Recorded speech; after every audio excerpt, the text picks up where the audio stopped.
Cave Girl by Edgar Rice Burroughs. Flotsam. The dim shadow of the thing was but a blur against the dim shadows of the wood behind it. The young man could distinguish no outline that might mark the presence as either brute or human. He could see no eyes, yet he knew that somewhere from out of that noiseless mass stealthy eyes were fixed upon him. This was the fourth time that the thing had crept from out the wood as darkness was settling, the fourth time during those 3 horrible weeks since he had been cast upon that lonely shore that he had watched, terror-stricken, while night engulfed the shadowy form that lurked at the forest's edge. It had never attacked him, but to his distorted imagination it seemed to slink closer and closer as night fell, waiting, always waiting for the moment that it might find him unprepared. Waldo Emerson Smith-Jones was not overly courageous. He had been reared among surroundings of culture plus and ultra-intellectuality in the exclusive Back Bay home of his ancestors. He had been taught to look with contempt upon all that savored of muscular superiority. Such things were gross, brutal, primitive. It had been a giant intellect only that he had craved, he and a fond mother, and their wishes had been fulfilled. At 21, Waldo was an animated encyclopedia, and about as muscular as a real one. Now he slunk shivering with fright at the very edge of the beach, as far from the grim forest as he could get. Cold sweat broke from every pore of his long, lank, 6'2" body. His skinny arms and legs trembled as with palsy. Occasionally he coughed. It had been the cough that had banished him upon this ill-starred sea voyage.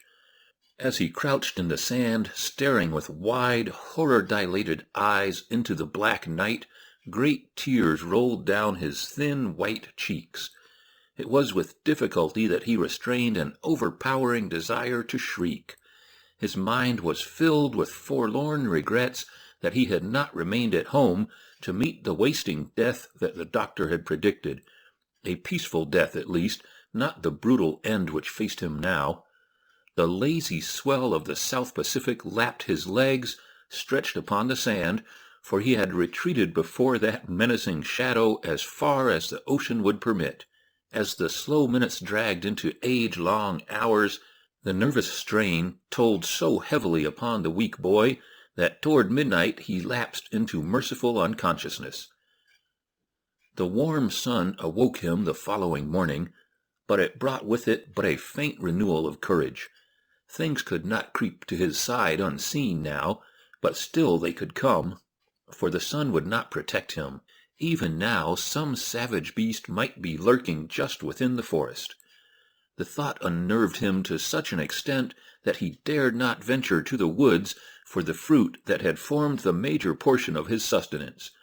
Along the beach he picked up a few mouthfuls of seafood, but that was all. The day passed, as had the other terrible days which had preceded it, in scanning alternately the ocean and the forest's edge, the one for a ship and the other for the cruel death which he momentarily expected to see stalk out of the dreary shades to claim him. A more practical and a braver man would have constructed some manner of shelter in which he might have spent his nights in comparative safety and comfort, but Waldo Emerson's education had been conducted along lines of undiluted intellectuality. Pursuits and knowledge which were practical were commonplace, and commonplaces were vulgar. It was preposterous that a Smith-Jones should ever have need of vulgar knowledge. For the 22nd time since the great wave had washed him from the steamer's deck and hurled him, choking and sputtering, upon this inhospitable shore, Waldo Emerson saw the sun sinking rapidly toward the western horizon. As it descended, the young man's terror increased, and he kept his eyes glued upon the spot from which the shadow had emerged the previous evening. He felt that he could not endure another night of the torture he had passed through 4 times before. That he should go mad he was positive, and he commenced to tremble and whimper even while daylight yet remained. For a time he tried turning his back to the forest, and then he sat huddled up, gazing out upon the ocean, but the tears which rolled down his cheeks so blurred his eyes that he saw nothing. Finally he could endure it no longer, and with a sudden gasp of horror he wheeled toward the wood. There was nothing visible, yet he broke down and sobbed like a child for loneliness and terror. When he was able to control his tears for a moment, he took the opportunity to scan the deepening shadows once more. The first glance brought a piercing shriek from his white lips. The thing was there. The young man did not fall groveling to the sand this time. Instead, he stood staring with protruding eyes at the vague form, while shriek after shriek broke from his grinning lips. Reason was tottering. The thing, whatever it was, halted at the first blood-curdling cry, and then, when the cries continued, it slunk back toward the wood. With what remained of his ebbing mentality, Waldo Emerson realized that it were better to die at once than face the awful fears of the black night. He would rush to meet his fate, and thus end this awful agony of suspense. With the thought came action, so that, still shrieking, he rushed headlong toward the thing at the wood's rim. As he ran, it turned and fled into the forest, and after it went Waldo Emerson, his long, skinny legs carrying his emaciated body in great leaps and bounds through the tearing underbrush. He emitted shriek after shriek, ear-piercing shrieks that ended in long, drawn-out wails, more wolfish than human. And the thing that fled through the night before him was shrieking too, now. Time and again the young man stumbled and fell. Thorns and brambles tore his clothing and his soft flesh. Blood smeared him from head to feet. Yet on and on he rushed through the semi-darkness of the now moonlit forest. At first impelled by the mad desire to embrace death and wrest the peace of oblivion from its cruel clutch, Waldo Emerson had come to pursue the screaming shadow before him from an entirely different motive. Now it was for companionship. He screamed now because of a fear that the thing would elude him and that he should be left alone in the depth of this weird wood. Slowly but surely it was drawing away from him, and as Waldo Emerson realized the fact, he redoubled his efforts to overtake it. He had stopped screaming now, for the strain of his physical exertion found his weak lungs barely adequate to the needs of his gasping respiration. Suddenly the pursuit emerged from the forest to cross a little moonlit clearing, at the opposite side of which towered a high and rocky cliff. Toward this the fleeing creature sped, and in an instant more was swallowed, apparently, by the face of the cliff. Its disappearance was as mysterious and awesome as its identity had been, and left the young man in blank despair. With the object of pursuit gone, the reaction came, and Waldo Emerson sank trembling and exhausted at the foot of the cliff.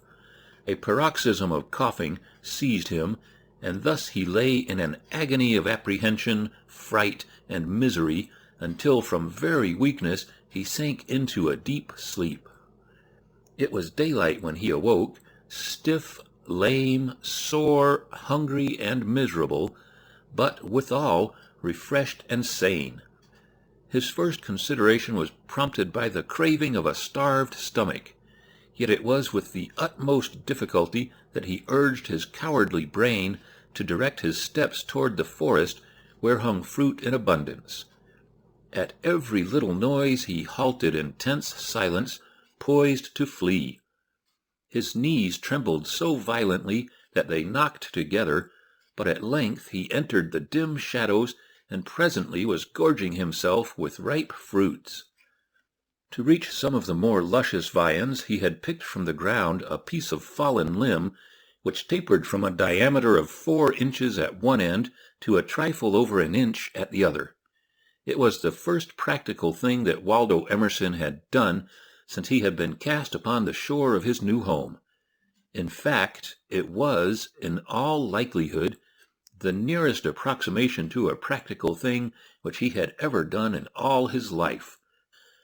Waldo had never been allowed to read fiction, nor had he ever cared to so waste his time or impoverish his brain, and nowhere in the fund of deep erudition which he had accumulated could he recall any condition analogous to those which now confronted him. Waldo, of course, knew that there were such things as step-ladders, and had he had one, he would have used it as a means to reach the fruit above his hand's reach. But that he could knock the delicacies down with a broken branch seemed indeed a mighty discovery, a valuable addition to the sum total of human knowledge. Aristotle himself had never reasoned more logically. Waldo had taken the first step in his life toward independent mental action. Heretofore his ideas, his thoughts, his acts even, had been borrowed from the musty writing of the ancients, or directed by the immaculate mind of his superior mother. And he clung to his discovery as a child clings to a new toy. When he emerged from the forest, he brought his stick with him. He determined to continue the pursuit of the creature that had eluded him the night before. It would, indeed, be curious to look upon a thing that feared him. In all his life he had never imagined it possible that any creature could flee from him in fear. A little glow suffused the young man as the idea timorously sought to take root.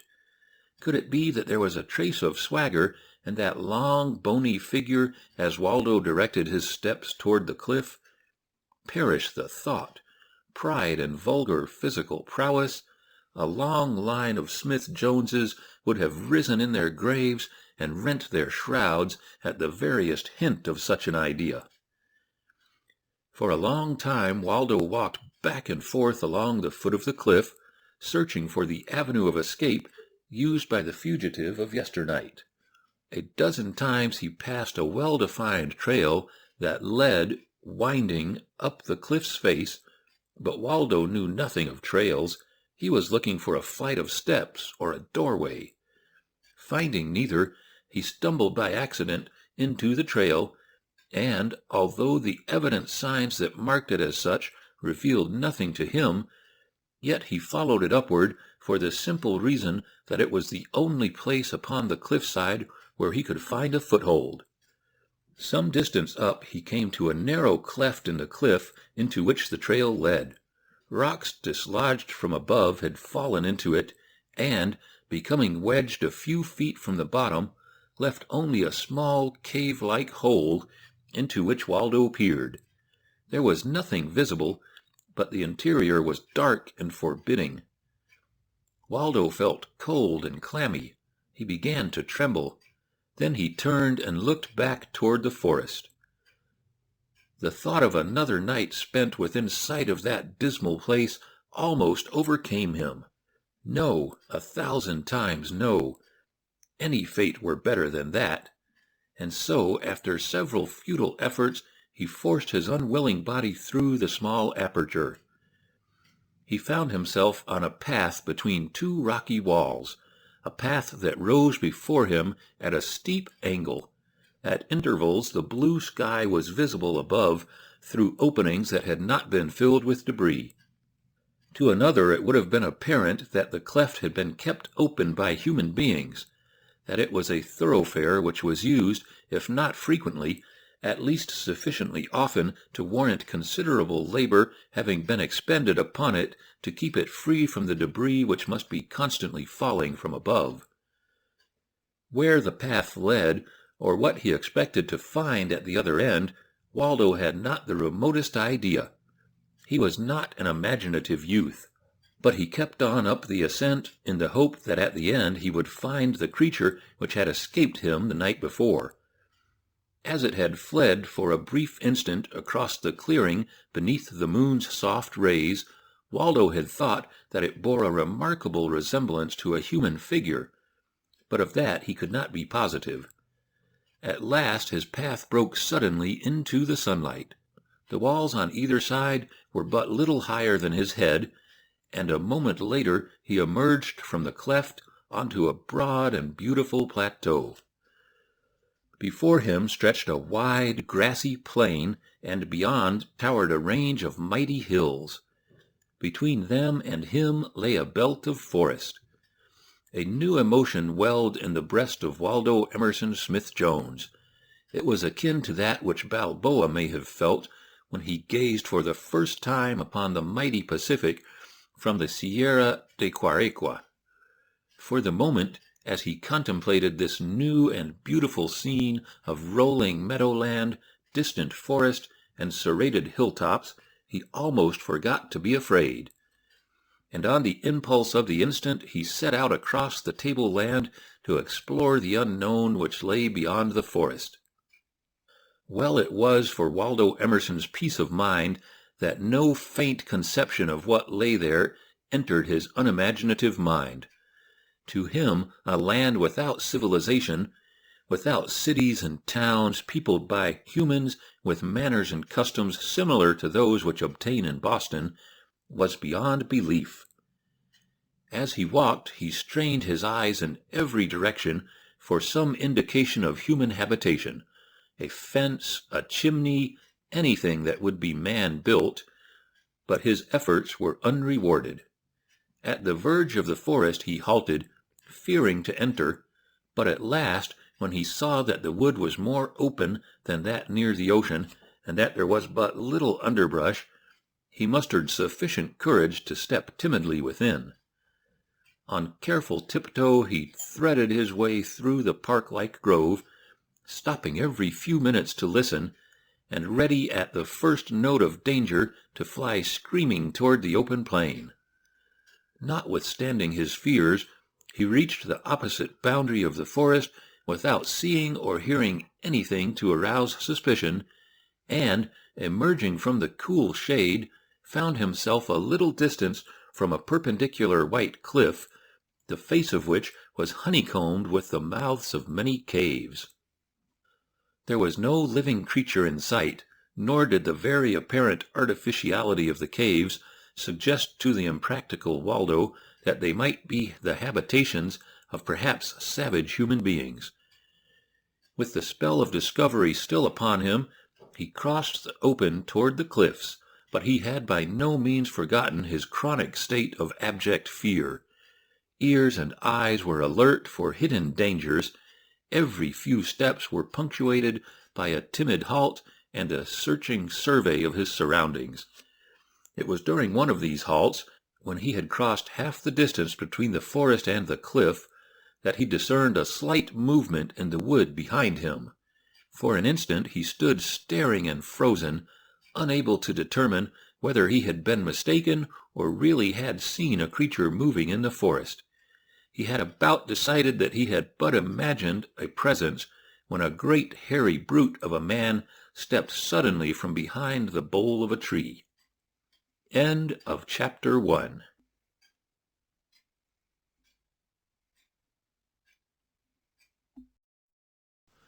The Wild People. The creature was naked except for a bit of hide that hung from a leathern waist-thong. If Waldo viewed the newcomer with wonder, it was no less than the wonder which the sight of him inspired in the breast of the hairy one, for what he saw was as truly remarkable to his eyes as was his appearance to those of the cultured Bostonian. And Waldo did indeed present a most startling exterior. His 6 feet 2 was accentuated by his extreme skinniness. His gray eyes looked weak and watery within the inflamed circles which rimmed them, and which had been produced by loss of sleep and much weeping. His yellow hair was tangled and matted, and streaked with dirt and blood. Blood stained his soiled and tattered ducks. His shirt was but a mass of frayed ribbons, held to him at all only by the neckband. As he stood helplessly staring with bulging eyes at the awful figure glowering at him from the forest, his jaw dropped, his knees trembled, and he seemed about to collapse from sheer terror. Then the hideous man crouched and came creeping warily toward him. With an agonized scream, Waldo turned and fled toward the cliff. A quick glance over his shoulder brought another series of shrieks from the frightened fugitive, for it revealed not alone the fact that the awful man was pursuing him, but that behind him raced at least a dozen more equally frightful. Waldo ran toward the cliffs only because that direction lay straight away from his pursuers. He had no idea what he should do when he reached the rocky barrier. He was far too frightened to think. His pursuers were gaining upon him, their savage yells mingling with his piercing cries and spurring him on to undreamed-of pinnacles of speed. As he ran, his knees came nearly to his shoulders at each frantic bound. His left hand was extended far ahead, clutching wildly at the air as though he were endeavoring to pull himself ahead, while his right hand, still grasping the cudgel, described a rapid circle like the arm of a windmill gone mad. In action, Waldo was an inspiring spectacle. At the foot of the cliff he came to a momentary halt, while he glanced hurriedly about for a means of escape. But now he saw that the enemy had spread out toward the right and left, leaving no means of escape except up the precipitous side of the cliff. Up this, narrow trails led steeply from ledge to ledge. In places, crude ladders scaled perpendicular heights from one tier of caves to the next above. But to Waldo, the thing which confronted him seemed absolutely unscalable, and then another backward glance showed him the rapidly nearing enemy, and he launched himself at the face of that seemingly impregnable barrier, clutching desperately with fingers and toes. His progress was impeded by the cudgel to which he still clung, but he did not drop it, though why it would have been difficult to tell, unless it was that his acts were now purely mechanical, there being no room in his mind for aught else than terror. Close behind him came the foremost caveman, yet, though he had acquired the agility of a monkey through a lifetime of practice, he was amazed at the uncanny speed with which Waldo Emerson clawed his shrieking way aloft. Halfway up the ascent, however, a great hairy hand came almost to his ankle. It was during the perilous negotiation of one of those loose and wobbly ladders, little more than small trees leaning precariously against the perpendicular rocky surface, that the nearest foeman came so close to the fugitive. But at the top, chance intervened to save Waldo, for a time at least. It was at the moment that he scrambled frantically to a tiny ledge from the frightfully slipping sapling. In his haste, he did by accident what a resourceful man would have done by intent. In pushing himself onto the ledge, he kicked the ladder outward. For a second it hung toppling in the balance, and then, with a lunge, crashed down the cliff's face with its human burden, in its fall scraping others of the pursuing horde with it. A chorus of rage came up from below him, but Waldo had not even turned his head to learn of his temporary good fortune. Up, ever up he sped, until at length he stood upon the topmost ledge, facing an overhanging wall of blank rock that towered another 25 feet above him to the summit of the bluff. Time and again he leaped futilely against the smooth surface, tearing at it with his nails in a mad endeavor to climb still higher. At his right was the low opening to a black cave, but he did not see it. His mind could cope with but the single idea, to clamber from the horrible creatures which pursued him. But finally it was borne in on his half-mad brain that this was the end. He could fly no farther. Here, in a moment more, death would overtake him. He turned to meet it, and below saw a number of the cavemen placing another ladder in lieu of that which had fallen. In a moment they were resuming the ascent after him. On the narrow ledge above them the young man stood, chattering and grinning like a madman. His pitiful cries were now punctuated with the hollow coughing which his violent exercise had induced. Tears rolled down his begrimed face, leaving crooked, muddy streaks in their wake. His knees smote together so violently that he could barely stand, and it was into the face of this apparition of cowardice that the first of the cavemen looked as he scrambled above the ledge on which Waldo stood. And then, of a sudden, there rose within the breast of Waldo Emerson Smith-Jones a spark that generations of over-refinement and emasculating culture had all but extinguished, the instinct of self-preservation by force. Heretofore it had been purely by flight. With the frenzy of the fear of death upon him, he raised his cudgel and, swinging it high above his head, brought it down full upon the unprotected skull of his enemy. Another took the fallen man's place. He, too, went down with a broken head. Waldo was fighting now like a cornered rat, and through it all he chattered and gibbered, but he no longer wept. At first he was horrified at the bloody havoc he wrought with his crude weapon. His nature revolted at the sight of blood, and when he saw it mixed with matted hair along the side of his cudgel, and realized that it was human hair and human blood, and that he, Waldo Emerson Smith-Jones, had struck the blows that had plastered it there so thickly in all its hideousness, a wave of nausea swept over him, so that he almost toppled from his dizzy perch. For a few minutes there was a lull in hostilities, while the cavemen congregated below, shaking their fists at Waldo and crying out threats and challenges. The young man stood looking down upon them, scarcely able to realize that alone he had met savage men in physical encounter and defeated them. He was shocked and horrified, not, odd to say, because of the thing he had done, but rather because of a strange and unaccountable glow of pride in his brutal supremacy over brutes. What would his mother have thought could she have seen her precious boy now? Suddenly Waldo became conscious from the corner of his eye that something was creeping upon him from behind out of the dark cave before which he had fought. Simultaneously with the realization of it, he swung his cudgel in a wicked blow at this new enemy as he turned to meet it. The creature dodged back, and the blow that would have crushed its skull grazed a hair-breadth from its face.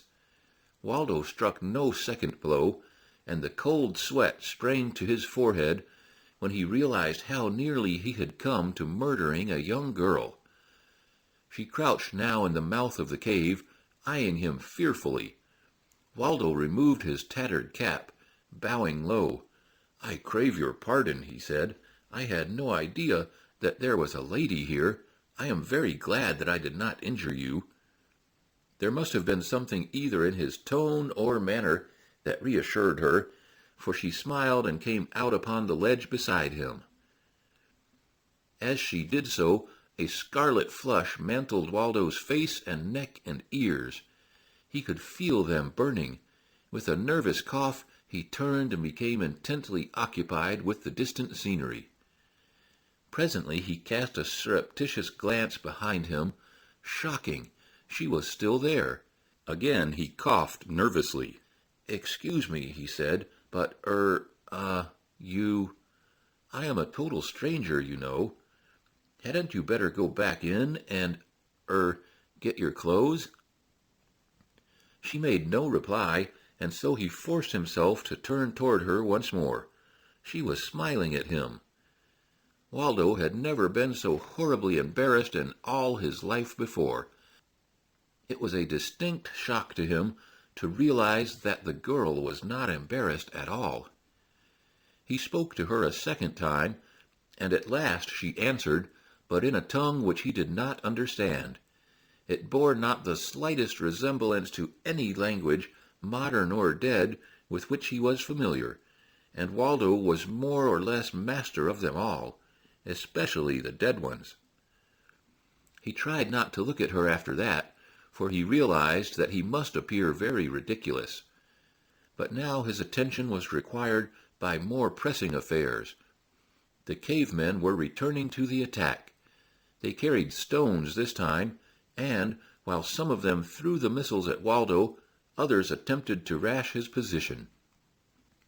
It was then that the girl hurried back into the cave, only to reappear a moment later carrying some stone utensils in her arms. There was a huge mortar in which she had collected a pestle and several smaller pieces of stone.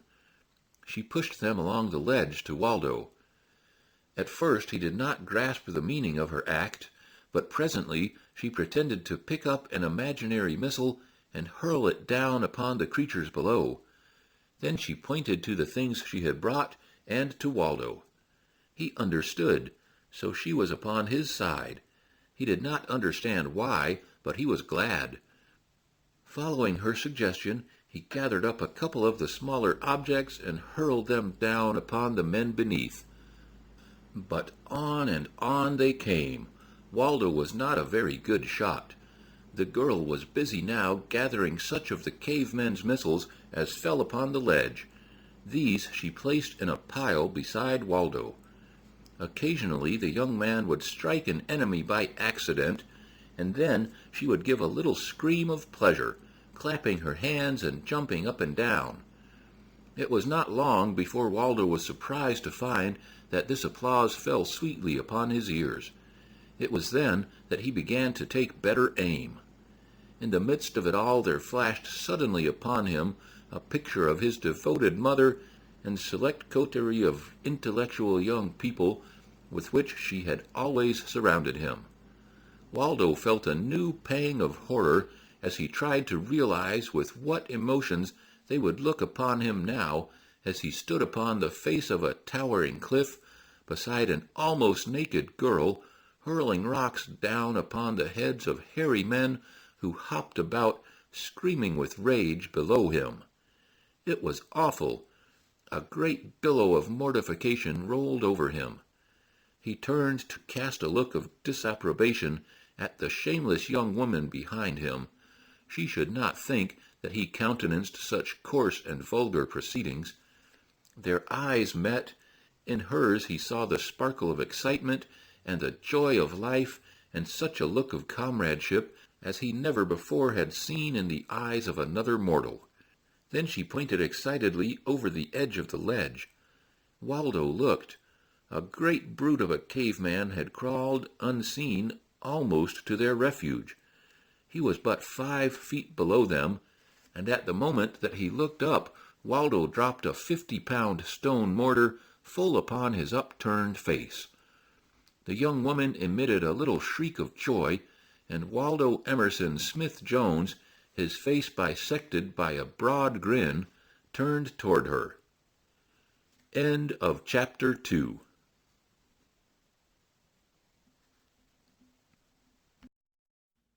The Little Eden.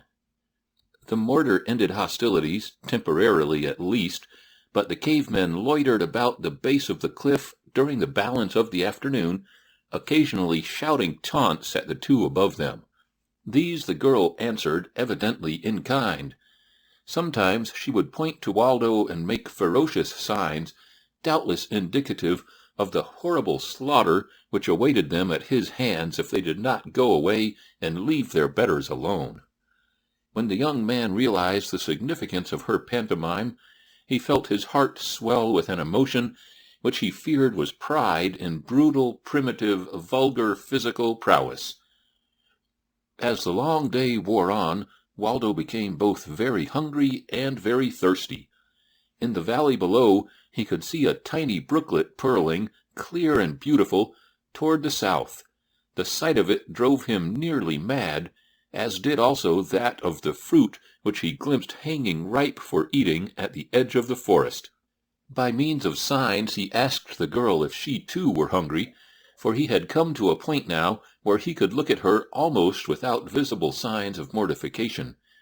She nodded her head, and, pointing toward the descending sun, made it plain to him that after dark they would descend and eat.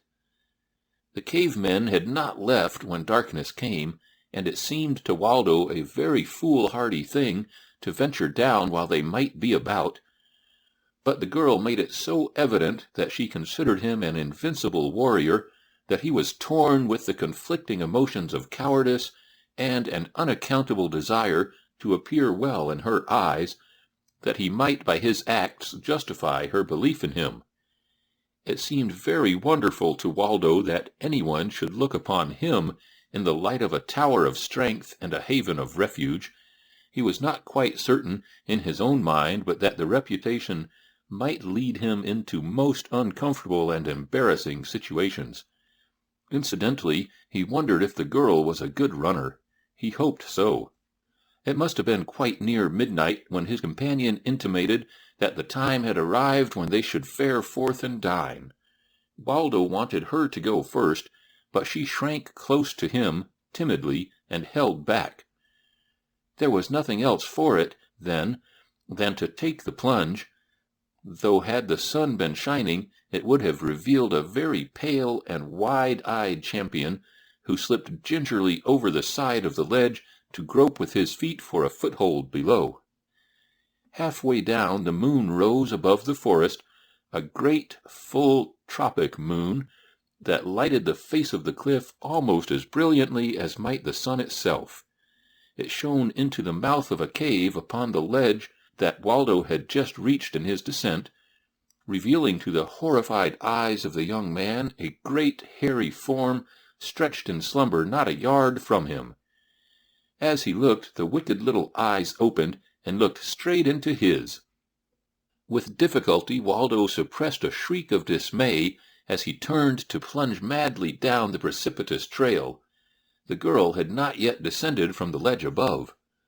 She must have sensed what had happened, for as Waldo turned to fly, she gave a little cry of terror. At the same instant the caveman leaped to his feet, but the girl's voice had touched something in the breast of Waldo Emerson which generations of disuse had almost atrophied, and for the first time in his life he did a brave and courageous thing. He could easily have escaped the caveman and reached the valley alone, but at the first note of the young girl's cry he wheeled and scrambled back to the ledge to face the burly primitive man who could have crushed him with a single blow. Waldo Emerson no longer trembled. His nerves and muscles were very steady as he swung his cudgel in an arc that brought it crashing down upon the upraised guarding arm of the caveman. There was a snapping of bone beneath the blow, a scream of pain. The man staggered back, the girl sprang to Waldo's side from the ledge above, and hand in hand they turned and fled down the face of the cliff. From a dozen cave mouths above issued a score of cavemen, but the fleeing pair were halfway across the clearing before the slow-witted brutes were fully aware of what had happened. By the time they had taken up the pursuit, Waldo and the girl had entered the forest. For a few yards the latter led Waldo straight into the shadows of the wood, then she turned abruptly toward the north, at right angles to the course they had been pursuing. She still clung to the young man's hand, nor did she slacken her speed the least after they had entered the darkness beneath the trees. She ran as surely and confidently through the impenetrable night of the forest as though the way had been lighted by flaming arcs. But Waldo was continually stumbling and falling. The sound of pursuit presently became fainter. It was apparent that the cavemen had continued on straight into the wood, but the girl raced on with the panting Waldo for what seemed to the winded young man an eternity. Presently, however, they came to the banks of the little stream that had been visible from the caves. Here the girl fell into a walk, and a moment later dragged the Bostonian down a shelving bank into water that came above his knees. Up the bed of the stream she led him, sometimes floundering through holes so deep that they were entirely submerged. Waldo had never learned the vulgar art of swimming, so it was that he would have drowned but for the strong brown hand of his companion, which dragged him, spluttering and coughing, through one awful hole after another, until, half strangled and entirely panic-stricken, she hauled him safely upon a low, grassy bank at the foot of a rocky wall, which formed one side of a gorge through which the river boiled. It must not be assumed that when Waldo Emerson returned to face the hairy brute who threatened to separate him from his new-found companion, that by a miracle he had been transformed from a hare into a lion. Far from it. Now that he had a moment in which to lie quite still and speculate upon the adventures of the past hour, the reaction came, and Waldo Emerson thanked the kindly night that obscured from the eyes of the girl the pitiable spectacle of his palsied limbs and trembling lip. Once again he was in a blue funk, with shattered nerves that begged to cry aloud in the extremity of their terror. It was not warm in the damp canyon, through which the wind swept over the cold water, so that to Waldo's mental anguish was added the physical discomfort of cold and wet. He was indeed a miserable figure as he lay huddled upon the sward, praying for the rising of the sun, yet dreading the daylight that might reveal him to his enemies. But at last dawn came, and after a fitful sleep Waldo awoke to find himself in a snug and beautiful little paradise, hemmed in by the high cliffs that flanked the river, upon a sloping grassy shore that was all but invisible except from a short stretch of cliff-top upon the farther side of the stream. A few feet from him lay the girl. She was still asleep. Her head was pillowed upon one firm brown arm. Her soft black hair fell in disorder across one cheek and over the other arm, to spread gracefully upon the green grass about her. As Waldo looked, he saw that she was very comely. Never before had he seen a girl just like her. His young women friends had been rather prim and plain, with long white faces and thin lips that scarcely ever dared to smile and scorned to unbend in plebeian laughter. The girl's lips seemed to have been made for laughing, and for something else, though at the time it is only fair to Waldo to say that he did not realize the full possibilities that they presented. As his eyes wandered along the lines of her young body, his puritanical training brought a hot flush of embarrassment to his face, and he deliberately turned his back upon her. It was indeed awful to Waldo Emerson to contemplate, to say the least, the unconventional position into which fate had forced him. The longer he pondered it, the redder he became. It was frightful. What would his mother say when she heard of it? What would this girl's mother say? But more to the point, and, horrible thought, what would her father or her brothers do to Waldo if they found them thus together, and she with only a scanty garment of skin about her waist, a garment which reached scarcely below her knees at any point, and at others terminated far above? Waldo was chagrined. He could not understand what the girl could be thinking of, for in other respects she seemed quite nice, and he was sure that the great eyes of her reflected only goodness and innocence. While he sat thus thinking, the girl awoke with a merry laugh and addressed him. "Good morning," said Waldo quite severely. He wished that he could speak her language, so that he could convey to her a suggestion of the disapprobation which he felt for her attire. He was on the point of attempting it by signs, when she rose, lithe and graceful as a tigress, and walked to the river's brim.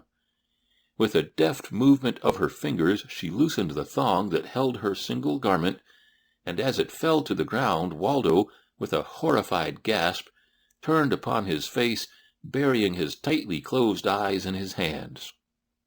Then the girl dived into the cool waters for her matutinal bath.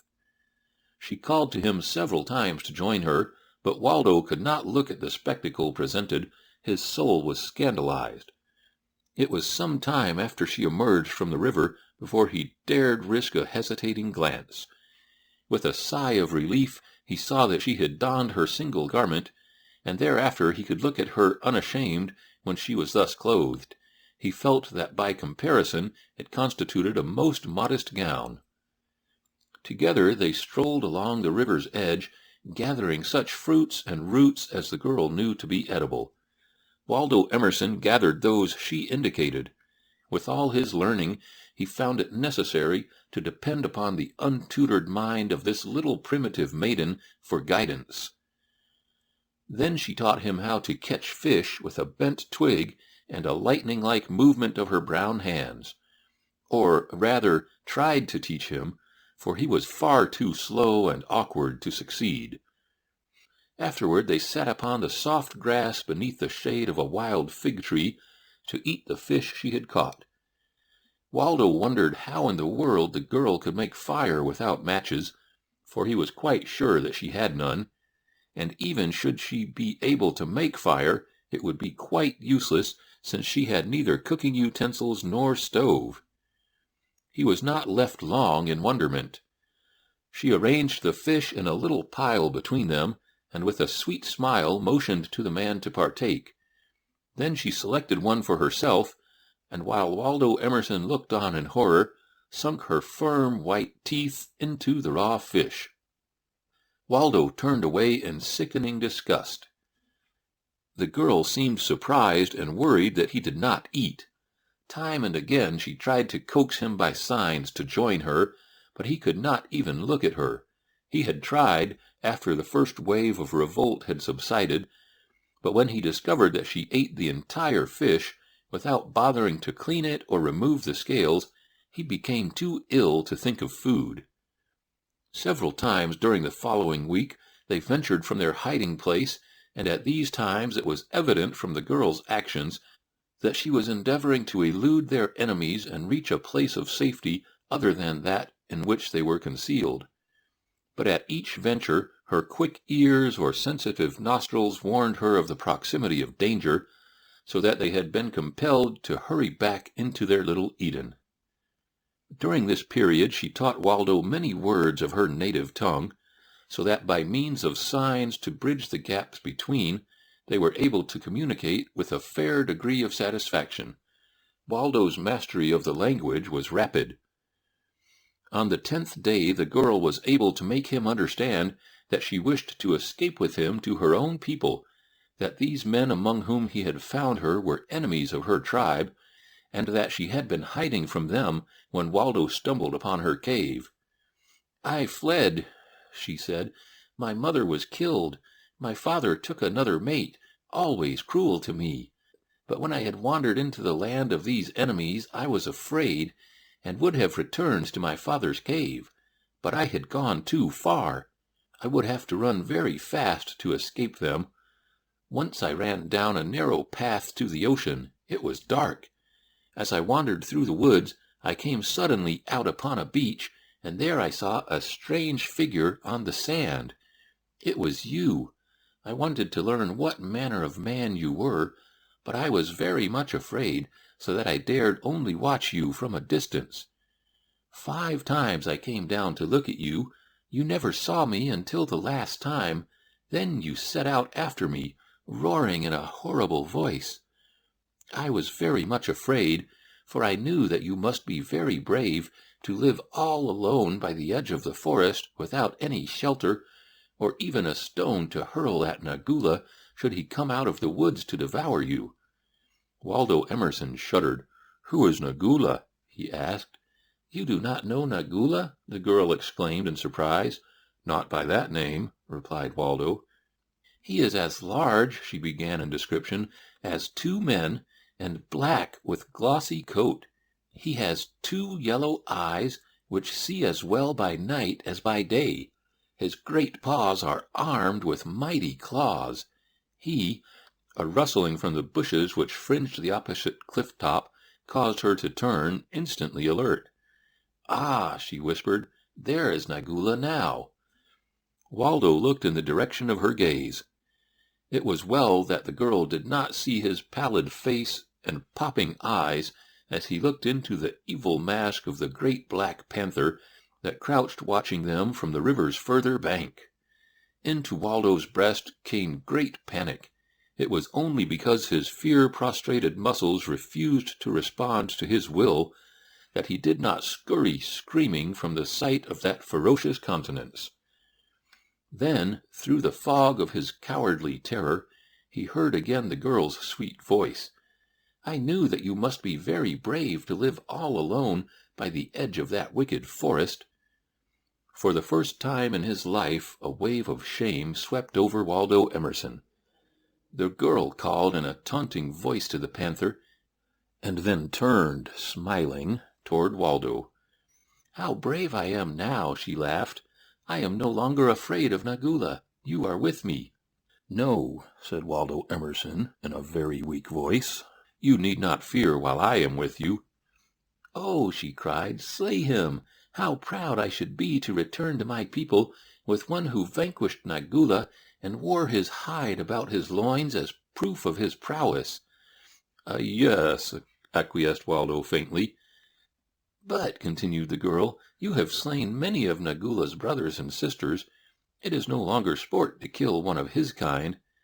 "Yes, yes," cried Waldo. "Yes, that is it. Panthers bore me now." "Oh," the girl clasped her hands in ecstasy. "How many have you slain?" Why, let me see," the young man blundered. "As a matter of fact, I never kept any record of the panthers I killed." Waldo was becoming frantic. He had never lied before in all his life. He hated a lie and loathed a liar. He wondered why he had lied now. Surely it were nothing to boast of to have butchered one of God's creatures, and as for claiming to have killed so many that he could not recall the number, it was little short of horrible. Yet he became conscious of a poignant regret that he had not killed 1,000 panthers and preserved all the pelts as evidence of his valor. The panther still regarded them from the safety of the farther shore. The girl drew quite close to Waldo in the instinctive plea for protection that belongs to her sex. She laid a timid hand upon his skinny arm and raised her great, trusting eyes to his face in reverent adoration. "How do you kill them?" she whispered. "Tell me." Then it was that Waldo determined to make a clean breast of it and admit that he never before had seen a live panther. But as he opened his mouth to make the humiliating confession, he realized, quite suddenly, why it was that he had lied. He wished to appear well in the eyes of this savage, half-clothed girl. He, Waldo Emerson Smith-Jones, craved the applause of a barbarian, and to win it had simulated that physical prowess which generations of Smith-Joneses had viewed from afar, disgusted, disapproving. The girl repeated her question. "Oh," said Waldo, "it is really quite simple. After I catch them, I beat them severely with a stick." The girl sighed. "How wonderful!" she said. Waldo became the victim of a number of unpleasant emotions. Mortification for this suddenly developed moral turpitude, apprehension for the future when the girl might discover him in his true colors, fear, consuming, terrible fear, that she might insist upon his going forth at once to slay Nagula.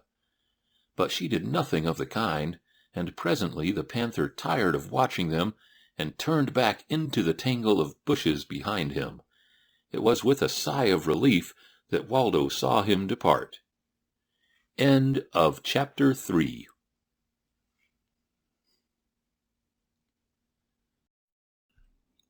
Death's Doorway. Late in the afternoon, the girl suggested that they start that night upon the journey toward her village. "The bad men will not be abroad after dark," she said. "With you at my side, I shall not fear Nagula." "How far is it to your village?" asked Waldo. "It will take us 3 nights," she replied. "By day we must hide, for even you could not vanquish a great number of bad men should they attack you at once." "No," said Waldo, "I presume not." "It was very wonderful to watch you, though," she went on, "when you battled upon the cliffside, beating them down as they came upon you. How brave you were! How terrible! You trembled from rage." "Yes," admitted Waldo, "I was quite angry. I always tremble like that when my ire is excited. Sometimes I get so bad that my knees knock together. If you ever see them do that, you will realize how exceedingly angry I am." "Yes," murmured the girl. Presently Waldo saw that she was laughing quietly to herself. A great fear rose in his breast. Could it be that she was less gullible than she had appeared? Did she, after all, penetrate the bombast with which he had sought to cloak his cowardice? He finally mustered sufficient courage to ask, "Why do you laugh?" "I think of the surprise that awaits old Flatfoot and Corth and the others when I lead you to them." "Why will they be surprised?" asked Waldo. "At the way you will crack their heads." Waldo shuddered. "Why should I crack their heads?" he asked. "Why should you crack their heads?" It was apparently incredible to the girl that he should not understand. "How little you know," she said. "You cannot swim. You do not know the language which men may understand. You would be lost in the woods were I to leave you, and now you say that you do not know that when you come to a strange tribe they will try to kill you, and only take you as one of them when you have proven your worth by killing at least one of their strongest men." "At least one," said Waldo, half to himself. He was dazed by this information. He had expected to be welcomed with open arms into the best society that the girls' community afforded. He had thought of it in just this way, for he had not even yet learned that there might be a whole people living under entirely different conditions than those which existed in Boston, Massachusetts. Her reference to his ignorance also came as a distinct shock to him. He had always considered himself a man of considerable learning. It had been his secret boast and his mother's open pride. And now to be pitied for his ignorance by one who probably thought the earth flat, if she ever thought about such matters at all, by one who could neither read nor write.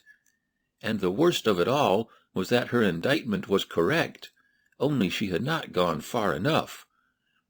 There was little of practical value that he did know. With the realization of his limitations, Waldo Emerson took, unknown to himself, a great stride toward a broader wisdom than his narrow soul had ever conceived. That night, after the sun had set and the stars and moon come out, the two set forth from their retreat toward the northwest, where the girl said that the village of her people lay. They walked hand in hand through the dark wood, the girl directing their steps, the young man grasping his long cudgel in his right hand, and searching into the shadows for the terrible creatures conjured by his cowardly brain, but mostly for the two awesome spots of fire which he had gathered from the girl's talk would mark the presence of Nagula. Strange noises assailed his ears, and once the girl crouched close to him as her quick ears caught the sound of the movement of a great body through the underbrush at their left. Waldo Emerson was almost paralyzed by terror, but at length the creature, whatever it may have been, turned off into the forest without molesting them. For several hours thereafter they suffered no alarm, but the constant tension of apprehension on the man's already overwrought nerves had reduced him to a state of such abject nervous terror that he was no longer master of himself. So it was that when the girl suddenly halted him with an affrighted little gasp, and pointing straight ahead, whispered, "Nagula!" he went momentarily mad with fear. For a bare instant he paused in his tracks, and then, breaking away from her, he raised his club above his head, and with an awful shriek dashed straight toward the panther. In the minds of some there may be a doubt as to which of the two, the sleek, silent black cat or the grinning, screaming Waldo, was the most awe-inspiring. Be that as it may, it was quite evident that no doubt assailed the mind of the cat, for with a single answering scream he turned and faded into the blackness of the black night. But Waldo did not see him go. Still shrieking, he raced on through the forest until he tripped over a creeper and fell exhausted to the earth. There he lay panting, twitching, and trembling until the girl found him an hour after sunrise.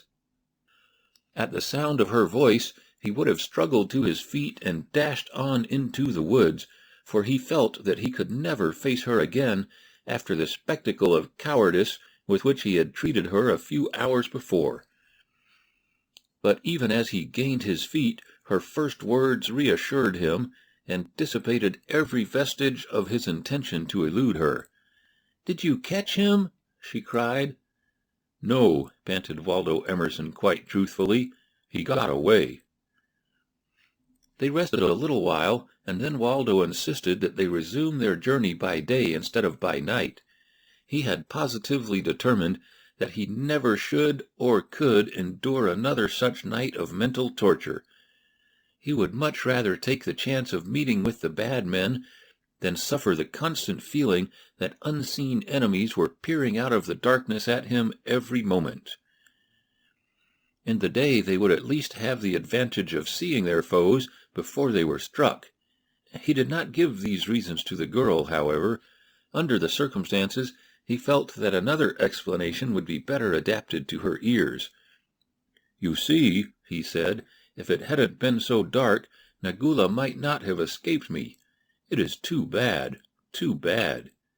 "Yes," agreed the girl, "it is too bad. We shall travel by day.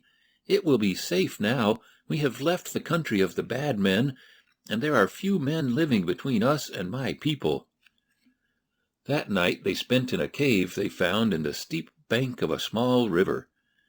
It was damp and muddy and cold, but they were both very tired, and so they fell asleep and slept as soundly as though the best of mattresses lay beneath them. The girl probably slept better, since she had never been accustomed to anything much superior to this in all her life. The journey required 5 days instead of 3, and during all the time Waldo was learning more and more woodcraft from the girl. At first his attitude had been such that he could profit but little from her greater practical knowledge, for he had been inclined to look down upon her as an untutored savage.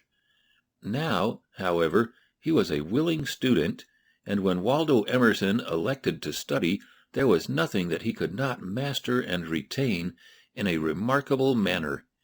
He had a well-trained mind, the principal trouble with it being that it had been crammed full of useless knowledge. His mother had always made the error of confusing knowledge with wisdom. Waldo was not the only one to learn new things upon this journey. The girl learned something too, something which had been threatening for days to rise above the threshold of her conscious mind, and now she realized that it had lain in her heart almost ever since the first moment that she had been with this strange young man. Waldo Emerson had been endowed by nature with a chivalrous heart, and his training had been such that he mechanically accorded to all women the gallant little courtesies and consideration which are of the fine things that go with breeding. Nor was he one whit less punctilious in his relations with this wild cave girl than he would have been with the daughter of the finest family of his own aristocracy. He had been kind and thoughtful and sympathetic always, and to the girl, who had never been accustomed to such treatment from men, nor had ever seen a man accord it to any woman, it seemed little short of miraculous that such gentle tenderness could belong to a nature so warlike and ferocious as that with which she had endowed Waldo Emerson. But she was quite satisfied that it should be so. She would not have cared for him had he been gentle with her yet cowardly. Had she dreamed of the real truth, had she had the slightest suspicion that Waldo Emerson was at heart the most arrant poltroon upon whom the sun had ever shone, she would have loathed and hated him, for in the primitive code of ethics which governed the savage community which was her world, there was no place for the craven or the weakling, and Waldo Emerson was both. As the realization of her growing sentiment toward the man awakened, it imparted to her ways with him a sudden coyness and maidenly aloofness which had been entirely wanting before. Until then their companionship, in so far as the girl was concerned, had been rather that of one youth toward another. But now that she found herself thrilling at his slightest careless touch, she became aware of a paradoxical impulse to avoid him. For the first time in her life, too, she realized her nakedness and was ashamed. Possibly this was due to the fact that Waldo appeared so solicitous in endeavoring to coerce his rags into the impossible feat of entirely covering his body. As they neared their journey's end, Waldo became more and more perturbed. During the last night, horrible visions of Flatfoot and Korth haunted his dreams. He saw the great hairy beasts rushing upon him in all the ferocity of their primeval savagery, tearing him limb from limb in their bestial rage. With a shriek he awoke. To the girl's startled inquiry, he replied that he had been but dreaming. "Did you dream of Flatfoot and Korth?" she laughed. "Of the things that you will do to them tomorrow?" "Yes," replied Waldo, "I dreamed of Flatfoot and Korth." But the girl did not see how he trembled and hid his head in the hollow of his arm. The last day's march was the most agonizing experience of Waldo Emerson's life. He was positive that he was going to his death, but to him the horror of the thing lay more in the manner of his coming death than in the thought of death itself. As a matter of fact, he had again reached a point where he would have welcomed death. The future held for him nothing but a life of discomfort and misery and constant mental anguish, superinduced by the condition of awful fear under which he must drag out his existence in this strange and terrible land.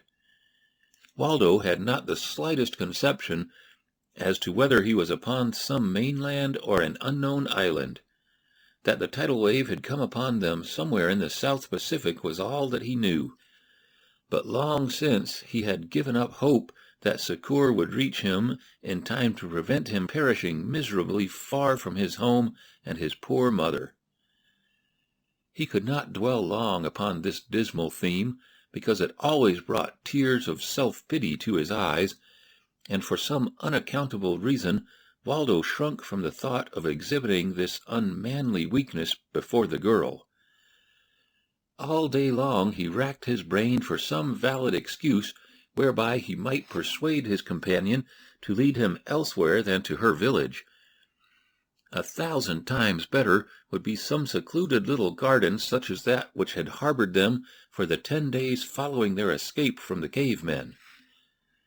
If they could but come upon such a place near the coast, where Waldo could keep a constant watch for passing vessels, he would have been as happy as he ever expected it would be possible for him in such a savage land. He wanted the girl with him for companionship. He was more afraid when he was alone. Of course, he realized that she was no fit companion for a man of his mental attainments. But then she was a human being, and her society much better than none at all.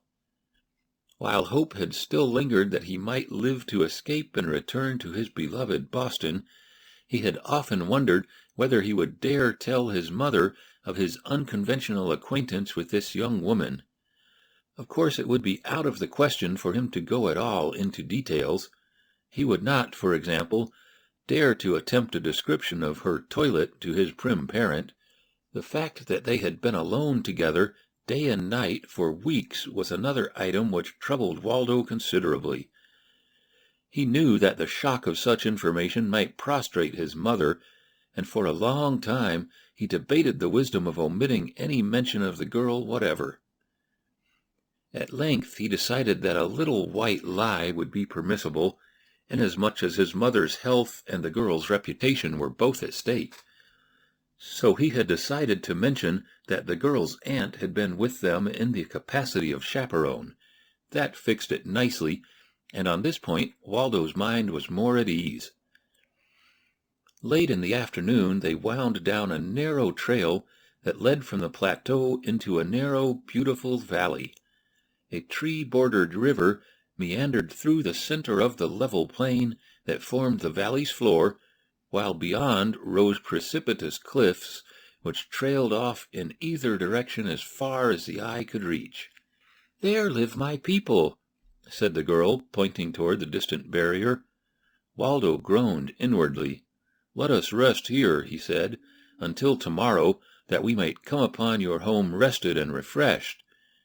"Oh, no," cried the girl. "We can reach the caves before dark. I can scarcely wait until I shall have seen how you shall slay Flatfoot and maybe Korth also, though I think that after one of them has felt your might, the others will be glad to take you into the tribe at the price of your friendship." "Is there not some way," ventured the distracted Waldo, "that I may come into your village without fighting? I should dislike to kill one of your friends," said Waldo solemnly. The girl laughed. "Neither Flatfoot nor Korth are friends of mine," she replied. "I hate them both. They are terrible men. It would be better for all the tribe were they killed. They are so strong and cruel that we all hate them, since they use their strength to abuse those who are weaker.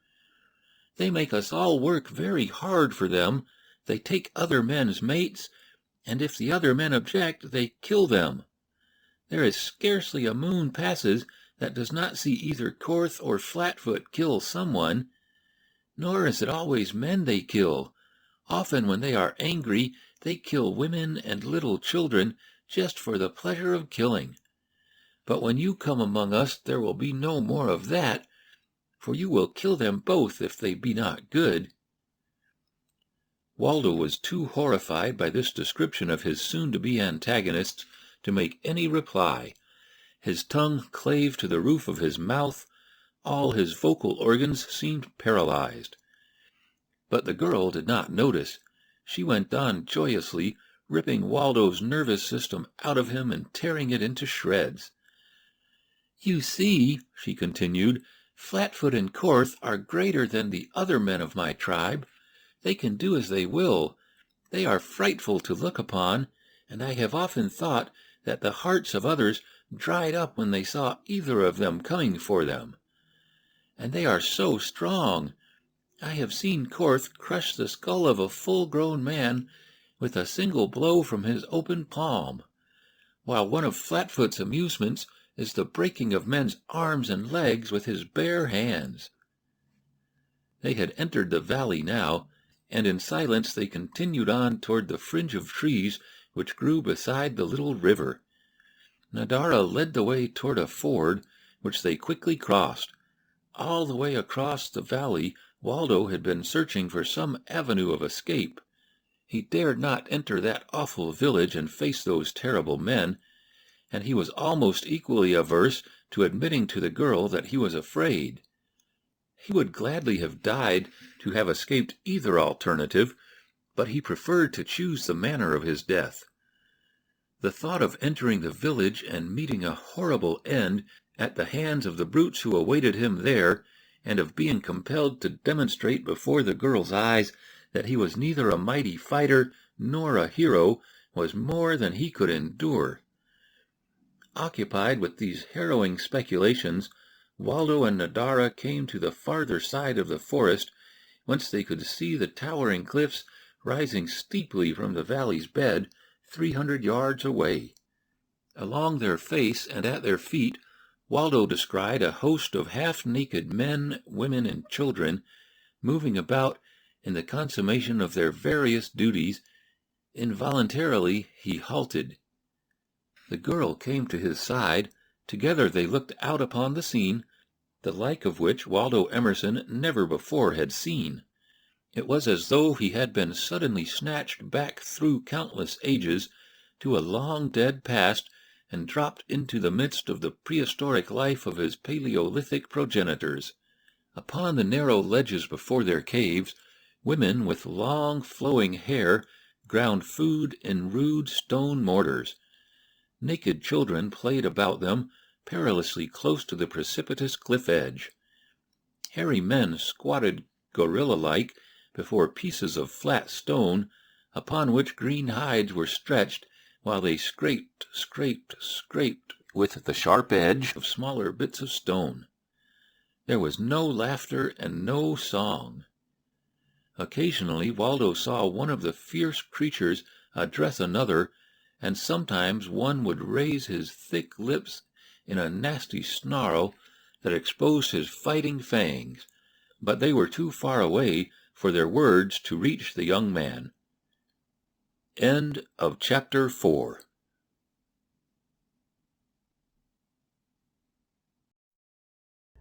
Awakening. "Come," said the girl, "let us make haste. I cannot wait to be home again. How good it looks!" Waldo gazed at her in horror. It did not seem credible that this beautiful young creature could be of such clay as that he looked upon. It was revolting to believe that she had sprung from the loins of one of those half-brutes, or that a woman as fierce, repulsive, such as those he saw before him, could have borne her. It made him sick with disgust. He turned from her. "Go to your people, Nadara," he said, for an idea had come to him. He had evolved a scheme for escaping a meeting with Flatfoot and Korth, and the sudden disgust which he felt for the girl made it easier for him to carry out his design. "Are you not coming with me?" she cried. "Not at once," replied Waldo, quite truthfully. "I wish you to go first. Were we to go together, they might harm you when they rushed out to attack me." The girl had no fear of this, but she felt that it was very thoughtful of the man to consider her welfare so tenderly. To humor him, she acceded to his request. "As you wish, Thandar," she answered, smiling. Thandar was a name of her own choosing, after Waldo had informed her in answer to a request for his name that she might call him Mr. Waldo Emerson Smith-Jones. "I shall call you Thandar," she had replied. "It is shorter, more easily remembered, and describes you. It means the brave one." And so Thandar he had become. The girl had scarcely emerged from the forest on her way toward the cliffs when Thandar the brave one turned and ran at top speed in the opposite direction. When he came to the river, he gave immediate evidence of the strides he had taken in woodcraft during the brief weeks that he had been under the girl's tutorage. For he plunged immediately into the water, setting out upstream upon the gravelly bottom, where he would leave no spoor to be tracked down by the eagle eyes of these primitive men. He supposed that the girl would search for him, but he felt no compunction at having deserted her so scurvily. Of course he had no suspicion of her real sentiments toward him. It would have shocked him to have imagined that a low-born person, such as she, had become infatuated with him. It would have been embarrassing and unfortunate, but, of course, quite impossible, since Waldo Emerson Smith-Jones could never form an alliance beneath him. As for the girl herself, he might as readily have considered the possibility of marrying a cow. So far from any such thoughts of her had he been. On and on he stumbled through the cold water. Sometimes it was above his head, but Waldo had learned to swim. The girl had made him, partly by pleas, but largely by the fear that she would ridicule him. As night came on, he commenced to become afraid, but his fear now was not such a horribly prostrating thing as it had been a few weeks before. Without being aware of the fact, Waldo had grown a trifle less timid, though he was still far from lion-like. That night he slept in the crotch of a tree. He selected a small one, which, though less comfortable, was safer from the approach of Nagula than a larger tree would have been. This also he had learned from Nadara. Had he paused to consider, he would have discovered that all he knew that was worthwhile he had had from the savage little girl whom he, from the high pinnacle of his erudition, regarded with such pity. But Waldo had not as yet learned enough to realize how very little he knew. In the morning he continued his flight, gathering his breakfast from tree and shrub as he fled. Here again he was wholly indebted to Nadara, for without her training he would have been restricted to a couple of fruits, whereas now he had a great variety of fruits, roots, berries, and nuts to choose from in safety. The stream that he had been following had now become a narrow, rushing mountain torrent. It leaped suddenly over little precipices and wild and picturesque waterfalls. It rioted in foaming cascades, and ever it led Waldo farther into high and rugged country. The climbing was difficult and oftentimes dangerous. Waldo was surprised at the steeps he negotiated. perilous ascents from which he would have shrunk in palsied fear a few weeks earlier. Waldo was coming on. Another fact which struck him with amazement at the same time that it filled him with rejoicing was that he no longer coughed. It was quite beyond belief, too, since never in his life had he been so exposed to cold and wet and discomfort. At home, he realized, he would long since have curled up and died had he been subjected to 1/10 the exposure that he had undergone since the great wave had lifted him bodily from the deck of the steamer to land him unceremoniously in the midst of this new life of hardships and terrors. Toward noon, Waldo began to travel with less haste. He had seen or heard no evidence of pursuit. At times he stopped to look back along the trail he had passed, but though he could see the little valley below him for a considerable distance, he discovered nothing to arouse alarm. Presently he realized that he was very lonely. A dozen times in as many minutes he had thought of observations he would have been glad to make had there been someone with him to hear. There were queries, too, relative to this new country that he should have liked very much to propound, and it flashed upon him that in all the world there was only one whom he knew who could give him correct answers to these queries. He wondered what the girl had thought when he did not follow her into the village and set upon Flatfoot and Corth. At the thought he found himself flushing in a most unaccountable manner. What would the girl think? Would she guess the truth? Well, what difference if she did? What was her opinion to a cultured gentleman such as Waldo Emerson Smith-Jones? But yet he found his mind constantly reverting to this unhappy speculation. It was most annoying. As he thought of her, he discovered with what distinctness he recalled every feature of her piquant little face, her olive skin tinged beautifully by the ruddy glow of health, her fine straight nose and delicate nostrils, her perfect eyes, soft yet filled with the fire of courage and intelligence. Waldo wondered why it was that he recalled these things now and dwelt upon them. He had been with her for weeks without realizing that he had particularly noticed them. But most vividly he conjured again the memory of her soft, liquid speech, her ready retorts, her bright, interesting observations on the little happenings of their daily life, her thoughtful kindliness to him, a stranger within her gates, and, again he flushed hotly, her sincere, though remarkable, belief in his prowess. It took Waldo a long time to admit to himself that he missed the girl. It must have been weeks before he finally did so unreservedly. Simultaneously he determined to return to her village and find her. He had even gone so far as to start the return journey when the memory of her description of Flatfoot and Corth brought him to a sudden halt, a most humiliating halt.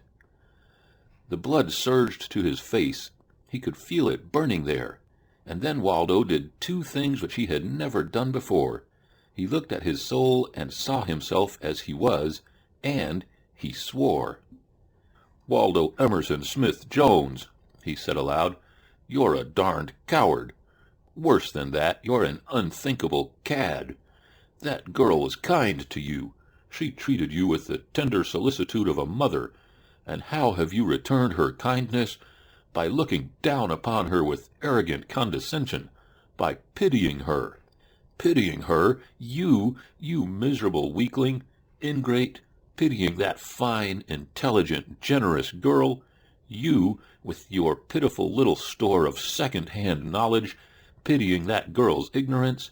Why, she's forgotten more real things than you ever heard of. You... Words utterly failed him. Waldo's awakening was thorough, painfully thorough. It left no tiny hidden recess of his contemptible little soul unrevealed from his searching self-analysis.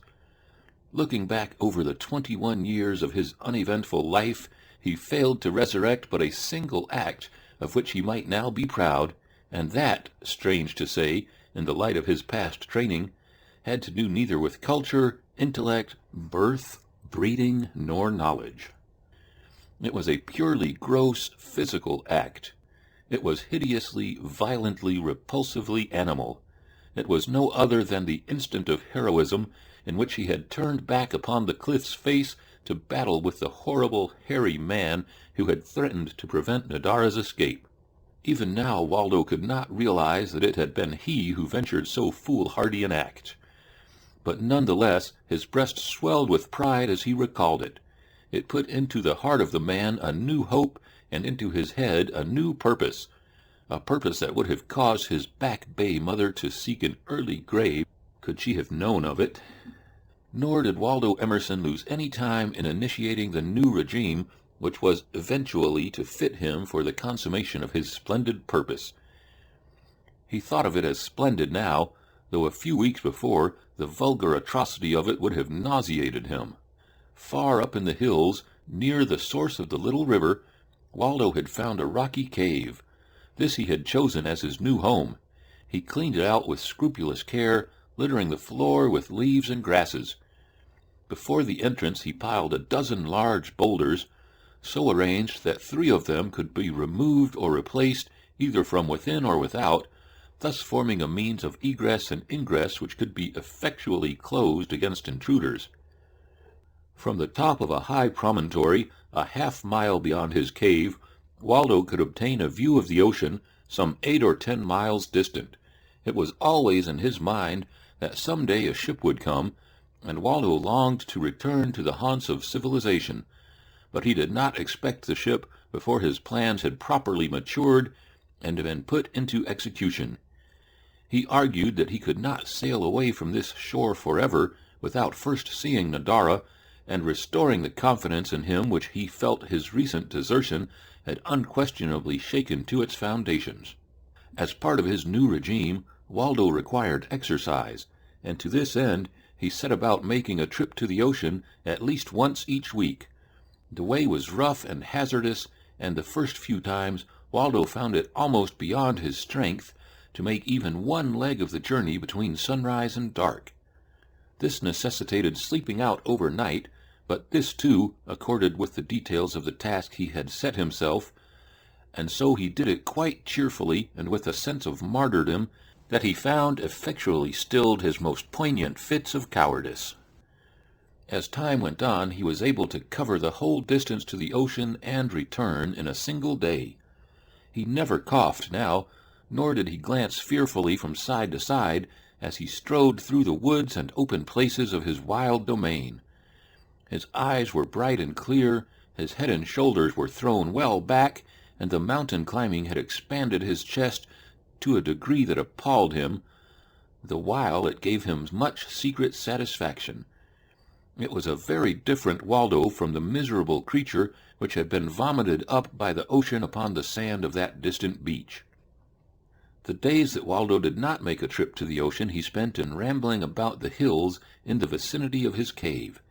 He knew every rock and tree within 5 miles of his lair. He knew where Nagula hid by day, and the path that he took down to the valley by night, nor did he longer tremble at sight of the great black cat. True, Waldo avoided him, but it was through cool and deliberate caution, which is quite another thing from the senseless panic of fear. Waldo was biding his time. He would not always avoid Nagula.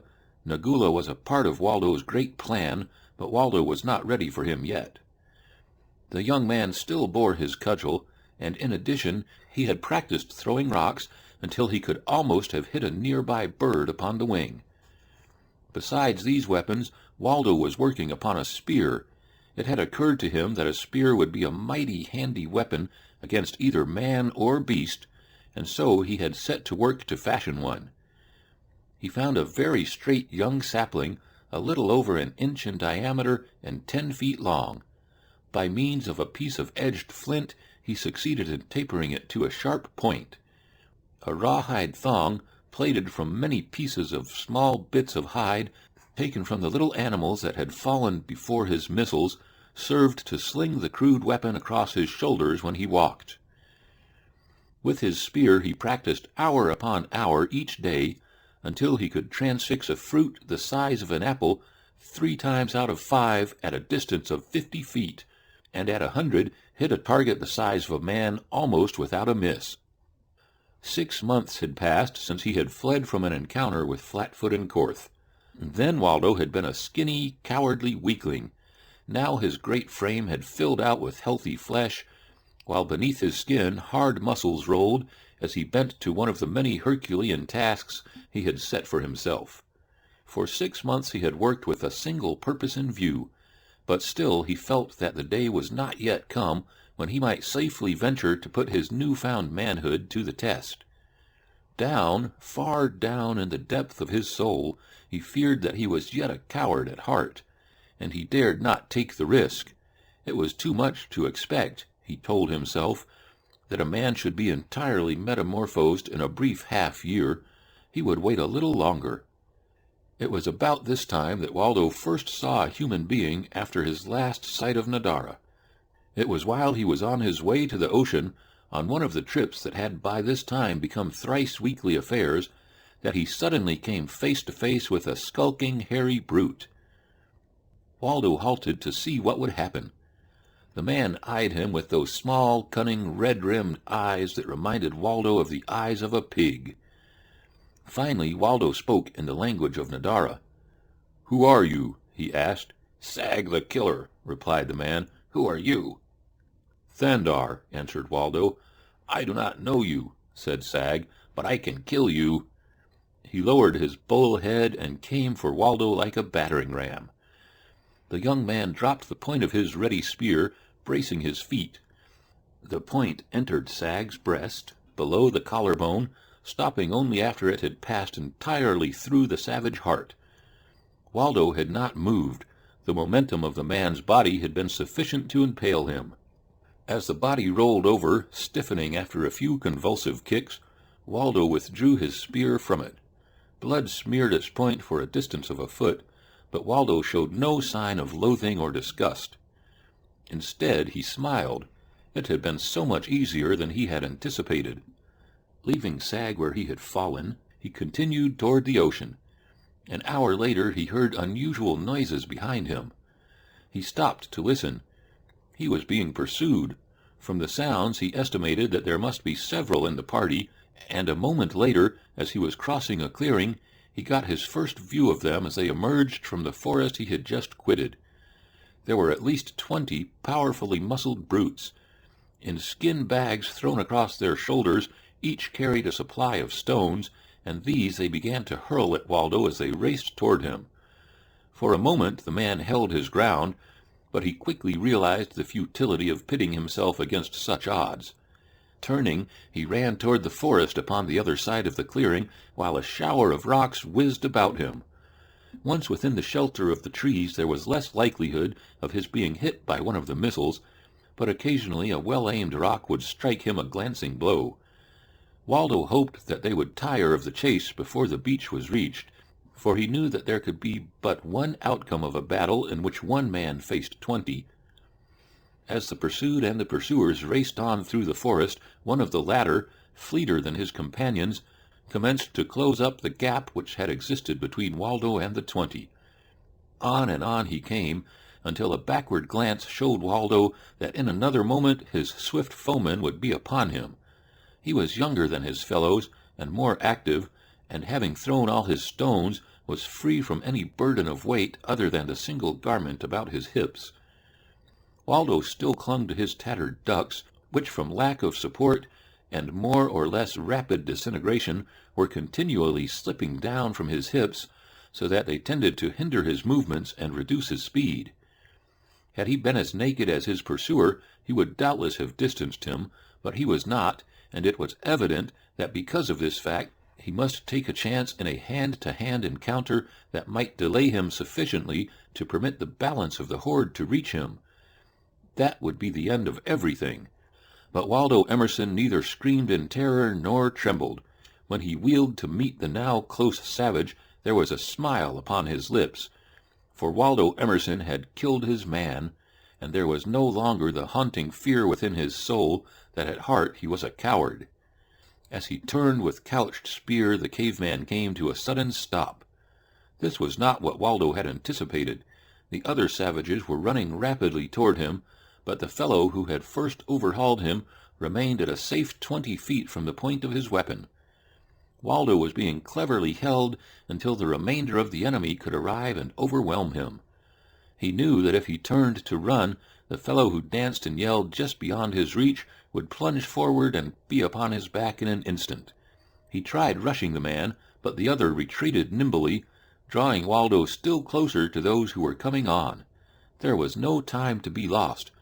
A moment more and the entire 20 would be upon him, but there were possibilities in a spear that the caveman in his ignorance dreamed not of. There was a lightning-like movement of Waldo's arm, and the aborigine saw the spear darting swiftly through space toward his breast. He tried to dodge, but it was too late. Down he went, clutching madly at the slender thing which protruded from his heart. Although one of the dead man's companions was now quite close, Waldo could not relinquish his weapon without an effort. It had cost him considerable time to make, and twice today it had saved his life. Forgetful that he had ever been a coward, he leaped toward the fallen man, reaching his side at the same instant as his foremost pursuer. The two came together like mad bulls, the savage reaching for Waldo's throat, Waldo wielding his light cudgel. For a moment they struggled backward and forward, turning and twisting, the caveman in an effort to close upon Waldo's wind, Waldo to hold the other at arm's length for the brief instant that would be necessary for one sudden, effective blow from the cudgel. The other savages were almost upon them when the young man found his antagonist's throat. Throwing all his weight and strength into the effort, Waldo forced the caveman back until there was room between them for the play of the stick. A single blow was sufficient.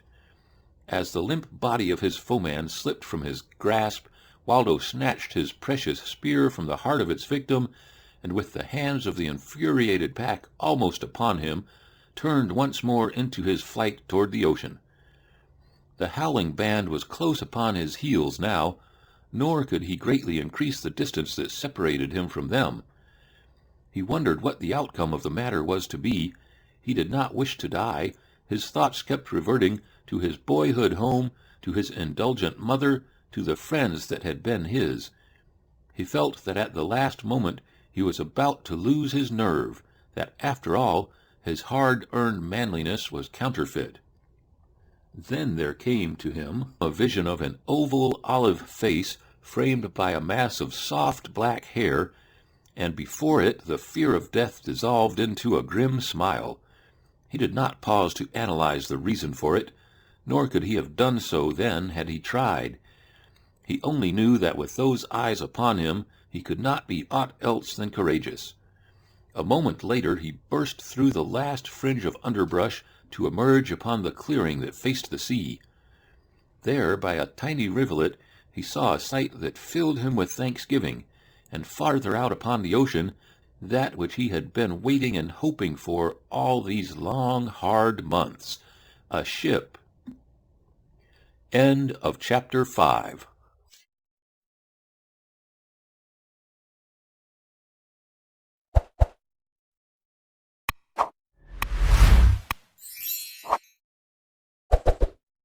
A choice. Seamen upon the beach were filling water casks. There were a dozen of them, and as Waldo plunged from the forest, they looked with startled apprehension at the strange apparition. A great brown giant they saw, clad in a few ragged strings of white duck, for Waldo had kept his apparel as immaculately clean as hard rubbing in cold water would permit. In one hand the strange creature carried a long bloody spear, in the other a light cudgel.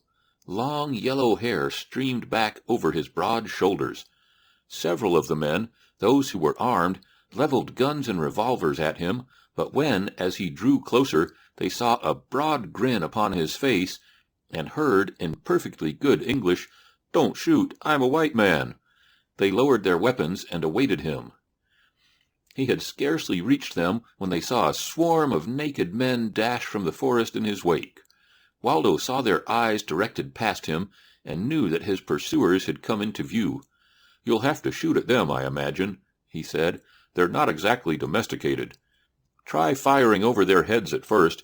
Maybe you can scare them away without hurting any of them." He disliked the idea of seeing the poor savages slaughtered. It didn't seem just like fair play to mow them down with bullets. The sailors followed his suggestion. At the first reports, the cavemen halted in surprise and consternation. "Let's rush 'em," suggested one of the men, and this was all that was needed to send them scurrying back into the woods. Waldo found that the ship was English, and that all the men spoke his mother tongue in more or less understandable fashion. The second mate, who was in charge of the landing party, proved to have originated in Boston. It was much like being at home again. Waldo was so excited and wanted to ask so many questions all at once that he became almost unintelligible. It seemed scarcely possible that a ship had really come. He realized now that he had never actually entertained any very definite belief that a ship would ever come to this out-of-the-way corner of the world. He had hoped and dreamed, but down in the bottom of his heart he must have felt that years might elapse before he would be rescued. Even now it was difficult to believe that these were really civilized beings like himself. They were on their way to a civilized world. They would soon be surrounded by their families and friends, and he, Waldo Emerson Smith-Jones, was going with them. In a few months he would see his mother and his father and all his friends. He would be among his books once more. Even as the last thought flashed through his mind, it was succeeded by mild wonderment that this outlook failed to raise his temperature as he might have expected that it would. His books had been his real life in the past. Could it be that they had lost something of their glamour? Had his brief experience with the realities of life dulled the edge of his appetite for second-hand hopes, aspirations, deeds, and emotions? It had. Waldo yet craved his books, but they alone would no longer suffice. He wanted something bigger, something more real and tangible. He wanted to read and study, but even more he wanted to do. And back there in his own world there would be plenty awaiting the doing. His heart thrilled at the possibilities that lay before the new Waldo Emerson, possibilities of which he would never have dreamed but for the strange chance which had snatched him bodily from one life to throw him into this new one, which had forced upon him the development of attributes of self-reliance, courage, initiative, and resourcefulness that would have lain dormant within him always but for the necessity which had given birth to them. Yes, Waldo realized that he owed a great deal to this experience, a great deal to... And then a sudden realization of the truth rushed in upon him. He owed everything to Nadara. "I was never shipwrecked on a desert island," said the second mate, breaking in upon Waldo's reveries, "but I can imagine just about how good you feel at the thought that you are at last rescued, and that in an hour or so you will see the shoreline of your prison growing smaller and smaller upon the southern horizon." "Yes," acquiesced Waldo in a faraway voice, "it's awfully good of you, but I am not going with you." 2 hours later Waldo Emerson stood alone upon the beach, watching the diminishing hull of a great ship as it dropped over the rim of the world far to the north. A vague hint of tears dimmed his vision. Then he threw back his shoulders, swallowed that thing that had risen into his throat, and with high-held head turned back into the forest. In one hand he carried a razor and a plug of tobacco, the sole mementos of his recent brief contact with the world of civilization. The kindly sailors had urged him to reconsider his decision, but when he remained obdurate they had insisted that they be permitted to leave some of the comforts of life with him. The only thing that he could think of that he wanted very badly was a razor. Firearms he would not accept, for he had worked out a rather fine chivalry of his own here in this savage world, a chivalry which would not permit him to take any advantage over the primeval inhabitants he had found here other than what his own hands and head might give him. At the last moment one of the seamen, prompted by a generous heart and a keen realization of what life must be without even bare necessities, had thrust upon Waldo the plug of tobacco. As he looked at it now, the young man smiled. "That would indeed be the last step, according to Mother's ideas," he soliloquized. "No lower could I sink." The ship that bore away Waldo's chance of escape carried also a long letter to Waldo's mother. In portions it was rather vague and rambling. It mentioned, among other things, that he had an obligation to fulfill before he could leave his present habitat, but that the moment he was free he should take the first steamer for Boston. The skipper of the ship, which had just sailed away, had told Waldo that insofar as he knew, there might never be another ship touch his island, which was so far out of the beaten course that only the shoreline of it had ever been explored, and scarce a score of vessels had reported it since Captain Cook discovered it in 1773. Yet it was in the face of this that Waldo had refused to leave. As he walked slowly through the wood on his way back toward his cave, he tried to convince himself that he had acted purely from motives of gratitude and fairness, that as a gentleman he could do no less than see Nadara and thank her for the friendly services she had rendered him. But for some reason this seemed a very futile and childish excuse for relinquishing what might easily be his only opportunity to return to civilization. His final decision was that he had acted the part of a fool, yet as he walked he hummed a joyous tune, and his heart was full of happiness and pleasant expectations of what he could not have told. To one thing he had made up his mind, and that was that the next sun would see him on his way to the village of Nadara. His experience with the savages that day had convinced him that he might with reasonable safety face Flatfoot and Korth. The more he dwelt upon this idea, the more light-hearted he became. He could not understand it. He should be plunged into the blackest despair, for had he not but just relinquished a chance to return home, and was he not within a day or two to enter the village of the ferocious Flatfoot and the mighty Korth? Even so, his heart sang. Waldo saw nothing of his enemies of the earlier part of the day, as he moved cautiously through the forest or crossed the little plains and meadows which lay along the route between the ocean and his lair, but his thoughts often reverted to them and to his adventures of the morning, and the result was that he became aware of a deficiency in his equipment, a deficiency which his recent battle made glaringly apparent. In fact, there were 2 points that might be easily remedied. One was the lack of a shield. Had he had protection of this nature, he would have been in comparatively little danger from the shower of missiles that the savages had flung at him. The other was a sword. With a sword and shield he could have let his enemies come to very close quarters with perfect impunity to himself, and then have run them through with infinite ease. This new idea would necessitate a delay in his plans. He must finish both shield and sword before he departed for the village of Flatfoot. What with his meditation and his planning, Waldo had made poor time on the return journey from the coast, so that it was after sunset when he entered the last deep ravine, beyond the farther summit of which lay his rocky home. In the depths of the ravine it was already quite dark, though a dim twilight still hung upon the surrounding hilltops. He had about completed the arduous ascent of the last steep trail, at the crest of which was his journey's end, when above him, silhouetted against the darkening sky, loomed a great black crouching mass, from the center of which blazed 2 balls of fire. It was Nagula, and he occupied the center of the only trail that led over the edge of the ridge from the ravine below. "I had almost forgotten you, Nagula," murmured Waldo Emerson. "I could never have gone upon my journey without first interviewing you, but I could have wished a different time and place than this. Let us postpone the matter for a day or so," he concluded aloud, but the only response from Nagula was an ominous growl. Waldo felt rather uncomfortable. He could not have come upon the great black panther at a more inopportune time or place.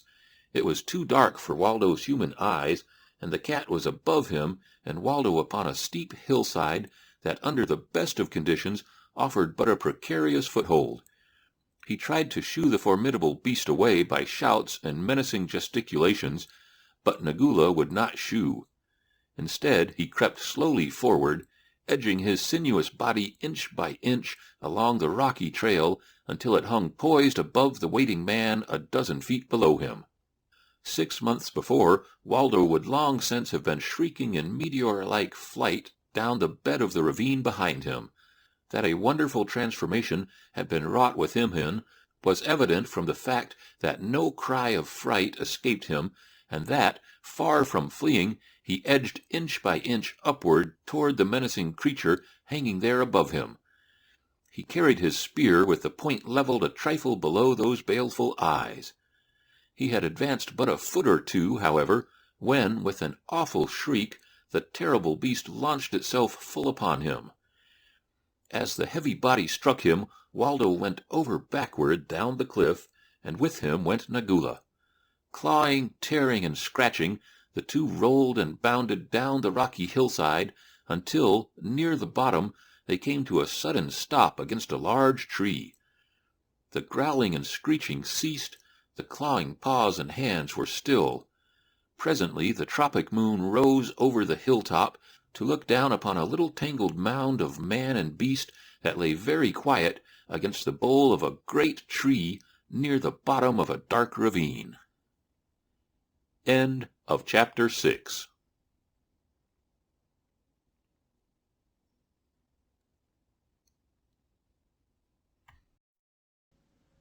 Thandar the Seeker.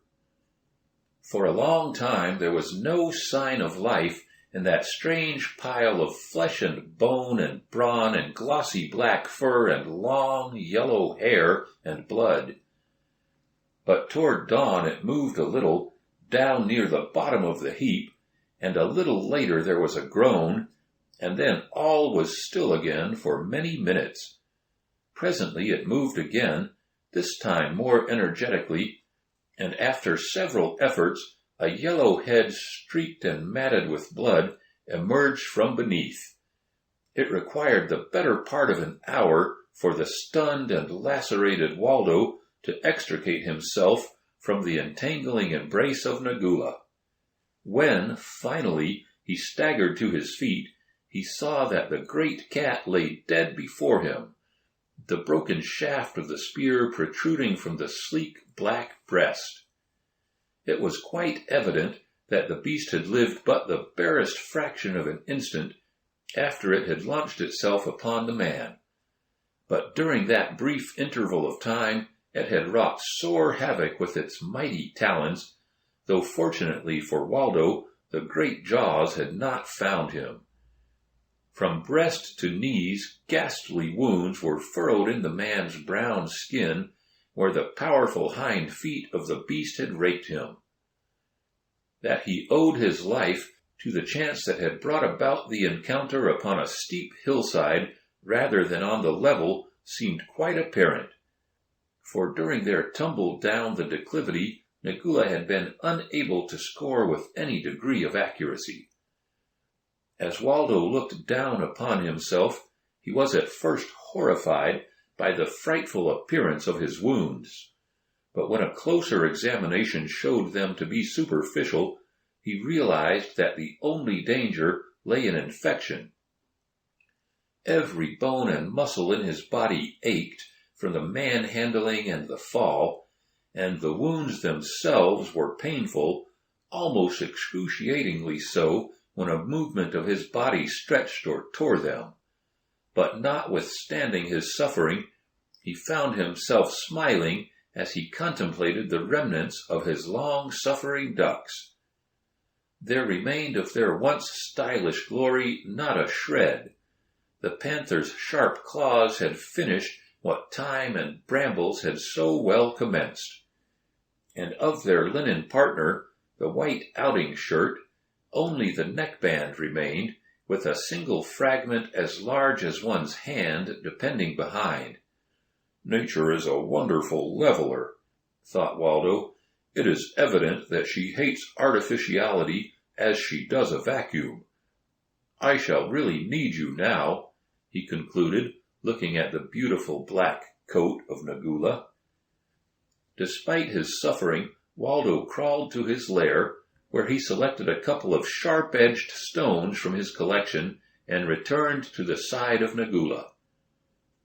Leaving his tools there, he went on down to the bottom of the ravine, where in a little crystal stream he bathed his wounds. Then he returned once more to his kill. After half a day of the most arduous labor, Waldo succeeded in removing the panther's hide, which he dragged laboriously to his lair, where he fell exhausted, unable even to crawl within. The next day Waldo worked upon the inner surface of the hide, removing every particle of flesh by scraping it with a sharp stone, so that there might be no danger of decomposition. He was still very weak and sore, but he could not bear the thought of losing the pelt that had cost him so much to obtain. When the last vestige of flesh had been scraped away, he crawled into his lair, where he remained for a week, only emerging for food and water. At the end of that time his wounds were almost healed, and he had entirely recovered from his lameness and the shock of the adventure, so that it was with real pleasure and exultation that he gloated over his beautiful trophy. Always as he thought of the time that he should have it made ready for girding about his loins, he saw himself, not through his own eyes, but as he imagined that another would see him, and that other was Nadara. For many days Waldo scraped and pounded the great skin as he had seen the cavemen scrape and pound in the brief instant he had watched them with Nadara from the edge of the forest before the village of Flatfoot. At last he was rewarded with a pelt sufficiently pliable for the purpose of the rude apparel he contemplated. A strip an inch wide he trimmed off to form a supporting belt. With this he tied the black skin about his waist, passed one arm through a hole he had made for that purpose near the upper edge. Bringing the forepaws forward about his chest, he crossed and fastened them to secure the garment from falling from the upper part of his body. It was a very proud Waldo that strutted forth in the finery of his new apparel. But the pride was in the prowess that had won the thing for him. Vulgar, gross, brutal physical prowess, the very attribute upon which he had looked with supercilious contempt 6 months before. Next, Waldo turned his attention toward the fashioning of a sword, a new spear, and a shield. The first two were comparatively easy of accomplishment. He had them both completed in half a day, and from a 2-inch strip of panther hide he made also a sword belt to pass over his right shoulder and support his sword at his left side. But the shield almost defied his small skill and newborn ingenuity. With small twigs and grasses he succeeded, after nearly a week of painstaking endeavor, in weaving a rude oval buckler some 3 feet long by 2 wide, which he covered with the skins of several small animals that had fallen before his death-dealing stones. A strip of hide fastened upon the back of the shield held it to his left arm. With it, Waldo felt more secure against the swiftly thrown missiles of the savages he knew he should encounter on his forthcoming expedition. At last came the morning for departure. Rising with the sun, Waldo took his morning tub in the cold spring that rose a few yards from his cave. Then he got out the razor that the sailor had given him, and after scraping off his scanty yellow beard, hacked his tawny hair until it no longer fell about his shoulders and in his eyes. Then he gathered up his weapons, rolled the boulders before the entrance to his cave, and turning his back upon his rough home, set off down the little stream toward the distant valley where it wound through the forest along the face of the cliffs to flat-footed Korth. As he stepped lightly along the hazardous trail, leaping from ledge to ledge in the descent of the many sheer drops over which the stream fell, he might have been a reincarnation of some primeval hunter from whose savage loins had sprung the warriors and the strong men of a world.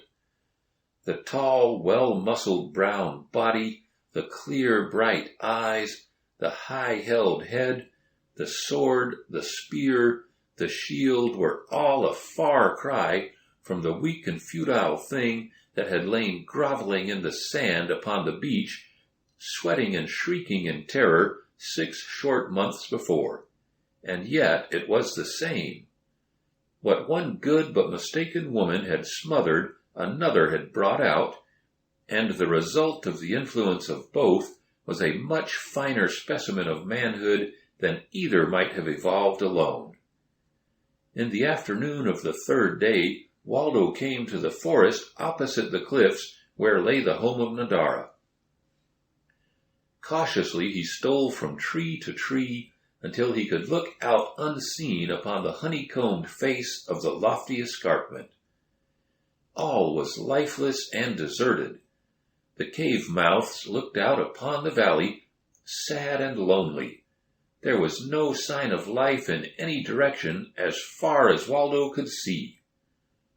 Coming from the forest, he crossed the clearing and approached the cliffs. His eye, now become alert in woodcraft, detected the young grass growing in what had once been well-beaten trails. He needed no further evidence to assure him that the caves were deserted and had been for some time. One by one he entered and explored several of the cliff dwellings. All gave the same mute corroboration of what was everywhere apparent. The village had been evacuated without haste in an orderly manner. Everything of value had been removed, only a few broken utensils remaining as indication that it had ever constituted human habitation. Waldo was utterly confounded. He had not the remotest idea in which direction to search. During the balance of the afternoon, he wandered along the various ledges, entering first one cave and then another. He wondered which had been Nadara's. He tried to imagine her life among these crude, primitive surroundings, among the beast-like men and women who were her people. She did not seem to harmonize with either.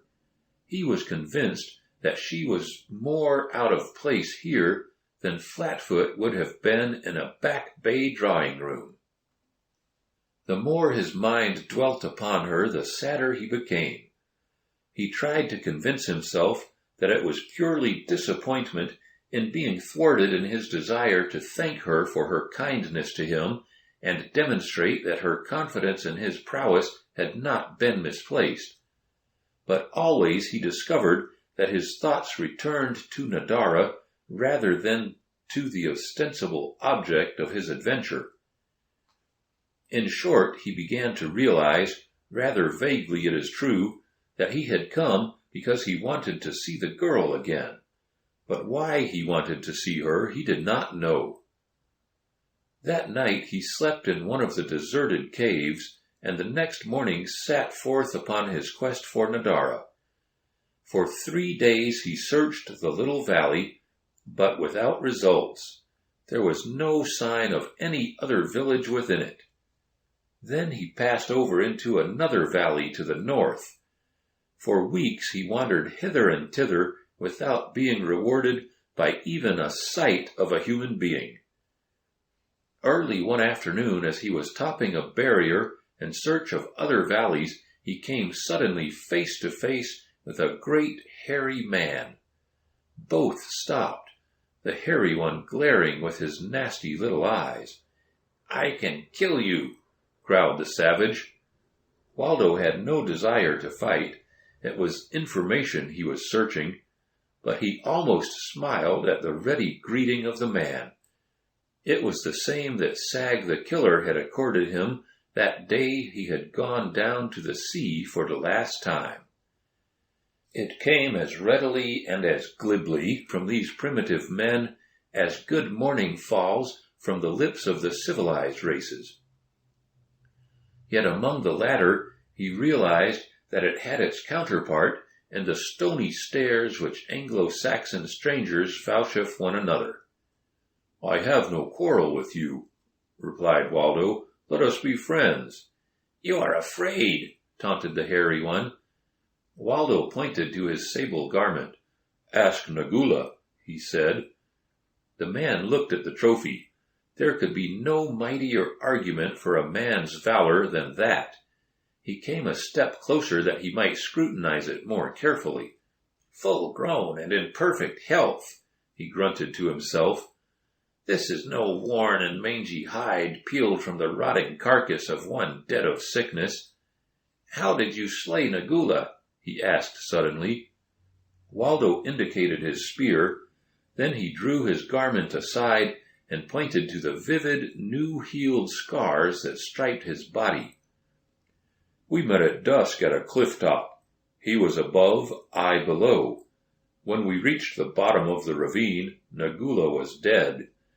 But it was nothing for Thandar. I am Thandar." Waldo rightly suspected that a little bravado would make a good impression on the intellect primeval, nor was he mistaken. "What do you here in my country?" asked the man, but his tone was less truculent than before. "I am searching for Flatfoot and Korth, and Nadara," said Waldo. The other's eyes narrowed. "What would you of them?" he asked. "Nadara was good to me. I would repay her." "But Flatfoot and Korth, what of them?" insisted the man. "My business is with them.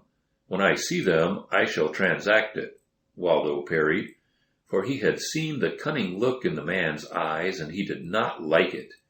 "Can you lead me to them?" "I can tell you where they are, but I am not bound thither," replied the man. 3 days toward the setting sun will bring you to the village of Flatfoot.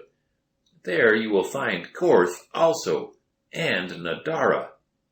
And without further parley, the savage turned and trotted toward the east.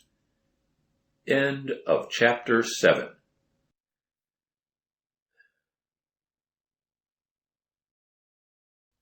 Nadara again. Waldo watched him out of sight, half-minded to follow, for he was far from satisfied that the fellow had been entirely honest with him. Why he should have been otherwise, Waldo could not imagine, but nevertheless there had been an indefinable suggestion of duplicity in the man's behavior that had puzzled him. However, Waldo took up his search toward the west, passing down from the hills into a deep valley, the bottom of which was overgrown by a thick tangle of tropical jungle. He had forced his way through this for nearly half a mile when he came to the bank of a wide, slow-moving river. Its water was thick with sediment, not clean, sparkling, and inviting, as were the little mountain streams of the hills and valleys farther south. Waldo traveled along the edge of the river in a northwesterly direction, searching for a ford. The steep, muddy banks offered no foothold, so he dared not venture a crossing until he could be sure of a safe landing upon the opposite shore. A couple of 100 yards from the point at which he had come upon the stream, he found a broad trail leading down into the water, and on the other side saw a similar track cutting up through the bank.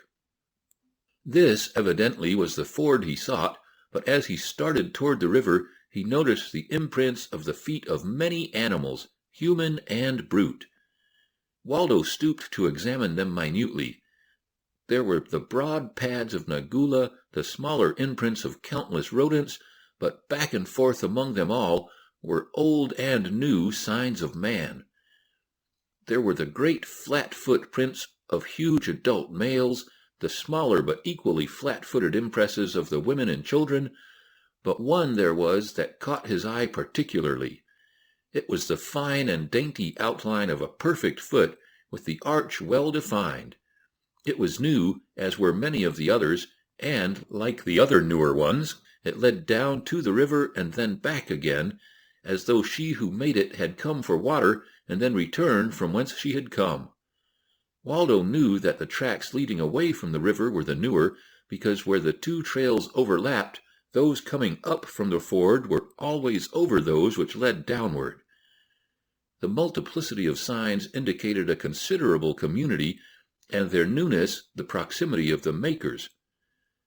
Waldo hesitated but a moment before he reached a decision, and then he turned up the trail away from the river, and at a rapid trot followed the spoor along its winding course through the jungle to where it emerged at the base of the foothills to wind upward toward their crest.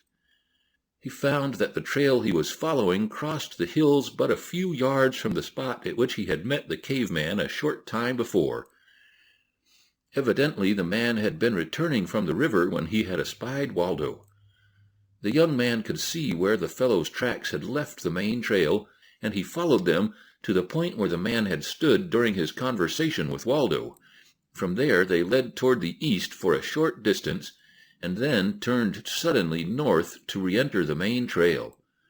Waldo could see that as soon as the man had reached a point from which he would be safe from the stranger's observation, he had broken into a rapid trot, and as he already had 2 hours' start, Waldo felt that he would have to hurry were he to overtake him. Just why he wished to do so he did not consider, but, intuitively possibly, he felt that the surly brute could give him much more and accurate information than he had. Nor could Waldo eliminate the memory of those dainty feminine footprints. It was foolish, of course, and he fully realized the fact, but his silly mind would insist upon attributing them to the cave girl, Nadara. For 2 hours he trotted doggedly along the trail, which for the most part was well defined. There were places, of course, which taxed his trailing ability, but by circling widely from these points, he always was able to pick up the tracks again. He had come down from the hills and entered an open forest where the trail was entirely lost in the mossy carpet that lay beneath the trees, when he was startled by a scream, a woman's scream, and the hoarse gutturals of 2 men, deep and angry. Hastening toward the sound, Waldo came upon the authors of the commotion in a little glade half hidden by surrounding bushes. There were 3 actors in the hideous tragedy, a hairy brute dragging a protesting girl by her long black hair, and an old man who followed, protesting futilely against the outrage that threatened the young woman. None of them saw Waldo as he ran toward them until he was almost upon them, and then the beast who grasped the girl looked up, and Waldo recognized him as the same who had sent him toward the west earlier in the day. At the same instant he saw the girl was Nadara. In the brief interval that the recognition required, there sloughed from the heart and mind and soul of Waldo Emerson Smith-Jones every particle of the civilization and culture and refinement that had required countless ages in the building, stripping him naked, age on age, down to the primordial beast that had begot his first human progenitor. He saw red through blood as he leaped for the throat of the man-beast whose ruthless hands were upon Nadara. His lip curled in the fighting snarl that exposed his long unused canine fangs. He forgot sword and shield and spear. He was no longer a man, but a terrible beast, and the hairy brute that witnessed the metamorphosis blanched and shrank back in fear. But he could not escape the fury of that mad charge or the raging creature that sought his throat. For a moment they struggled in a surging, swaying embrace, and then toppled to the ground, the hairy one beneath.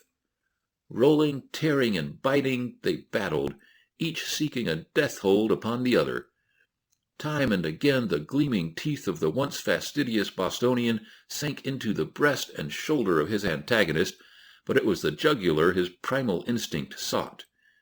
The girl and the old man had drawn away where they could watch the battle in safety. Nadara's eyes were wide in fascination. Her slim brown hands were tight pressed against her rapidly rising and falling breasts as she leaned a little forward with parted lips, drinking in every detail of the conflict between the 2 beasts. Ah, but was the yellow-haired giant really fighting for possession of her, or merely in protection because she was a woman? She could readily conceive, from her knowledge of him, that he might be acting now solely from some peculiar sense of duty which she realized that he might entertain, although she could not herself understand it. Yes, that was it, and when he had conquered his rival he would run away again, as he had months before. At the thought, Nadara felt herself flush with mortification. No, he should never have another opportunity to repeat that terrible affront. As she allowed her mind to dwell on the humiliating moment that had witnessed the discovery that Thandar had fled from her at the very threshold of her home, Nadara found herself hating him again as fiercely as she had all those long months, a hatred that had almost dissolved at sight of him as he rushed out of the underbrush a moment before to wrest her from the clutches of her hideous tormentor.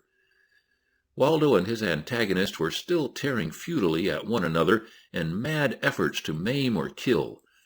The giant muscles of the caveman gave him but little if any advantage over his agile though slightly less powerful adversary. The hairy one used his teeth to better advantage, with the result that Waldo was badly torn and bleeding from a dozen wounds. Both were weakening now, and it seemed to the girl who watched that the younger man would be the first to succumb to the terrific strain under which both had been. She took a step forward and, stooping, picked up a stone. Her small strength would be ample to turn the scales as she might choose. A sharp blow upon the head of either would give his adversary the trifling advantage that would spell death for the one she struck. The two men had struggled to their feet again as she approached with raised weapon. At the very moment that it left her hand, they swung completely round, so that Waldo faced her, and in the instant before the missile struck his forehead, he saw Nadara in the very act of throwing, upon her face an expression of hatred and loathing. Then he lost consciousness and went down, dragging with him the caveman, upon whose throats his fingers had just found their hold. End of Chapter 8.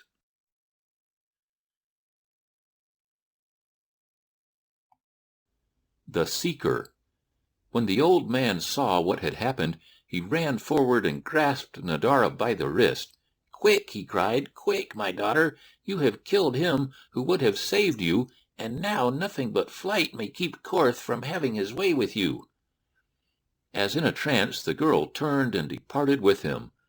They had scarcely disappeared within the underbrush when Waldo returned to consciousness, so slight had been the effect of the blow upon his head. To his surprise, he found the caveman lying very still beside him, but an instant later he read the reason for it in the little projecting ridge of rock upon which lay his foe's forehead. In falling, the savage man had struck thus and lost consciousness. Almost immediately the hairy one opened his eyes, but before he could gather his scattered senses, sinewy fingers found his throat, and he lapsed once more into oblivion, from which there was no awakening. As Waldo staggered to his feet, he saw that the girl had vanished, and there swept back into his mind the memory of the hate that had been in her face as she struck him down. It seemed incredible that she should have turned against him so, and at the very moment, too, when he had risked his life in her service. But that she had there could be no doubt, for he had seen her cast the stone. With his own eyes he had seen her, and, too, he had seen the hatred and loathing in her face as she looked straight into his. But what he had not seen was the look of horror that followed as the missile struck him instead of Korth, sending him crumpling to the earth. Slowly Waldo turned away from the scene of battle, and without even a second look at his vanquished enemy, limped painfully into the brush. His heart was very heavy, and he was weak from exhaustion and loss of blood, but he staggered on, back toward his mountain lair, as he thought, until, unable to go further, he sank down upon a little grassy knoll and slept. When Nadara recovered from the shock of the thing she had done sufficiently to reason for herself, she realized that after all Thandar might not be dead, and though the old man protested long and loudly against it, she insisted upon retracing her steps toward the spot where they had left the yellow giant in the clutches of Korth. Very cautiously the girl threaded her way through the maze of shrubbery and creepers that filled the intervening space between the forest trees, until she came silently to the edge of the clearing in which the two had fought. As she peered anxiously through the last curtain of foliage, she saw a single body lying quiet and still upon the sward, and an instant later recognized it as Korth's. For several minutes she watched it before she became convinced that the man who had so terrorized her whole childish life could never again offer her harm. She looked about for Thandar, but he was nowhere to be seen. Nadara could scarcely believe that her eyes were not deceiving her. It was incredible that the yellow one could have gone down to unconsciousness before her unintentional blow, and yet have mastered the mighty Korth. But how else could Korth have met his death and Thandar be gone? She approached quite close to the dead man, turning the body over with her foot until the throat was visible. There she saw the finger marks that had done the work, and with a little thrill of pride she turned back into the forest, calling Thandar's name aloud. But Thandar did not hear. Half a mile away he lay weak and unconscious from loss of blood. Morning found Nadara sleeping in a sturdy tree upon the trail along which Waldo had followed Korth. She had discovered the footprints of the two men the evening before, while she had been searching unsuccessfully for the trail which Waldo had followed after the battle. She hoped now that the spoor might lead her to Thandar's cave, to which she felt it quite possible he might have returned by another way. When the girl awoke, she again took up her journey, following the tracks as unerringly as a hound up through the hilly country, across the divide, and down into the jungle to the very watering place at which her tribe had drank a few days earlier. Here she made a brief stay. Then on again down the river, back through the jungle and on to the divide once more. She was much mystified by the windings of the trail, but for days she followed the fading spoor until, becoming fainter and fainter as it grew older, she lost it entirely at last. She was quite sure by now, however, that it led from her tribe's former territory, and so she kept on, hoping against hope that soon she would come across the fresh track of Thandar where he had passed her on his return journey to his home. Nadara had eluded the old man when she started upon her search for Thandar, so it was that the old fellow returned to the dwellings of his people alone the following day. Flatfoot was the first to greet him. "Where is the girl?" he growled. "And where is Korth? Has he taken her? Answer me the truth, or I will break every bone in your carcass." "I do not know where the girl is," answered the old man truthfully enough, "but Korth lies dead in the little glade beyond the 3 great trees. A mighty man killed him as he was dragging Nadara off into the thicket." "And the man has taken the girl for himself?" yelled Flatfoot. "You old thief, you! This is some of your work. Always have you tried to cheat me of this girl since first you knew that I desired her. Whither went they? Quick, before I kill you." "I do not know," replied the old man. "For hours I searched, until darkness came, but neither of them could I find, and my old eyes are no longer keen for trailing, so I was forced to abandon my hunt and return here when morning came." "By the 3 trees the trail starts, you say?" cried Flatfoot. "That is enough. I shall find them, and when I return with the girl it will be time enough to kill you. Now it would delay me too much." And with that the caveman hurried away into the forest. It took him half a day to find Nadara's trail, but at last his search was rewarded, and as she had made no effort to hide it, he moved rapidly along in the wake of the unsuspecting girl. But he was not as swift as she, and the chase bid fair to be a long one. When Waldo woke he found the sun beating down upon his face, and though he was lame and sore, he felt quite strong enough to continue his journey. But whither he should go he did not know. Now that Nadara had turned against him, the island held nothing for him, and he was on the point of starting back toward his far distant lair, from where he might visit the ocean often to watch for a passing ship, when the sudden decision came to him to see the girl again, regardless of her evident hostility, and learn from her own lips the exact reason of her hatred for him. He had had no idea that the loss of her friendship would prove such a blow to him, so that his pride suffered as well as his heart as he contemplated his harrowed emotions. Of course he was reasonably sure that Nadara's attitude was due to his ungallant desertion, for which act he had long suffered the most acute pangs of remorse and contrition.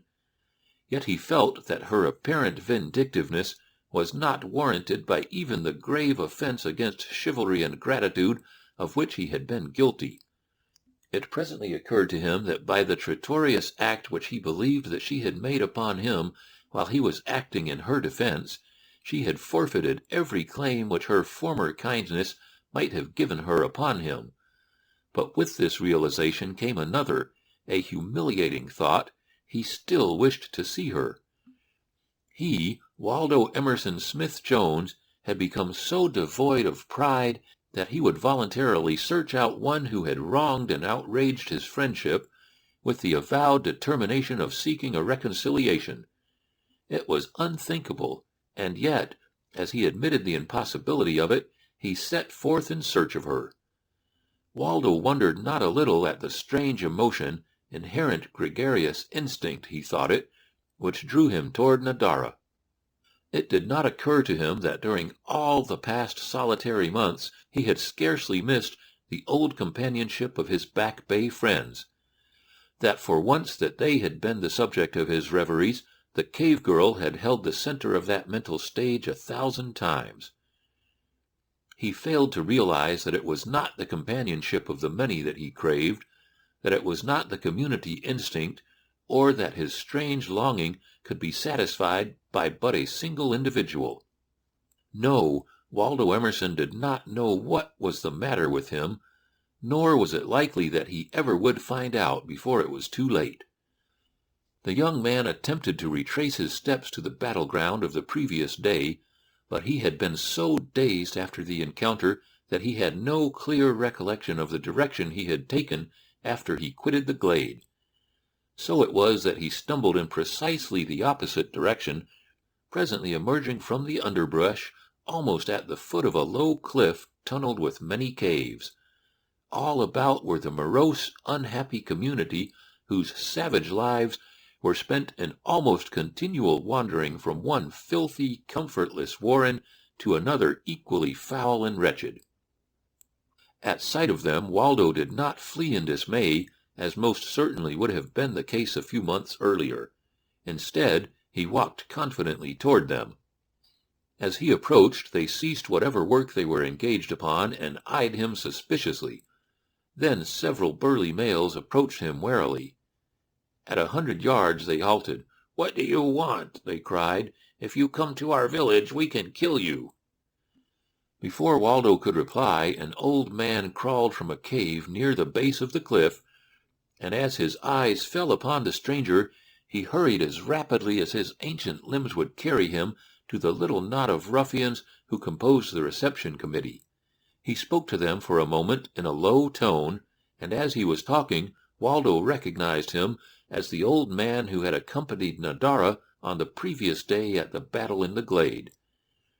When he had finished speaking, one of the cavemen assented to whatever proposal the decrepit one had made, and Waldo saw that each of the others nodded his head in approval. Then the old man advanced slowly toward Waldo. When he had come quite close, he spoke. "I am an old man," he said. "Thandar would not kill an old man." "Of course not. But how know you that my name is Thandar?" replied Waldo. "Nadara, she who is my daughter, has spoken of you often. Yesterday we saw you as you battled with that son of Nagula. Nadara told me then that it was you. What would Thandar among the people of Flatfoot?"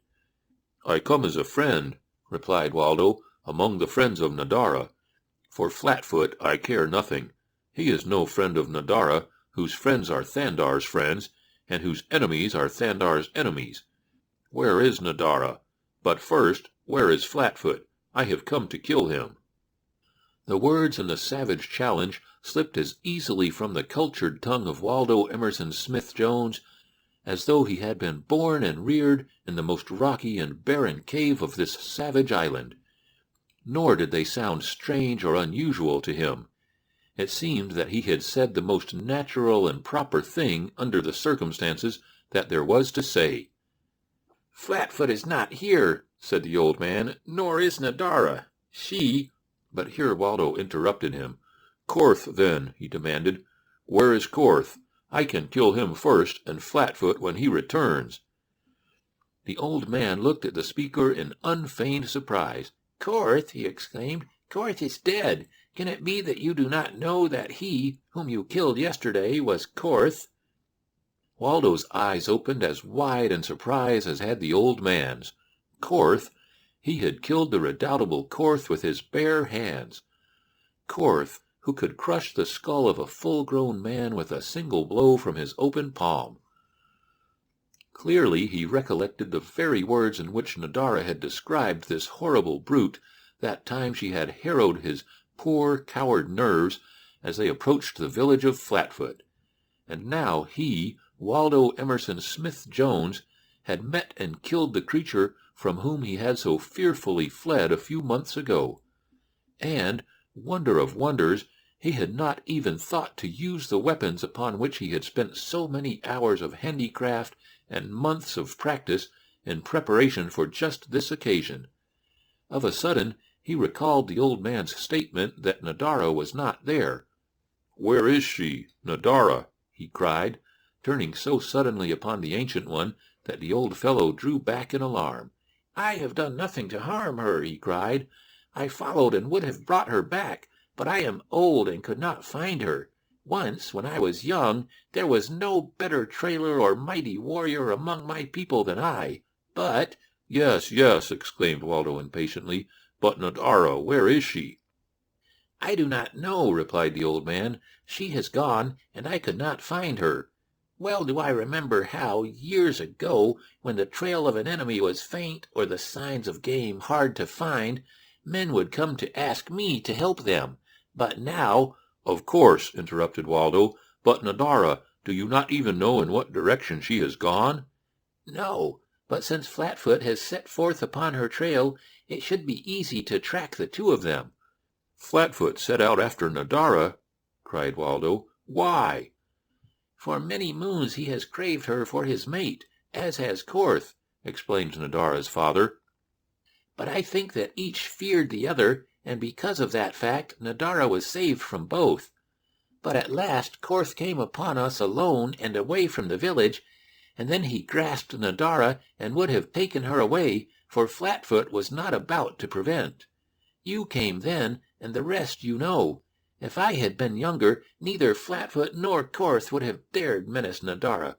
For when I was a young man I was very terrible, and the record of my kills was a—" "How long since did Flatfoot set out after Nadara?" Waldo broke in. "But a few hours since," replied the old man. "It would be an easy thing for me to overtake him by night had I the speed of my youth, for I well remember—" "From where did Flatfoot start upon the trail?" cried the young man. "Lead me to the place." "This way, then, Thandar," said the other, starting off toward the forest. "I will show you if you will save Nadara from Flatfoot. I love her. She has been very kind and good to me. She is unlike the rest of our people. I should die happy if I knew that you have saved her from Flatfoot, but I am an old man and may not live until Nadara returns. Ah, that reminds me. There is that in my cave which belongs to Nadara, and were I to die, there would be none to protect it for her. Will you wait for the moment that it will take me to run and fetch it, that you may carry it to her, for I am sure that you will find her, though I am not as sure that you will overcome Flatfoot if you meet him. He is a very terrible man." Waldo hated to waste a minute of the precious time that was allowing Flatfoot to win nearer and nearer Nadara, but if it were in a service for the girl who had been so kind to him and for the happiness of her old father, he could not refuse. So he waited impatiently while the old fellow tottered off toward the caves. Those who had come halfway to meet Waldo had hovered at a safe distance while he had been speaking to Nadara's father, and when the two turned toward the forest, all had returned to their work in evident relief. For the old man had told them that the stranger was the mighty warrior who had killed the terrible Korth with his bare hands, nor had the story lost anything in the telling. After what seemed hours to the waiting Waldo, the old man returned with a little package carefully wrapped in the skin of a small rodent, the seams laboriously sewed in a manner of lacing with pieces of gut.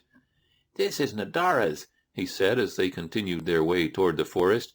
"It contains many strange things, of which I know not the meaning or purpose. They all were taken from the body of her mother when the woman died. You will give them to her?" "Yes," said Waldo, "I will give them to Nadara, or die in the trying of it." End of chapter 9.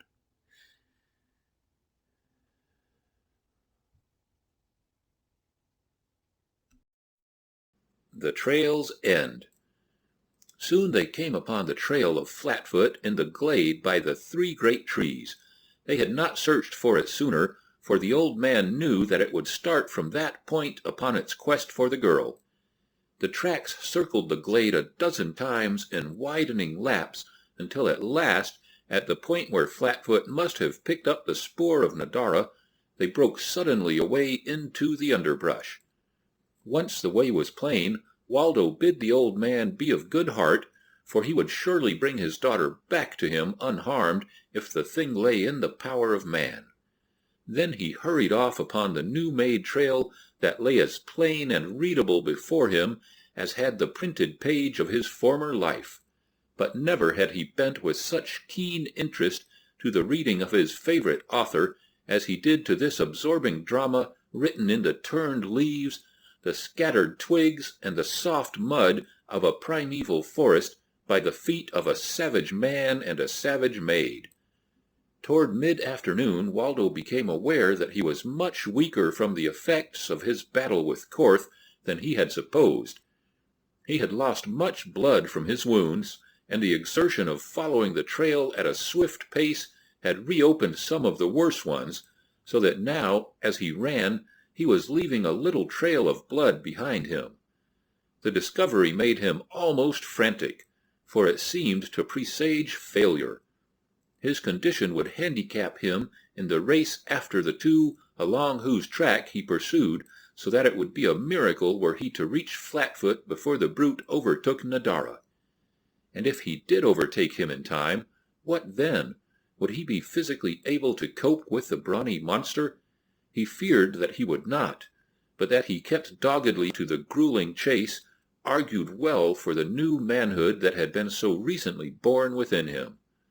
On and on he stumbled, until at dusk he slipped and fell exhausted to the earth. Twice he struggled to his feet in an attempt to go on, but he was forced to give in, lying where he was until morning. Slightly refreshed, he ate of the roots and fruit which abounded in the forest, taking up the chase again, but this time more slowly. He was now convinced that the way led back along the same trail which he had followed into the country, and when he reached the point at which he had first met Korth on the previous day, he cut across the little space which intervened between the caveman's tracks and the point at which he had stood before he went down over the divide into the jungle toward the river and the ford. A moment later he was rewarded by the sight of Nadara's dainty footprints, as well as those of Flatfoot, leading away along his old trail. The act had saved him several miles of needless tracking. All that day he followed as rapidly as his weakened condition would permit, but his best efforts seemed dismally snail-like. Along the way he bowled over a couple of large rodents, which he ate raw, for he had long since learned the desirability of a meat diet for one undergoing severe physical exertion, and had conquered his natural aversion for the uncooked flesh. He even had come to relish it, though often as he dined thus upon meat, a broad grin illumined his countenance at the thought of the horror with which his mother and his Boston friends would view such a hideous performance. As he continued trailing the 2, he was at first surprised to discover the fidelity with which Nadara had clung to his old trail, and because of this fact he often was able to save miles at a time by taking crosscuts where, on his way in, he had made wide detours. But at last, on the third day, when he attempted this at a place which would have saved him fully 10 miles, he was dismayed by the discovery that he could not again pick up either Nadara's trail or that of the caveman. Even his own old trail was entirely obliterated.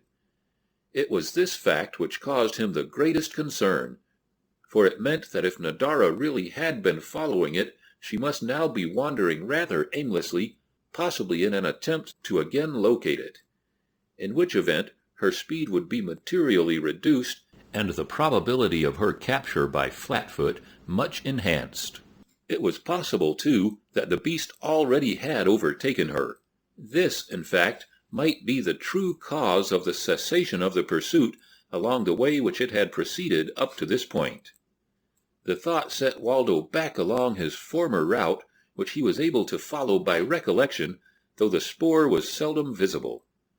He came upon no sign of those he sought that day, but the next morning he found the point at which Nadara had lost his old trail upon a rocky ridge. The girl evidently assumed that it would lead into the valley below, where she might pick it up again in the soft earth, and so her footprints led down a shelving bluff, while plain above them showed the huge imprints of Flatfoot. Up to this point, at least, he had not caught up with her. Waldo breathed a sigh of relief at the discovery. The trail was at least 2 days old, for Nadara and Flatfoot had traveled much more rapidly than the wounded man who haunted their footsteps like a grim shadow. About noon Waldo came to a little stream at which both those who preceded him had evidently stopped to drink. He could see where they had knelt in the soft grass at the water's edge. As Waldo stopped to quench his own thirst, his eyes rested for an instant upon the farther bank, which at that point was little more than 10 feet from him. He saw that the opposite shore was less grassy, and that it sloped down to the water, forming a muddy beach partially submerged. But what riveted his attention were several deep imprints in the mud. He could not be certain, of course, at that distance, but he was sure enough that he had recognized them to cause him to leap to his feet, forgetful of his thirst, and plunge through the stream for a closer inspection. As he bent to examine the spoor at close range, he could scarce repress a cry of exultation. They had been made by the hands and knees of Nadara, as she had stooped to drink at the very spot not 24 hours before. She must have circled back toward the brook for some reason, but by far the greatest cause for rejoicing was the fact that Nadara's trail alone was there. Flatfoot had not yet come upon her, and Waldo now was between them. The knowledge that he might yet be in time, and that he was gaining sufficiently in strength to make it reasonably certain that he could overhaul the girl eventually, filled Waldo with renewed vigor. He hastened along Nadara's trail now with something of the energy that had been his directly before his battle with Korth. His wounds had ceased bleeding, and for several days he had eaten well, and by night slept soundly, for he had reasoned that only by conserving his energy and fortifying himself in every way possible could he succor the girl. That night he slept in a little thicket which had evidently harbored Nadara the night before. The following day the way lay across a rolling country, cut by numerous deep ravines and lofty divides. That the pace was telling on the girl, Waldo could read in the telltale spoor that revealed her lagging footsteps. Upon each eminence the man halted to strain his eyes ahead for a sight of her. About noon he discerned far ahead a shimmering line which he knew must be the sea. Surely his long pursuit must end there. As he was about to plunge on again along Nadara's trail, something drew his eyes toward the rear, and there upon another hilltop, a mile or two behind, he saw the stocky figure of a half-naked man. It was Flatfoot. The caveman must have seen Waldo at the same instant, for, with a menacing wave of his huge fist, he increased his gait to a run, an instant later disappearing into the ravine which lay at the bottom of the hill upon which he had come into view. Waldo was undecided whether to wait for the encounter where he was, or hasten on in an effort to overtake Nadara, that she might not escape him entirely.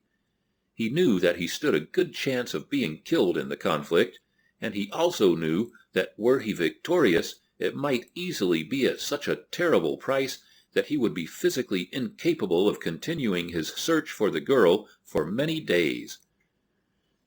As he meditated, his eyes wandered back and forth across the landscape before him, searching for Nadara. To his right lay, at a little distance, a level plain which stretched to the foot of low-lying cliffs at the valley's southern rim, some 3 or 4 miles distant. In this direction his view was almost unobstructed, but it was not in the direction of the girl's flight, so that it was but by accident that Waldo's eyes swept casually across the peaceful scene which would, at another time, have chained his attention with its quiet and alluring beauty. It was as he swept a backward glance in the direction of Flatfoot that his eye was arrested by the hint of something far out across the valley, a little behind his own position. To the Waldo of a few months previous it would not have been visible, but the new woodcraft of the man scented the abnormal in the vague suggestion of movement out among the long waving grasses of the plain. And now, with every sense alert and riveted upon the spot, he was quick to perceive that it was an animal moving slowly toward the cliffs at the upper end of the valley. Presently a little rise of ground, less thickly grassed, brought the creature into full view for an instant, but in that instant Waldo saw that the thing he watched was a woman. As he turned to hurry after her, he saw Flatfoot top another hill a half-mile nearer than he had before been, and as the caveman came into view, he turned his eyes in the direction that Waldo had been looking. A second later, and he had abandoned the pursuit of Waldo and was running rapidly toward the woman. Nadara had apparently circled back once more, this time from the sea, and coming up the valley, had passed Waldo and come opposite Flatfoot before either of them had discovered her. The young man gave a little cry of alarm as he realized that the caveman was nearer to the girl than he, by a good half-mile, he judged, and so he put every ounce of his speed into the wild dash he made down the hill into a gully which led out upon the valley. On and on he raced, unable to see either Flatfoot or Nadara, hoping, ever hoping, that he would be the first to win to her side. For Nadara had told him of the atrocities that such a creature as Flatfoot might perpetrate upon a woman rather than permit her to escape him or fall into the hands of another. Nadara, being upwind, caught neither the scent nor noise of the two who were racing madly toward her. The first knowledge she had that she was not alone in the valley was the sight of Flatfoot as he broke suddenly through a clump of tall grass not 50 paces from her. She gave a little scream and started to run, but she was very tired from the days of unremitting flight which had so sorely taxed her endurance, and thus it was no wonder that she slipped and fell before she had taken a dozen steps. Scarcely had she gained her feet when Flatfoot was upon her, one hand grasping her by the arm. "Come with me in peace, or I will kill you," he cried. "Kill me then," retorted the despairing girl, "for I shall never come with you. First will I kill myself." Flatfoot did not wish to kill her, nor did he wish her to escape, as she would be very likely to do should he be interrupted by the fellow who must even now be quite close to them. Possibly if he could keep the girl quiet, they might hide in the grass until their pursuer had gone by, and so Flatfoot, acting upon the idea, clapped a rough hand over Nadara's mouth and dragged her back along the trail he had just made. The girl struggled, striking and clawing at the hairy brute that pulled her along at his side, but she was as helpless in his clutches as if she had been a day-old babe. She did not know that help was so close at hand, or she would have found the means to free her mouth and cry out once at least. As it was, she wondered that Flatfoot should attempt to silence her in this way if there were none to hear her screams. For days she had known that the caveman was on her trail, for once in doubling back upon herself she had passed but a short distance from a ridge she had traversed the preceding day, and had seen the man's squat figure and recognized his awkward shuffling trot.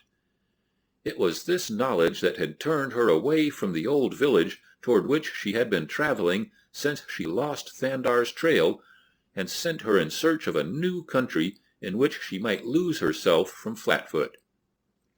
As the man dragged her roughly on through the grass, Nadara racked her brain for some means of escape, or a way to end her misery before the beast could have his way with her. But there came no ray of hope to her poor, unhappy heart. If Thandar were but there, he would save her, even if it were but to desert her the next instant. But did she wish to be saved again by him? Now that she pondered the idea, she was quite sure that she would rather die than see him again, for had he not twice run away from her? In her misery she put this interpretation upon the remarkable disappearance of Thandar after his battle with Korth. He had waited until she was out of sight, and then he had risen and fled for fear she might return and discover him. She wondered why he should dislike her so much. She was quite sure that she had been very good to him, and had tried not to annoy him while they were together. Maybe he looked down upon her, for surely he was of a superior race, of that she was quite positive. And so Nadara was very miserable and unhappy and hopeless as the brutal Flatfoot dragged her far into the tall jungle grass. Presently she noticed that the caveman repeatedly cast glances toward the rear. What could he expect from that direction, or from any direction whatever, so far as that was concerned? Were they not days and days from their own people, in a land where there seemed no men at all? Flatfoot heard no sign of pursuit. He was growing more confident. The stranger had lost their trail. The caveman moved less rapidly, and as he went, he looked now for a burrow into which he might crawl with the maiden. Then there would be no further danger whatever. Tomorrow Flatfoot would come out and find the fellow and kill him, but now he had pleasanter work in view, nor did he wish to be disturbed. And at that very moment he caught a stealthy movement in the grasses a few yards to his right. Waldo had come upon the spot at which Flatfoot had overtaken Nadara but a few moments after the brute had dragged her away, and on the instant had sought a higher piece of ground from which he could overlook the tall grass. Nor had he been long in finding a spot that, coupled with his 6 feet 2, brought his eyes above the level of the surrounding jungle. There he watched for a little until he discerned a movement of the grass tops at a little distance from him. After that it was but a matter of trailing. When Flatfoot saw what he took to be his enemy, he threw Nadara across his shoulder and started on a run in the opposite direction, at right angles to the way he had been going.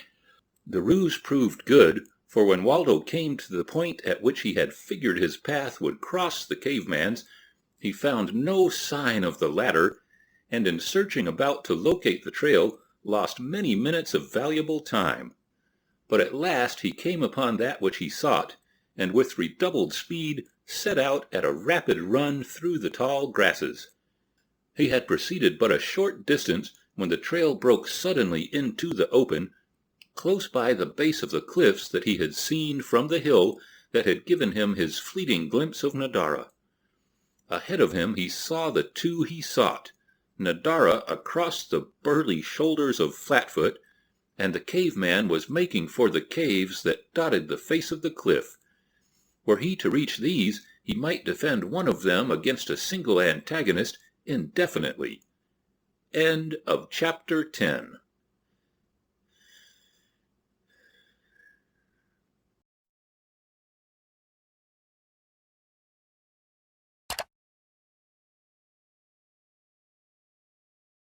Capture. Almost at the moment that Waldo emerged from the jungle, Nadara saw him and with a lunge threw herself from Flatfoot's shoulder. The man turned with a fierce growl of rage, and his eyes fell upon the giant rushing toward them. The girl was now struggling madly to escape or delay her captor. There could be but one outcome, as Flatfoot knew. He must fight now, but the girl should never escape him. Raising the huge fist that had killed many a full-grown man with a single blow, he aimed a wicked one at the side of Nadara's head. The first one she dodged, and as the arm went up to strike again, Thandar threw his spear-arm far back, and with a mighty forward surge drove his light weapon across the 100 feet that separated him from Flatfoot. It was an awful risk. There was not a foot to spare between the hairy breast that was his target and the beautiful head of the fair captive. Should either move between the time the spear left his hand and the instant that it found its mark, it might pierce the one it had been sped to save. Flatfoot's fist was crashing down toward that lovely face at the instant that the spear found him, but he had moved just enough to place his arm before his breast, so that it was the falling arm that received the weapon instead of the heart that it had been intended for. But it served its purpose. With a howl of pain and rage, Flatfoot, forgetful of the girl and the madness of his anger, dropped her and sprang toward Waldo. The latter had drawn his sword, naught but a sharpened stick of hard wood, and stood waiting to receive his foe. It was his first attempt to put either sword or shield into practical use, and he was anxious to discover their value. As Flatfoot came toward his antagonist, he pulled the spear from the muscles of his arm, and, stooping, gathered up one of the many rocks that lay scattered about at the base of the cliff. The caveman was roaring like a mad bull. Hate and murder shot from his close-set eyes.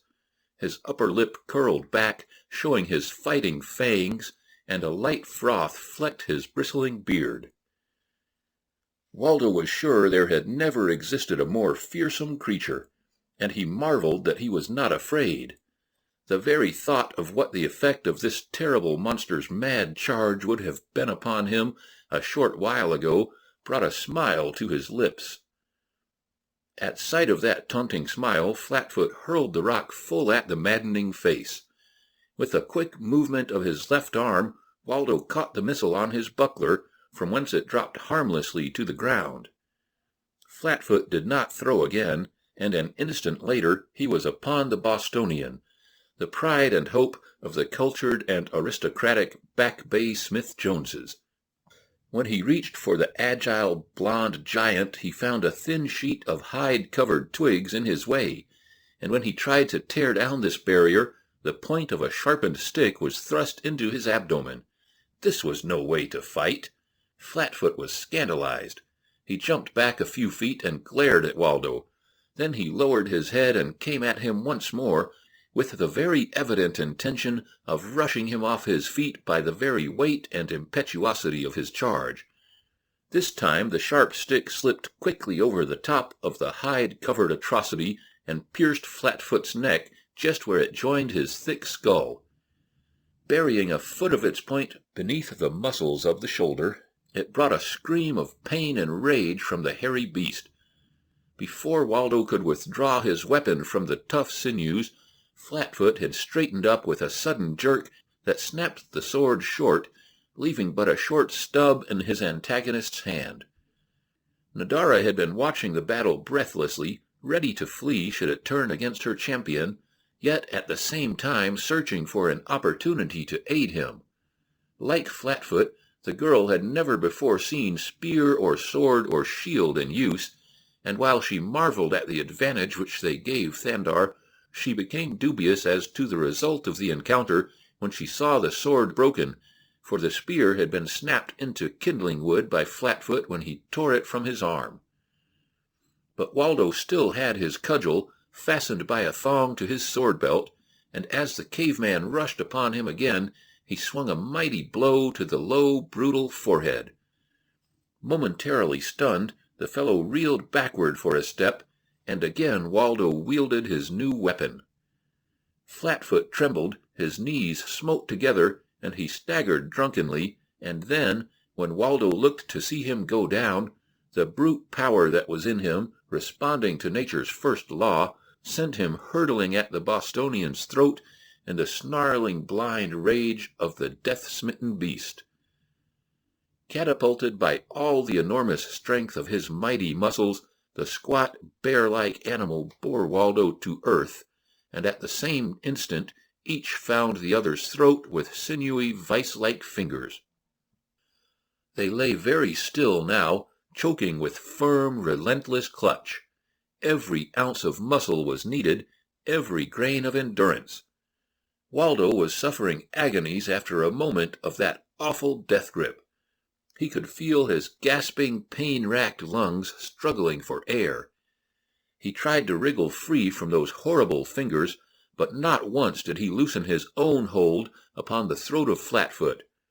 Instead, he tried to close a little tighter each second that he felt his own life ebbing. He became weaker and weaker. The pain was unendurable now.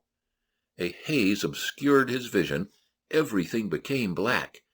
His brain was whizzing about at frightful velocity within the awful darkness of his skull.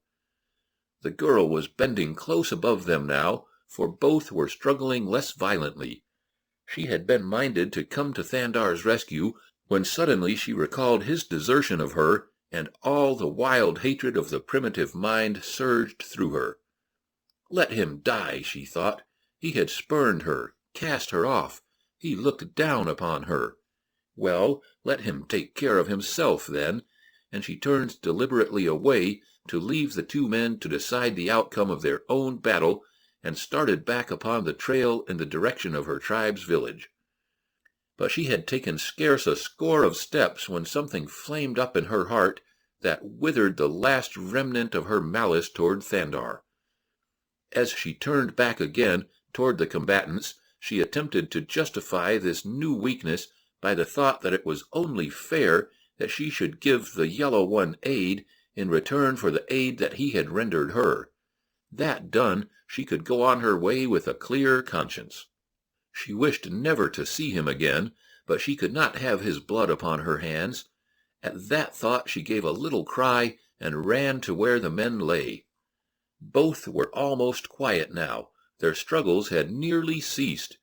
Just as she reached them, Flatfoot relaxed. His hands slipped from Waldo's throat, and he lay entirely motionless. Then the fair giant struggled convulsively once or twice. He gasped, his eyes rolled up and set, and with a sudden twitching of his muscles, he stiffened rigidly and was very still. Nadara gave one horrified look at the ghastly face of her champion, and fled into the jungle. She stumbled on for a quarter of a mile as fast as her tired limbs would carry her through the entangling grasses, and then she came to that which she sought, a little stream winding slowly through the valley down toward the ocean. Dropping to her knees beside it, she filled her mouth with the refreshing water. In an instant she was up again and off in the direction from which she had just come. Throwing herself at Waldo's side, she wet his face with the water from her mouth. She chafed his hands, shook him, blew upon his face when the water was exhausted, and then, tears streaming from her eyes, she threw herself upon him, covering his face with kisses, and moaning inarticulate words of love and endearment that were half stifled by anguished sobs of grief. Suddenly her lamentations ceased as quickly as they had begun. She raised her head from where it had been buried beside the man's and looked intently into his face. Then she placed her ear upon his breast. With a delighted cry, she resumed chafing his hands, for she had heard the beating of his heart. Presently Waldo gasped, and for a moment suffered the agonies of returning respiration.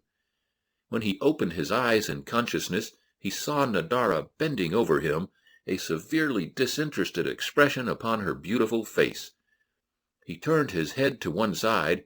There lay Flatfoot, quite dead. It was several moments before he could speak. Then he rose very unsteadily to his feet. "Nadara," he said, "Korth lies dead beside the 3 great trees in the glade that is near the village that was Flatfoot's. Here is the dead body of Flatfoot, and about my loins hangs the pelt of Nagula, taken in fair fight. I have done all that you desired of me. I have tried to repay you for your kindness to me when I was a stranger in your land. I do not know why you should have tried to kill me when I battled with Korth. No more do I know why you have allowed me to live today, when it would have been so easy to have dispatched me as I lay unconscious here beside Flatfoot. I read dislike upon your face, and I am sorry, for I would have parted with you in friendship, so that when the time comes that I return to my own land, I should be able to carry away with me only the pleasant memory of it. When we have rested and are refreshed, I shall take you back to your father." All that had been surging to the girl's lips of love and gratitude from a heart that was filled with both was congealed by the cold tone which marked this dispassionate recital of the discharge of a moral obligation. Possibly Waldo's tone was colored by the vivid memory of the look of hate that he had seen in the girl's eyes at the instant that he went down before her missile as he battled with Korth, for it was not even tinged with friendliness. And so the girl's manner was equally distant when she replied. In fact, it was even colder, for it was fraught with bitterness. "Thandar owed nothing to Nadara," she said, "and though it matters not at all, it is only fair to say that the stone that struck you as you battled in the glade was intended for Korth." Waldo's face brightened. A load that he had not realized lay there was lifted from his heart. "You did not want to hurt me, then?" he cried. "Why should I want to hurt you?" returned the girl. "I thought," and here Waldo spoiled the fair start they had made at a reconciliation, "I thought," he said, "that you were angry because I ran away from you after we had come to your village that time months ago." Nadara's head went high and she laughed aloud. "I angry? I was surprised that you did not come to the village, but after an hour I had forgotten the matter. It was with difficulty that I recognized you when I next saw you, so utterly had the occurrence departed from my thoughts." Waldo wondered why he should feel such humiliation at this frank avowal. Of what moment to him was this girl's estimation of him? Why did he feel a flush suffuse his face at the knowledge that he was of so little moment to her that she had entirely forgotten him within a few months? Waldo was mortified and angry. He changed the subject brusquely. Hereafter he should eschew personalities. "Let us find a cave at a distance from the dead man," he said, "and there we may rest until you are ready to attempt the return journey." "I am ready now," replied Nadara, "nor do I need or desire your company. I can return alone, as I came." "No," remonstrated Waldo doggedly, "I shall go with you whether you wish it or not. I shall see you safely with your father. I promised him." Nadara had been delighted with the first clause of his reply, but when it became evident that his only desire to return with her was to fulfill a promise made to her father, she became furious, though she was careful not to let him see it. "Very well," she replied, "you may come if you wish, though it is neither necessary nor as I would have it. I prefer being alone." "I shall not force my company upon you," said Waldo haughtily. "I can follow a few paces behind you."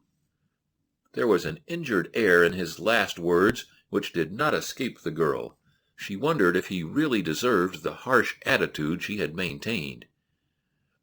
They found a cave a half-mile down the valley, where they took up their quarters against the time that Waldo should be rested, for the girl insisted that she was fully able to commence the return journey at once.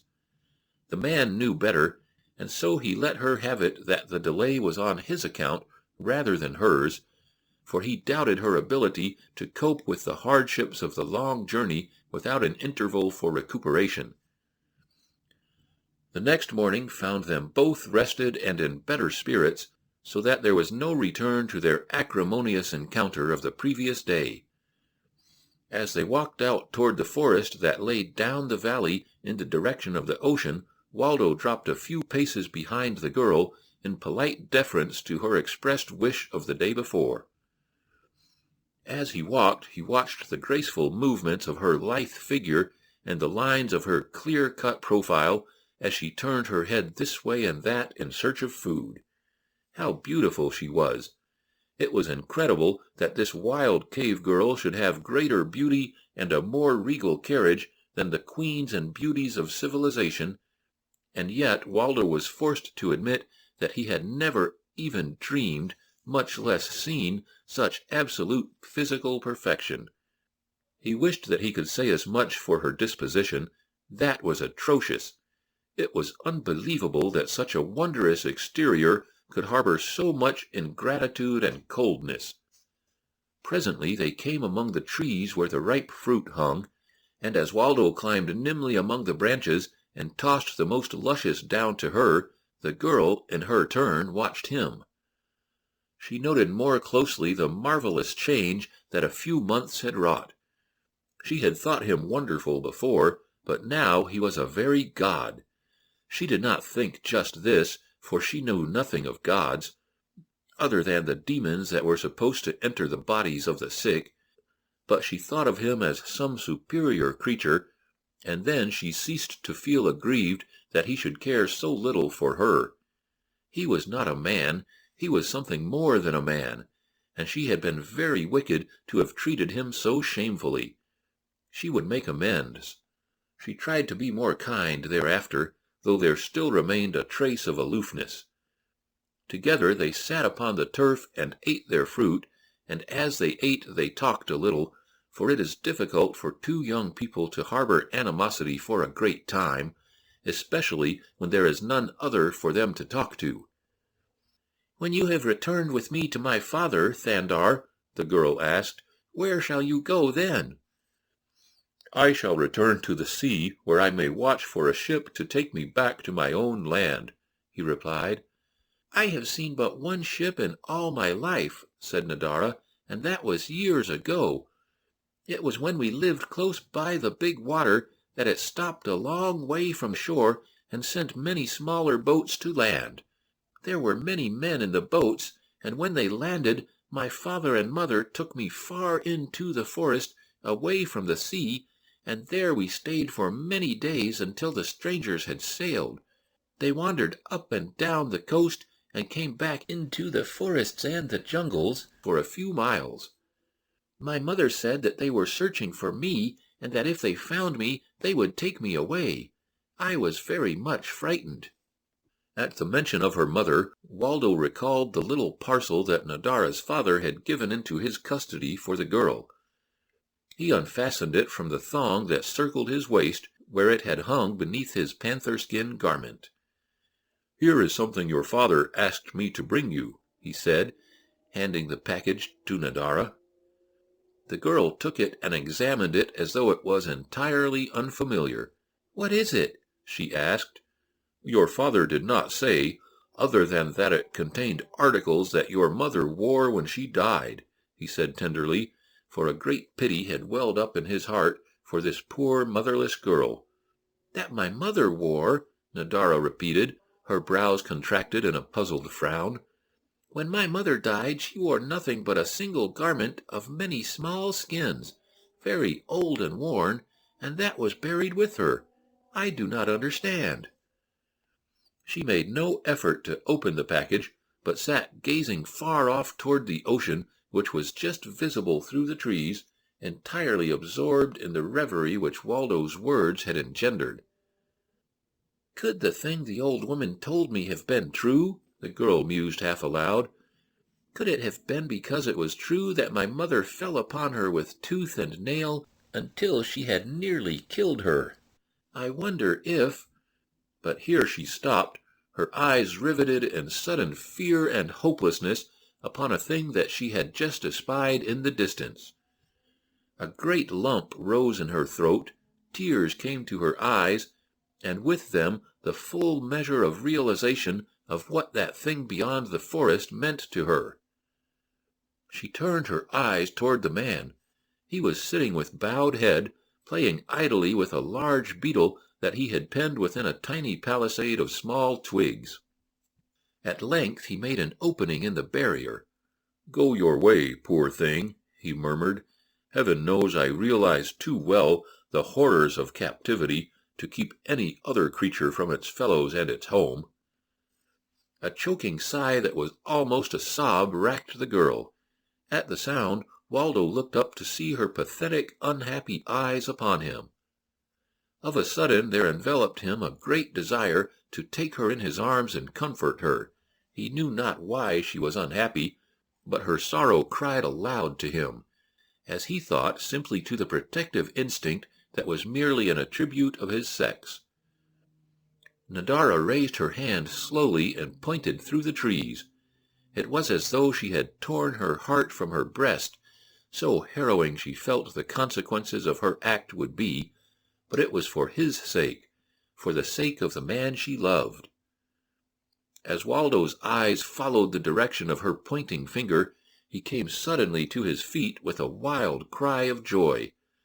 Through the trees, out upon the shimmering surface of the placid sea, there lay a graceful white yacht. "Thank God!" cried the man fervently, and sinking to his knees, he raised his hands aloft toward the author of joy and sorrow. A moment later he sprang to his feet. "Home, Nadara, home!" he cried. "Can't you realize it? I am going home. I am saved. Oh, Nadara, child, can't you realize what it means to me? Home, home, home!" He had been looking toward the yacht as he spoke, but now he turned toward the girl. She was crouching upon the ground, her face in her hands, her slender figure shaken by convulsive tears. He came toward her and, kneeling, laid his hand upon her shoulder. "Nadara," he said gently, "why do you cry, child? What is the matter?" But she only shook her head, moaning. He raised her to her feet, and as he supported her, his arm circled her shoulders. "Tell me, Nadara, why are you unhappy?" he urged. But still she could not speak for sobbing, and only buried her face upon his breast.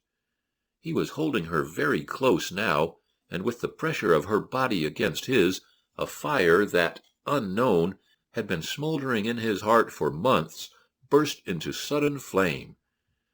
And in the heat of it there were consumed the mists that had been before the eyes of his heart all that time.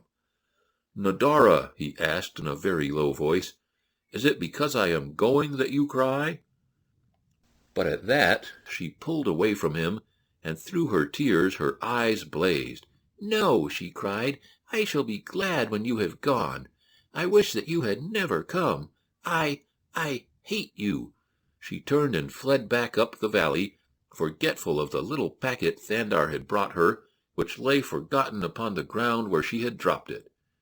Without so much as a backward glance toward the yacht, Waldo was off in pursuit of her, but Nadara was as fleet as a hare, so that it was a much-winded Waldo who finally overhauled her halfway up the face of a cliff 2 miles from the ocean. "Go away!" cried the girl. "Go back with your own kind, to your own home." Waldo did not answer. Waldo was no more. It was Thandar, the caveman, who took Nadara in his strong arms and crushed her to him. "My girl," he cried, "my girl, I love you, and because I am a fool I did not learn until it was almost too late."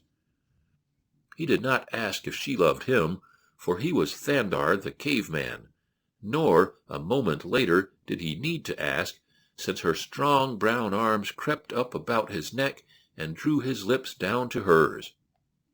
It was quite half an hour later before either thought of the yacht again. From where they stood upon the cliff's face they could see the ocean and the beach. Several boats were drawn up, and a number of men were coming toward the forest. Presently they would discover the two upon the cliff. "We shall go back together now," said Thandar. "I am afraid," replied Nadara. For a time the man stood gazing at the dainty yacht, and far beyond it into the civilization which it represented, and he saw there suave men and sneering women, and among them was a slender brown beauty who shrank from the cruel glances of the women, and Waldo writhed at this, and at the greedy eyes of the suave men as they appraised the girl, and he, too, was afraid. "Come," he said, taking Nadara by the hand, "let us hurry back into the hills before they discover us." Just as the men from the yacht, which Mr. John Alden Smith-Jones had dispatched to the South Seas in search of his missing son, emerged from the forest into a view of the valley and the cliffs, a caveman and his mate clambered over the brow of the ladder and disappeared toward the hills beyond. It was nearly dusk as the searchers from the yacht were returning toward the beach. They had found no sign of human habitation in the little valley, nor anywhere along the coast that they had so carefully explored. The commander of the expedition, Captain Cecil Burlinghame, a retired naval officer, was in advance. They had penetrated the woods nearly to the beach when his foot struck against a package wrapped in the skin of a small rodent. He stooped and picked it up. "Here is the first evidence that another human being than ourselves has ever set foot upon this island," he said as he cut the gut lacing with his pocket-knife.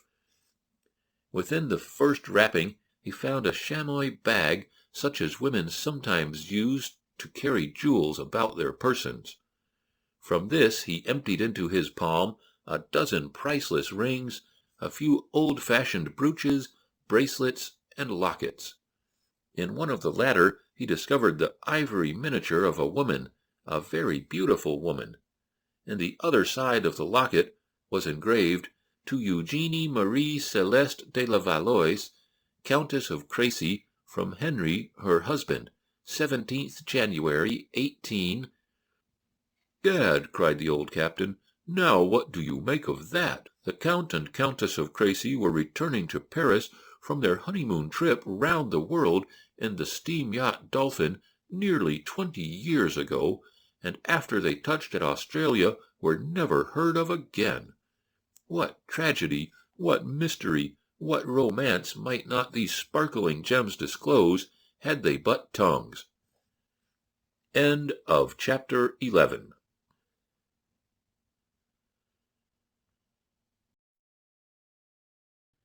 King Big Fist. Waldo Emerson Smith-Jones, scion of the aristocratic house of the John Alden Smith-Joneses of Boston, clambered up the rocky face of the precipitous cliff with the agility of a monkey. His right hand clasped the slim brown fingers of his half-naked mate, assisting her over the more dangerous or difficult stretches. At the summit the two turned their faces back toward the sea. Beyond the gently waving forest trees stretched the broad expanse of shimmering ocean. In the foreground, upon the bosom of a tiny harbor, lay a graceful yacht. A beautiful toy it looked from the distance of the cliff-top. For the first time the man obtained an unobstructed view of the craft. Before, when they had first discovered it, the boles of the forest trees had revealed it but in part. Now he saw it fully from stem to stern, with all its well-known graceful lines standing out distinctly against the deep blue of the water. The shock of recognition brought an involuntary exclamation from his lips. The girl looked quickly up into his face. "What is it, Thandar?" she asked. "What do you see?" "The yacht," he whispered. "It is the Priscilla, my father's. He is searching for me." "And you wish to go?" For some time he did not speak, only stood there gazing at the distant yacht, and the young girl at his side remained quite motionless and silent too, looking up at the man's profile, watching the expression upon his face with a look of dumb misery upon her own. Quickly through the man's mind was running the gamut of his past. He recalled his careful and tender upbringing, the time, the money, the fond pride that had been expended upon his education. He thought of the result, the narrow-minded, weakling egoist, the pusillanimous coward that had been washed from the deck of a passing steamer upon the sandy beach of this savage, forgotten shore. And yet it had been love, solicitous and tender, that had prompted his parents to their misguided efforts. He was their only son. They were doubtless grieving for him. They were no longer young, and in their declining years it appeared to him a pathetic thing that they should be robbed of the happiness which he might bring them by returning to the old life. But could he ever return to the bookish existence that once had seemed so pleasant? Had not this brief year, into which had been crowded so much of wild, primitive life, made impossible a return to the narrow, self-centered existence? Had it not taught him that there was infinitely more in life than ever had been written into the dry and musty pages of books? It had taught him to want life at first hand, not through the proxy of the printed page. It and Nadara. He glanced toward the girl. Could he give her up? No, 1,000 times, no. He read in her face the fear that lurked in her heart. No, he could not give her up. He owed to her all that he possessed of which he was most proud, his mighty physique, his new-found courage, his woodcraft, his ability to cope primitively with the primitive world, her savage world which he had learned to love. No, he could not give her up. But what? His gaze lingered upon her sweet face. Slowly there sank into his understanding something of the reason for his love of this wild, half-savage cave girl, other than the primitive passion of the sexes. He saw now not only the physical beauty of her face and figure, but the sweet, pure innocence of her girlishness, and, most of all, the wondrous tenderness of her love of him that was mirrored in her eyes. To remain and take her as his mate after the manner and customs of her own people would reflect no shame upon himself or her. But was she not deserving of the highest honor that it lay within his power to offer at the altar of her love? She, his wonderful Nadara, must become his through the most solemn and dignified ceremony that civilized man had devised. What the young woman of his past life demanded was none too good for her. Again the girl voiced her question. "You wish to go?" "Yes, Nadara," he replied. "I must go back to my own people, and you must go with me." Her face lighted with pleasure and happiness as she heard his last words, but the expression was quickly followed by one of doubt and fear. "I am afraid," she said, "but if you wish it, I will go." "You need not fear, Nadara. None will harm you by word or deed while Thandar is with you. Come, let us return to the sea and the yacht before she sails." Hand in hand they retraced their steps down the steep cliff, across the little valley toward the forest and the sea. Nadara walked very close to Thandar, her hand snuggled in his and her shoulder pressed tightly against his side, for she was afraid of the new life among the strange creatures of civilization. At the far side of the valley, just before one enters the forest, there grows a thick jungle of bamboo, really but a narrow strip, not more than 100 feet through at its greatest width, but so dense as to quite shut out from view any creature even a few feet within its narrow, gloomy avenues.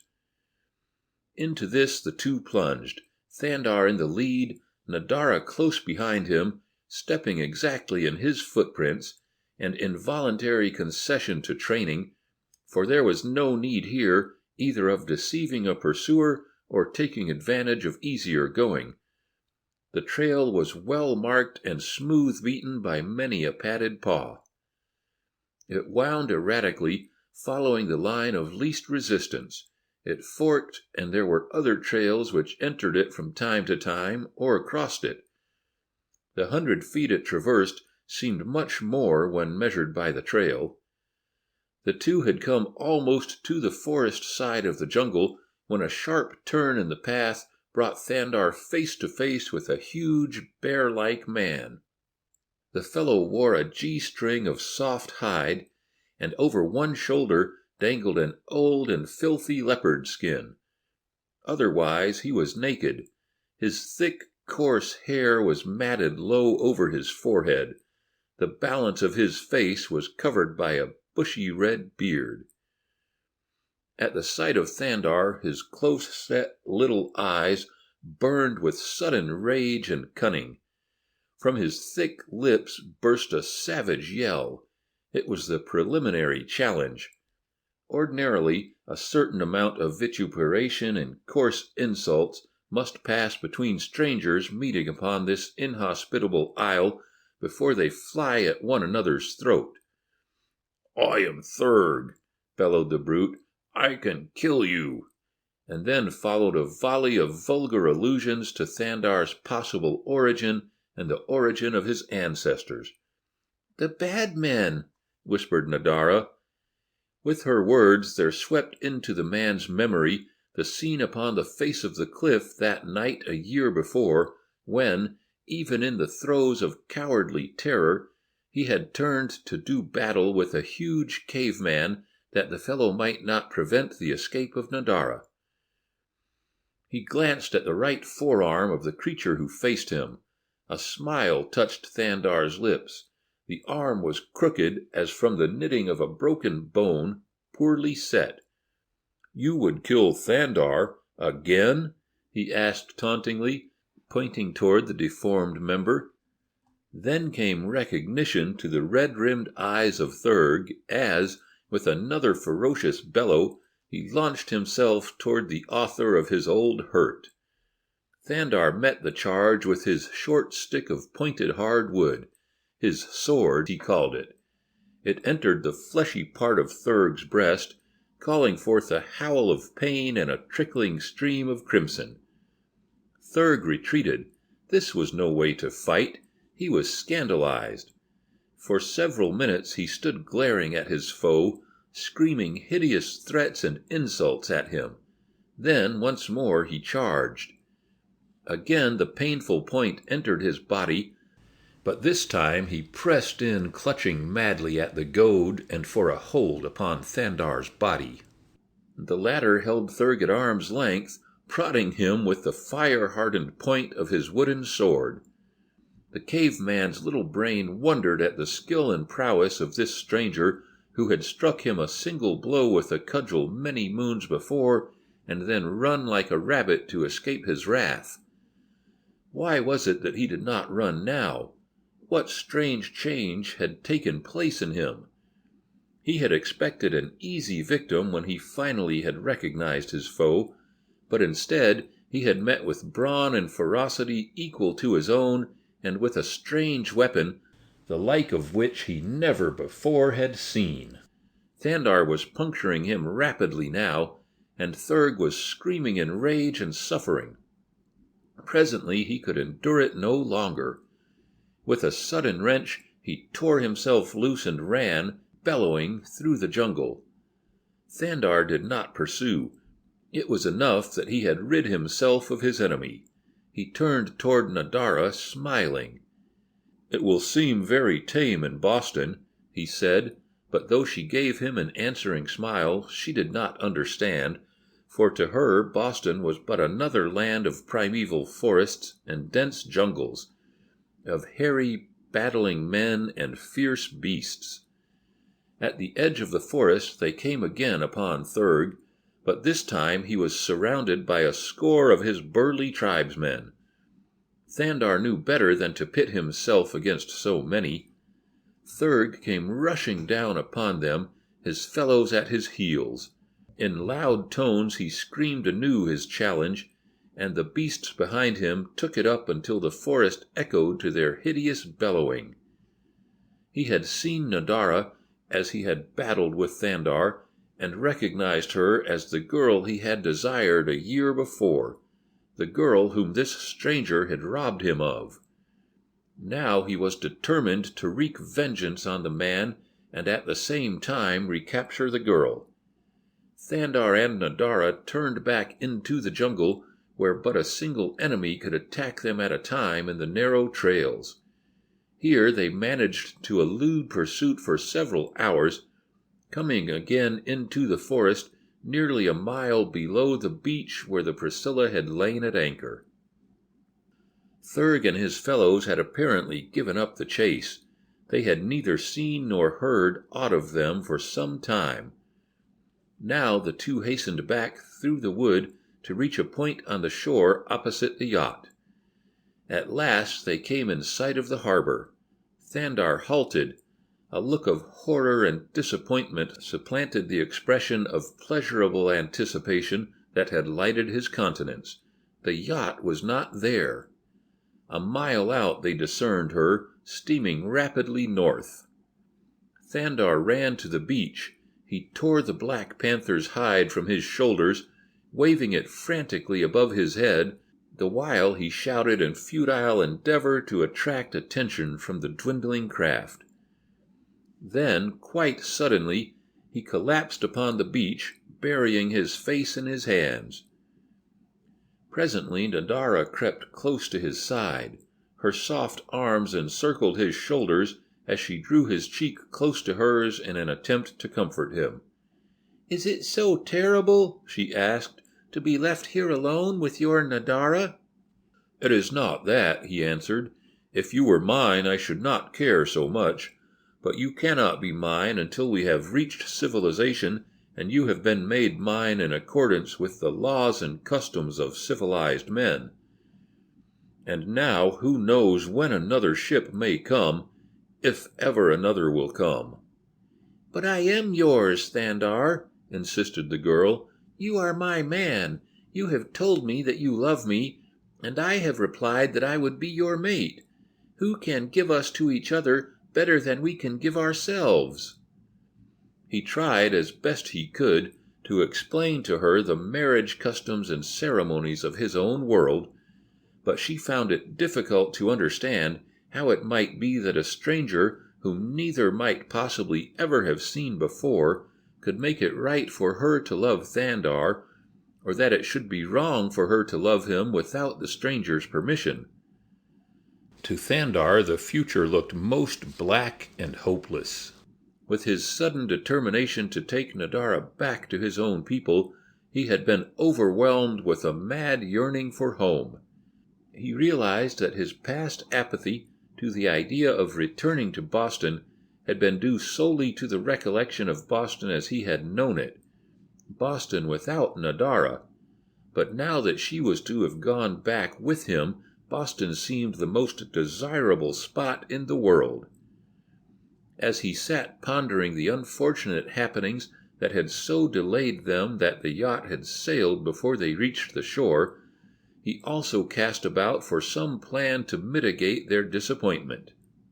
To live forever upon this savage island did not seem such an appalling thing as it had a year before, but then he had not realized his love for the wild young creature at his side. Ah, if she could but be made his wife, then his exile here would be a happy rather than a doleful lot. What if he had been born here too? With the thought came a new idea that seemed to offer an avenue from his dilemma.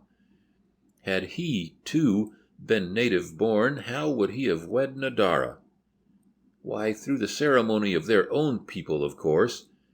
And if men and women were thus wed here, living together in faithfulness throughout their lives, what more sacred a union could civilization offer?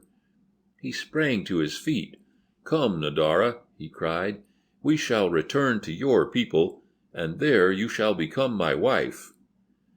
Nadara was puzzled, but she made no comment, content simply to leave the future to her lord and master, to do whatever would bring Thandar the greatest happiness.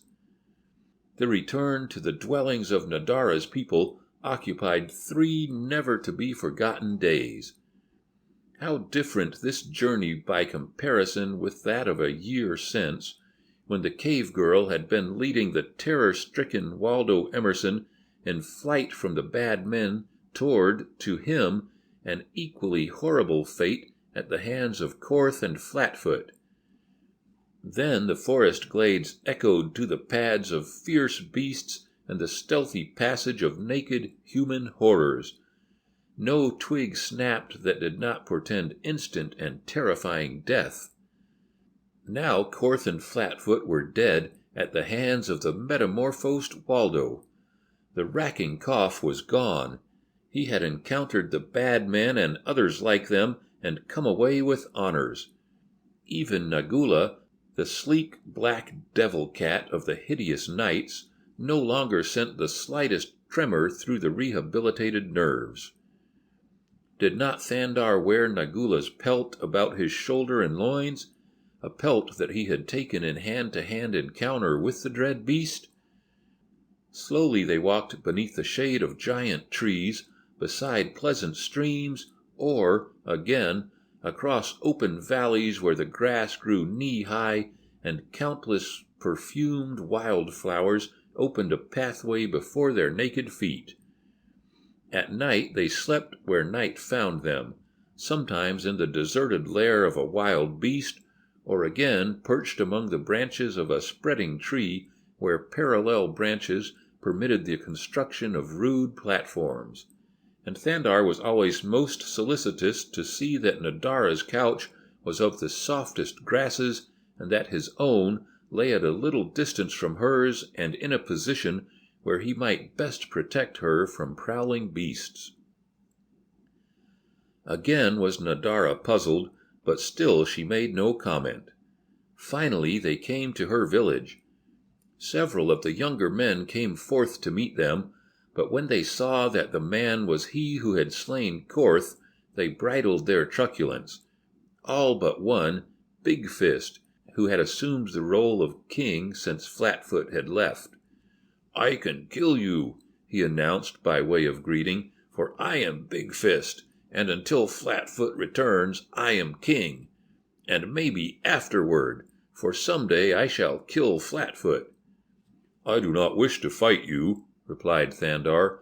"Already have I killed Korth, and Flatfoot will return no more, for Flatfoot I have killed also.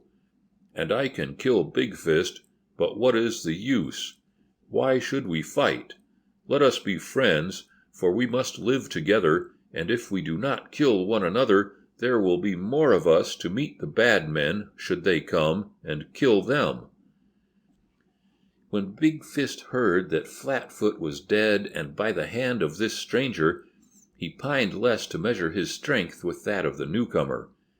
He saw the knot-hole that the other offered, and promptly he sought to crawl through it, but with honor. "Very well," he said, "I shall not kill you. You need not be afraid. But you must know that I am king, and do as I say that you shall do." "Afraid?" Thandar laughed. "You may be king," he said, "but as for doing what you say—" and again he laughed. It was a very different Waldo Emerson Smith-Jones from the thing that the sea had spewed up 12 months before.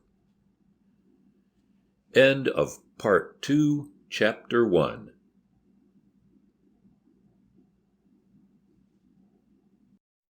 King Thandar. The first thing that Thandar did after he entered the village was to seek out Nadara's father. They found the old man in the poorest and least protected cave in the cliffside, exposed to the attack of the first prowling carnivore or skulking foeman. He was sick, and there was none to care for him. But he did not complain. That was the way of his people. When a man became too old to be of service to the community, it were better that he died, and so they did nothing to delay the inevitable. When one became an absolute burden upon his fellows, it was customary to hasten the end. A carefully delivered blow with a heavy rock was calculated quickly to relieve the burdens of the community and the suffering of the invalid. Thandar and Nadara came in and sat down beside him. The old fellow seemed glad to see them. "I am Thandar," said the young man. "I wish to take your daughter as my mate." The old man looked at him questioningly for a moment. "You have killed Korth and Flatfoot. Who is to prevent you from taking Nadara?" "I wish to be joined to her with your permission, and in accordance with the marriage ceremonies of your people," said Thandar. The old man shook his head. "I do not understand you," he replied at last. "There are several fine caves that are not occupied. If you wish a better one, you have but to slay the present occupants if they do not get out when you tell them to. But I think they will get out when the slayer of Korth and Flatfoot tells them to." "I am not worried about a cave," said Thandar. "Tell me how men take their wives among you." "If they do not come with us willingly, we take them by the hair and drag them with us," replied Nadara's father. "My mate would not come with me," he continued, "and even after I caught her and dragged her to my cave, she broke away and fled from me. But again I overhauled her, for when I was young none could run more swiftly, and this time I did what I should have done at first. I beat her upon the head until she went to sleep. When she awoke she was in my own cave, and it was night, and she did not try to run away any more." For a long time Thandar sat in thought. Presently he spoke, addressing Nadara. "In my country we do not take our wives in any such way, nor shall I take you thus. We must be married properly, according to the customs and laws of civilization." Nadara made no reply. To her it seemed that Thandar must care very little for her. That was about the only explanation she could put upon his strange behavior. It made her sad. And then the other women would laugh at her. Of that she was quite certain. And that, too, made her feel very badly.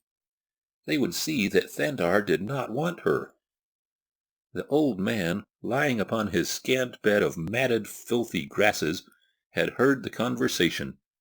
He was as much at sea as Nadara. At last he spoke, very feebly now, for rapidly he was nearing dissolution. "I am a very old man," he said to Thandar. "I have not long to live. Before I die I should like to know that Nadara has a mate who will protect her. I love her, though—" he hesitated. "Though what?" asked Thandar. "I have never told," whispered the old fellow. "My mate would not let me. But now that I am about to die, it can do no harm. Nadara is not my daughter." The girl sprang to her feet. "Not your daughter? Then who am I?"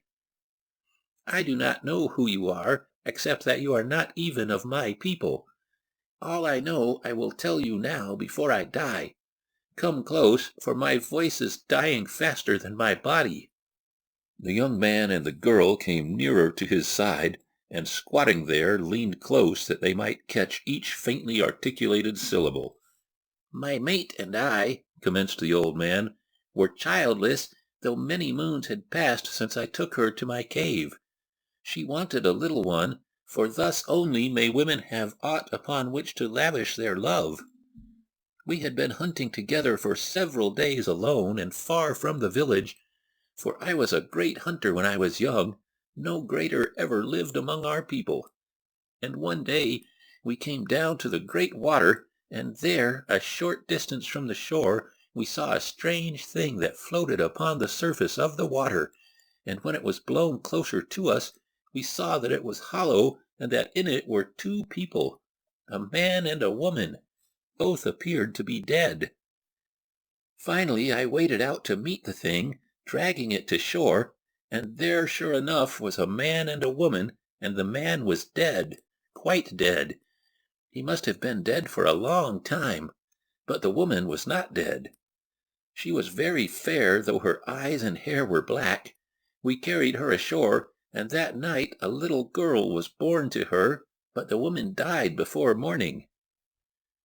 We put her back into the strange thing that had brought her, she and the dead man who had come with her, and shoved them off upon the great water, where the breeze, which had changed overnight, together with the water which runs away from the land twice each day, carried them out of sight, nor ever did we see them again."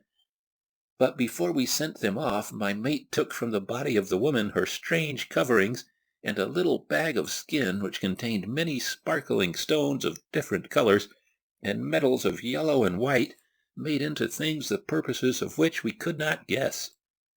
It was evident that the woman had come from a strange land, for she and all her belongings were unlike anything that either of us ever had seen before. She herself was different, as Nadara is different. Nadara looks as her mother looked, for Nadara is the little babe that was born that night. We brought her back to our people after another moon, saying that she was born to my mate, but there was one woman who knew better, for it seemed that she had seen us when we found the boat, having been running away from a man who wanted her as his mate. But my mate did not want anyone to say that Nadara was not hers, for it is a great disgrace, as you well know, for a woman to be barren, and so she several times nearly killed this woman, who knew the truth, to keep her from telling it to the whole village. But I love Nadara as well as though she had been my own, and so I should like to see her well mated before I die." Thandar had gone white during the narration of the story of Nadara's birth. He could scarce restrain an impulse to go upon his knees and thank his God that he had harked to the call of his civilized training, rather than have given in to the easier way, the way these primitive beast-like people offered. Providence, he thought, must indeed have sent him here to rescue her. The old man, turning upon his rough pallet, fastened his sunken eyes questioningly upon Thandar. Nadara, too, with parted lips, waited for him to speak. The old man gasped for breath. There was a strange rattling sound in his throat. Thandar leaned above him, raising his head and shoulders slightly. The young man never had heard that sound before, but now that he heard it, he needed no interpreter.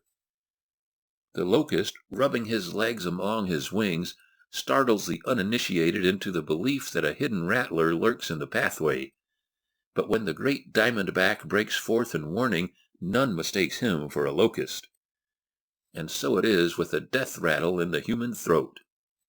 Thandar knew that it was the end. He saw the old man's mighty effort to push back the grim reaper that he might speak once more, and the dying eyes were a question and a plea. Thandar could not misunderstand. He reached forward and took Nadara's hand. "In my own land we shall be mated," he said. "None other shall wed with Nadara, and as proof that she is Thandar's, she shall wear this always." And from his finger he slipped a splendid solitaire to the third finger of Nadara's left hand. The old man saw. A look of relief and contentment that was almost a smile settled upon his features, as, with a gasping sigh, he sank limply into Thandar's arms, dead. That afternoon several of the younger men carried the body of Nadara's foster father to the top of the cliff, depositing it about half a mile from the caves. There was no ceremony. In it, though, Waldo Emerson saw what might have been the first human funeral cortege, simple, sensible, and utilitarian, from which the human race has retrograded to the ostentatious, ridiculous, pestilent burials of present-day civilization. The young men, acting under Big Fist's orders, carried the worthless husk to a safe distance from the caves, leaving it there to the rapid disintegration provided by the beasts and birds of prey. Nadara wept silently. An elderly lady with a single tooth, espying her, moaned in sympathy.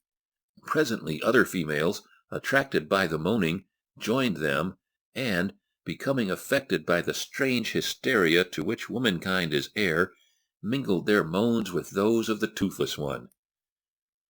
Excited by their own noise, they soon were shrieking and screaming in hideous chorus. Then came Big Fist and others of the men. The din annoyed them. They set upon the mourners with their fists and teeth, scattering them in all directions. Thus ended the festivities, or would have had not Big Fist made the fatal mistake of launching a blow at Nadara. Thandar had been standing near by, looking with wonder upon the strange scene. He had noted the quiet grief of the young girl, real grief, and he had witnessed the hysterical variety of the mourners, not sham grief, precisely because they made no pretense to grief. It was noise to which they aspired. And as the fiendish din had set his own nerves on edge, he wondered not at all that Big Fist and the other men should take steps to quell the tumult. The female half-brutes were theirs, and Waldo Emerson had reverted sufficiently to the primitive to feel no incentive to interfere. But Nadara was not theirs, she was not of them, and even had she not belonged to him, the American would have felt bound to stand between her and the savage creatures among whom fate had cast her. That she did belong to him, however, sent him hot with the bloodlust of the killer as he sprang to intercept the rush of Big Fist toward her. Waldo Emerson Smith-Jones had learned nothing of the manly art of self-defense in that other life that had been so zealously guarded from the rude and vulgar. This was unfortunate, since it would have given him a great advantage over the man-brute. A single well-timed swing to that unguarded chin would have ended hostilities at once. But of hooks and jabs and jolts scientific, Thandar knew nothing. Except for his crude weapons, he was as primeval in battle as his original anthropoid progenitor, and quite as often as not, he forgot all about his sword, his knife, his bow and arrows, and his spear when, half stooped, he crouched to meet the charge of a foeman. Now he sprang for Big Fist's hairy throat. There was a sullen thud as the two bodies met, and then, rolling, biting, and tearing, they struggled hither and thither upon the rocky ground at the base of the cliff. The other men desisted from their attack upon the women. The women ceased their vocal mourning. In a little circle they formed about the contestants, a circle which moved this way and that as the fighters moved, keeping them always in the center. Nadara forced her way through them to the front. She wished to be near Thandar. In her hand she carried a jagged bit of granite. One could never tell. Big Fist was burly, mountainous, but Thandar was muscled like Nagula the Black Panther. His movements were all grace and ease, but oh so irresistible. A sudden and unexpected blow upon the side of Big Fist's head bent that bullet-shaped thing sidewards with a jerk that almost dislocated the neck. Big Fist shrieked with the pain of it. Thandar, delighted by the result of the accidental blow, repeated it. Big Fist bellowed, agonized. He made a last supreme effort to close with his agile foeman, and succeeded. His teeth sought Thandar's throat, but the act brought his own jugular close to Thandar's jaws. The strong white teeth of Waldo Emerson Smith-Jones closed upon it as naturally as though no countless ages had rolled their snail-like way between himself and the last of his progenitors to bury bloody fangs in the soft flesh of an antagonist. Wasted ages, fleeing from the primitive and the brute toward the neoteric and the human. In a brief instant your labors are undone. The veneer of eons crumbles in the heat of some pristine passion, revealing again, naked and unashamed, the primitive and the brute. Big Fist, white now from terror at impending death, struggled to be free. Thandar buried his teeth more deeply. There was a sudden rush of spurting blood that choked him. Big Fist relaxed, inert. Thandar, drenched crimson, rose to his feet. The huge body on the ground before him floundered spasmodically once or twice as the life-blood gushed from the severed jugular. The eyes rolled up and set. There was a final twitch, and Big Fist was dead. Thandar turned toward the circle of interested spectators. He singled out a burly quartet. "Bear Big Fist to the cliff-top," he commanded. "When you return, we shall choose a king." The men did as they were bid. They did not at all understand what Thandar meant by choosing a king.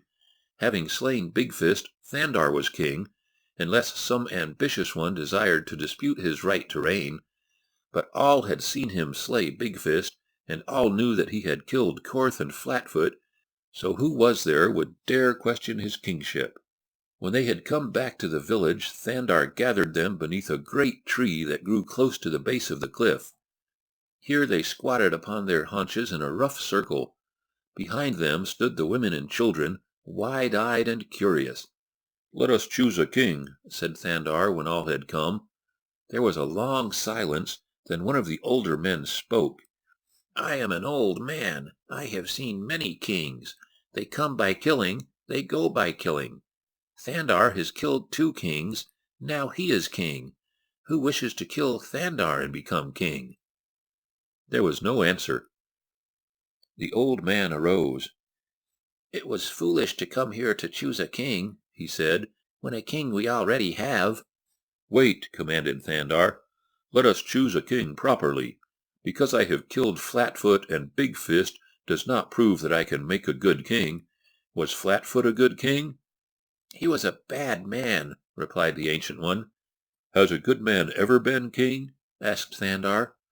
The old fellow puckered his brow and thought. "Not for a long time," he said. "That is because you always permit a bully and a brute to rule you," said Thandar. "That is not the proper way to choose a king. Rather, you should come together as we are come, and among you talk over the needs of the tribe, and when you are decided as to what measures are best for the welfare of the members of the tribe, then you should select the man best fitted to carry out your plans. That is a better way to choose a king." The old man laughed. "And then," he said, "would come a Big Fist or a Flatfoot and slay our king, that he might be king in his place." "Have you ever seen a man who could slay all the other men of the tribe at the same time?" The old man looked puzzled. "That is my answer to your argument," said Thandar. "Those who choose the king can protect him from his enemies. So long as he is a good king, they should do so, but when he becomes a bad king, they can then select another, and if the bad king refuses to obey the new, it would be an easy matter for several men to kill him or drive him away, no matter how mighty a fighter he might be." Several of the men nodded understandingly. "We had not thought of that," they said. "Thandar is indeed wise." "So now," continued the American, "let us choose a king whom the majority of us want, and then, so long as he is a good king, the majority of us must fight for him and protect him. Let us choose a man whom we know to be a good man regardless of his ability to kill his fellows. For if he has the majority of the tribe to fight for him, what need will he have to fight for himself? What we want is a wise man, one who can lead the tribe to fertile lands and good hunting, and in times of battle direct the fighting intelligently. Flatfoot and Big Fist had not brains enough between them to do aught but steal the mates of other men. Such should not be the business of kings. Your king should protect your mates from such as Flatfoot, and he should punish those who would steal them." "But how may he do these things," asked a young man, "if he is not the best fighter in the tribe?" "Have I not shown you how?" asked Thandar. "We who make him king shall be his fighters. He will not need to fight with his own hands." Again there was a long silence. Then the old man spoke again. "There is wisdom in the talk of Thandar. Let us choose a king who will have to be good to us if he wishes to remain king. It is very bad for us to have a king whom we fear." "I, for one," said the young man who had previously spoken, "do not care to be ruled by a king unless he is able to defeat me in battle. If I can defeat him, then I should be king." And so they took sides, but at last they compromised by selecting one whom they knew to be wise and a great fighter as well. Thus they chose Thandar king. "Once each week," said the new king, "we shall gather here and talk among ourselves of the things which are for the best good of the tribe, and what seems best to the majority shall be done. The tribe will tell the king what to do, the king will carry out the work. And all must fight when the king says fight, and all must work when the king says work, for we shall all be fighting or working for the whole tribe, and I, Thandar, your king, shall fight and work the hardest of you all." It was a new idea to them, and placed the kingship in a totally different light from any by which they had previously viewed it. That it would take a long time for them to really absorb the idea, Thandar knew, and he was glad that in the meantime they had a king who could command their respect according to their former standards. And he smiled when he thought of the change that had taken place in him since first he had sat trembling, weeping, and coughing upon the lonely shore before the terrifying forest. End of Part 2, Chapter 2.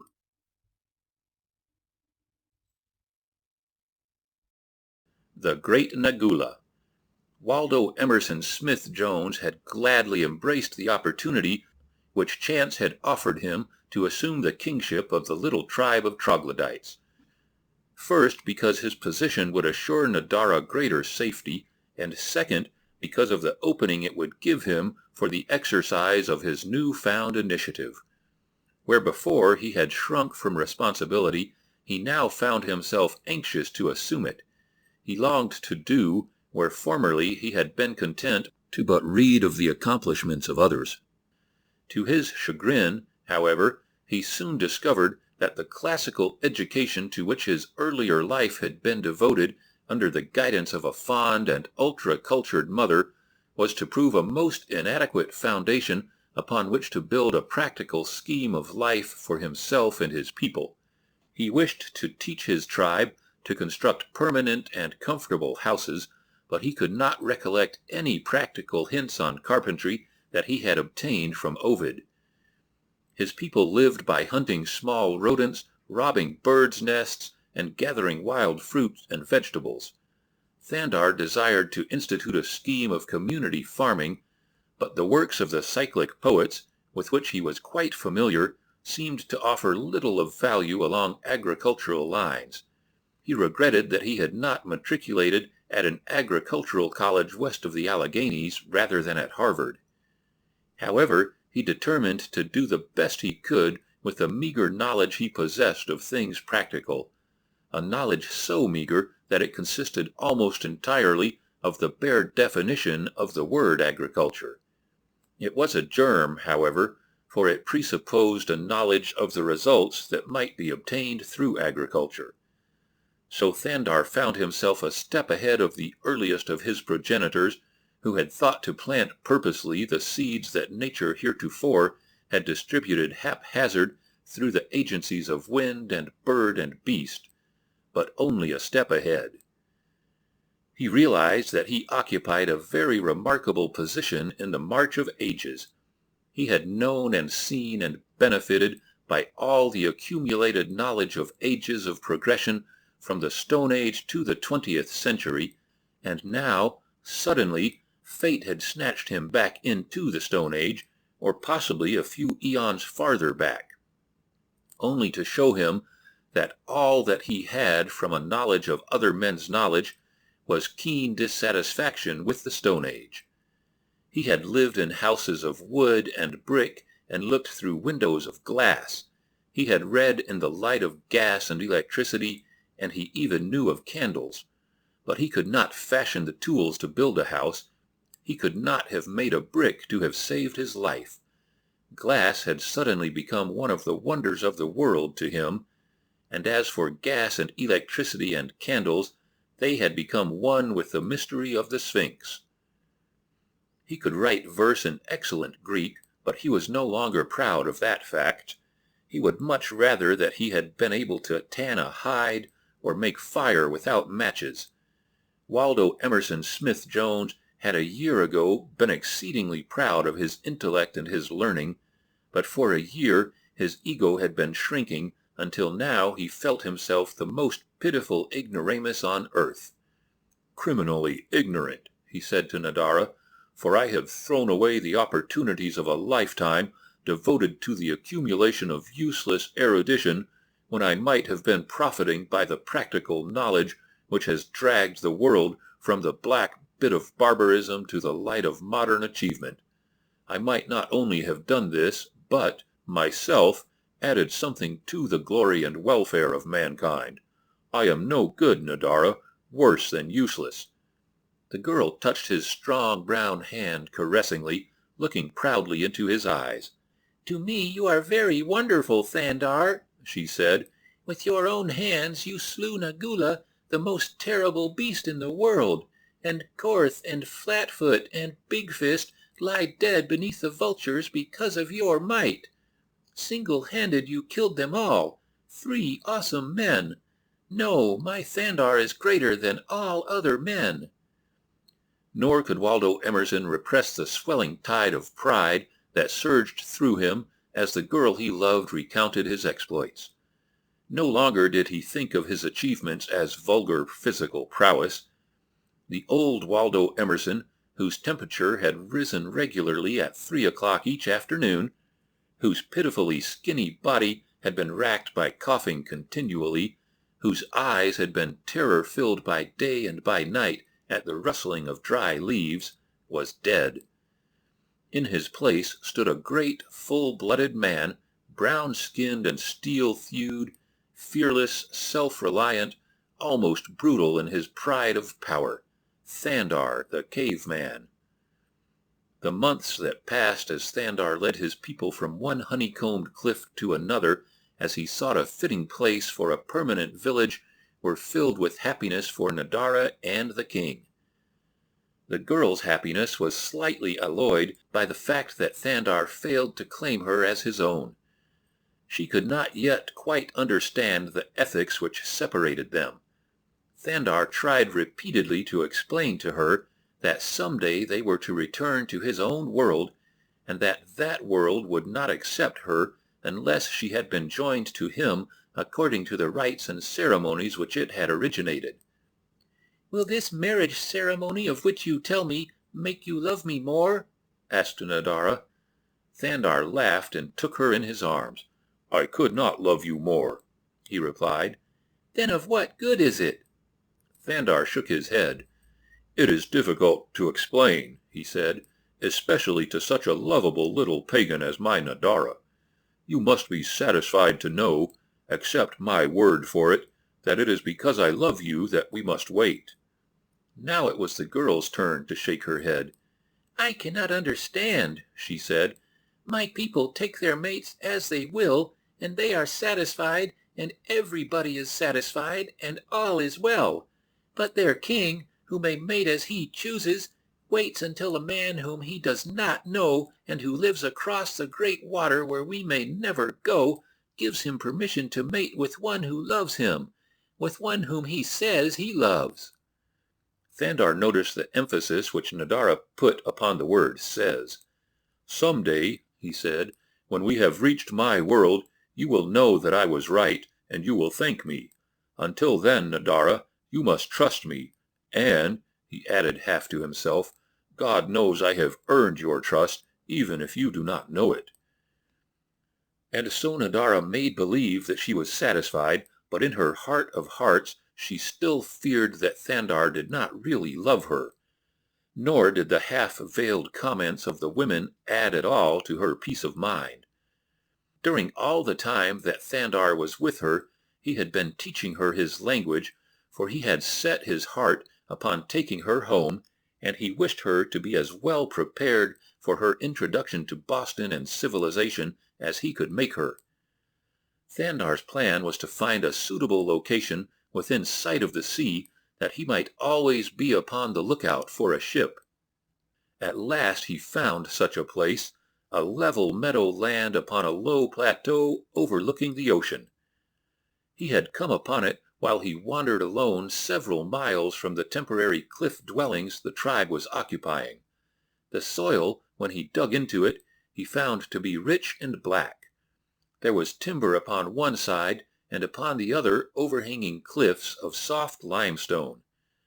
It was Thandar's plan to build a village partly of logs against the face of the cliff, burrowing inward behind the dwellings for such additional apartments as each family might require.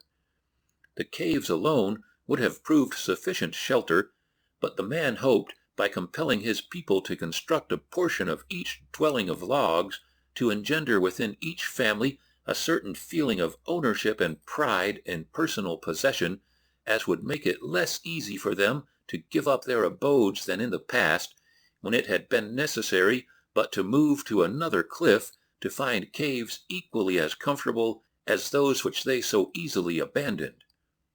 In other words, he hoped to give them a word which their vocabulary had never held. Home. Whether or not he would have succeeded, we may never know, for fate stepped in at the last moment to alter with a single stroke his every plan and aspiration. As he returned to his people that afternoon, filled with the enthusiasm of his hopes, a burly, hairy figure crept warily after him. As Thandar emerged from the brush which reaches close to the cliffs where the temporary encampment had been made, Nadara, watching for him, ran forward to meet him. The creature upon Thandar's trail halted at the edge of the bush. As his close-set eyes fell upon the girl, his flappy lips vibrated to the quick intaking of his breath, and his red lids half closed in cunning and desire. For a few moments he watched the man and the maid as they turned and walked slowly toward the cliffs, the arm of the former about the brown shoulders of the latter.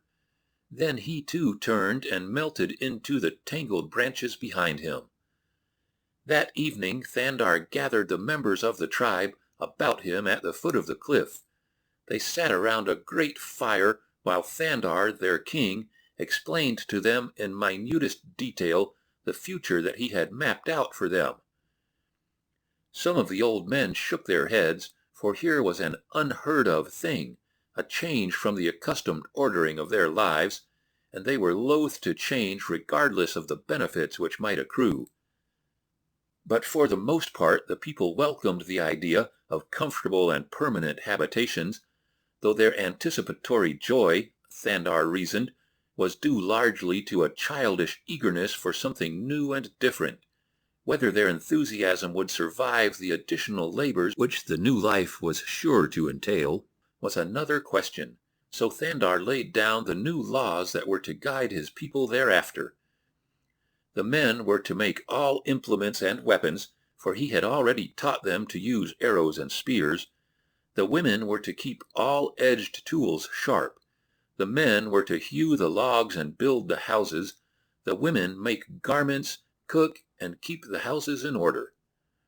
The men were to turn up the soil. The women were to sow the seeds and cultivate the growing crops, which, later, all hands must turn to and harvest. The hunting and the fighting devolved upon the men, but the fighting must be confined to enemies of the tribe. A man who killed another member of the tribe, except in defense of his home or his own person, was to suffer death. Other laws he made, good laws, which even these primitive people could see were good. It was quite late when the last of them crawled into his comfortless cave to dream of large, airy rooms built of the trees of the forest, of good food and plenty just before the rains as well as after, of security from the periodic raids of the bad men. Thandar and Nadara were the last to go. Together they sat upon a narrow ledge before Nadara's cave, the moonlight falling upon their glistening naked shoulders while they talked and dreamed together of the future. Thandar had been talking of the wonderful plans which seemed to fill his whole mind, of the future of the tribe, of the great strides towards civilization they could make in a few brief years if they could but be made to follow the simple plans he had in mind. Why, he said, in 10 years they should have bridged a gulf that it must have required ages for our ancestors to span. "And you are planning 10 years ahead, Thandar?" she asked, "when only yesterday you were saying that once beside the sea you hoped it would be but a short time before we might sight a passing vessel that would bear us away to your civilization. Must we wait 10 years, Thandar?" "I am planning for them," he replied. "We may not be here to witness the changes, but I wish to start them upon the road, and when we go, I shall see to it that a king is chosen in my place who has the courage and the desire to carry out my plans. Yet," he added musingly, "it would be splendid could we but return to complete our work. Never, Nadara, have I performed a single constructive act for the benefit of my fellow man. But now I see an opportunity to do something, however small it may seem, to— What was that? A low rumbling muttered threateningly out of the west.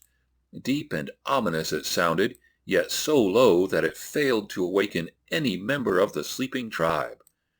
Before either could again speak, there came a slight trembling of the earth beneath them, scarcely sufficient to have been noticeable had it not been preceded by the distant grumbling of the earth's bowels.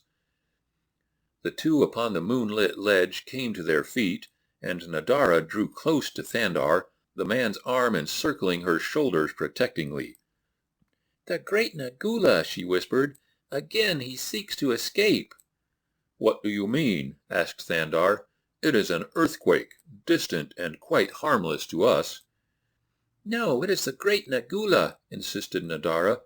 "Long time ago, when our fathers' fathers were yet unborn, the great Nagula roamed the land, devouring all that chanced to come in his way, men, beasts, birds, everything. One day my people came upon him, sleeping in a deep gorge between two mountains. They were mighty men in those days, and when they saw their great enemy asleep there in the gorge, half of them went upon one side and half upon the other, and they pushed the two mountains over into the gorge upon the sleeping beast, imprisoning him there. It is all true, for my mother had it from her mother, who in turn was told it by her mother. Thus has it been handed down, truthfully, since it happened long time ago. And even to this day is occasionally heard the growling of the great Nagula in his anger, and the earth shakes and trembles as he strives far, far beneath to shake the mountains from him and escape. Did you not hear his voice and feel the ground rock?" Thandar laughed. "Well, we are quite safe then," he cried, "for with two mountains piled upon him he cannot escape." "Who knows?" asked Nadara. "He is huge, as huge himself as a small mountain. Some day, they say, he will escape, and then naught will pacify his rage until he has destroyed every living creature upon the land." "Do not worry, little one," said Thandar.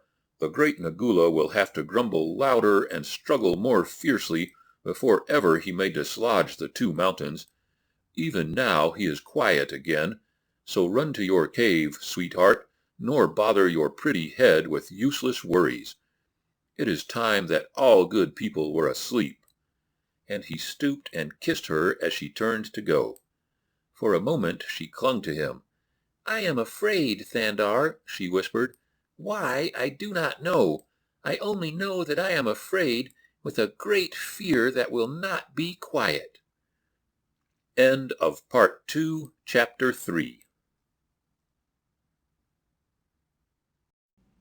The Battle. Early the following morning, while several of the women and children were at the river drawing water, the balance of the tribe of Thandar was startled into wakefulness by piercing shrieks from the direction the water carriers had taken. Before the great hairy men, led by the smooth-skinned Thandar, had reached the foot of the cliff, in their rush to the rescue of the women, several of the latter appeared at the edge of the forest, running swiftly toward the caves. Mingled with their screams of terror were cries of, "The bad men! The bad men!" But these were not needed to acquaint the rescuers with the cause of the commotion, for at the heels of the women came Thurg and a score of his vicious brutes. Little better than anthropoid apes were they, long-armed, hairy, skulking monsters whose close-set eyes and retreating foreheads proclaimed more intimate propinquity to the higher orders of brutes than to civilized man. Woe betide male or female who fell into their remorseless clutches, since to these base passions, unrestrained, that mark the primordial, they were addicted to the foulest forms of cannibalism. In the past their raids upon their neighbors for meat and women had met with but slight resistance, The terrified cave-dwellers, scampering to the safety of their dizzy ledges from whence they might hurl stones and roll boulders down to the confusion of any foe, however ferocious. Always the bad men caught a few unwary victims before the safety of the ledges could be attained. But this time there was a difference. Thurg was delighted. The men were rushing downward to meet him. Great indeed would be the feast which should follow this day's fighting, for with the men disposed of, there would be but little difficulty in storming the cliff and carrying off all the women and children. And as he thought upon these things, there floated in his little brain the image of the beautiful girl he had watched come down the evening before from the caves to meet the smooth-skinned warrior who twice now had bested Thurg in battle. That Thandar's men might turn the tables upon him never for a moment occurred to Thurg. Nor was there little wonder, since, mighty as were the muscles of the cavemen, they were weaklings by comparison with the half-brutes of Thurg. Only the smooth-skinned stranger troubled the muddy mind of the near man. It puzzled him a little, though, to see the long, slim sticks that the enemy carried, and the little slivers and skin bags upon their backs, and the strange curved branches whose ends were connected by slender bits of gut. What were these things for? Soon he was to know this and other things.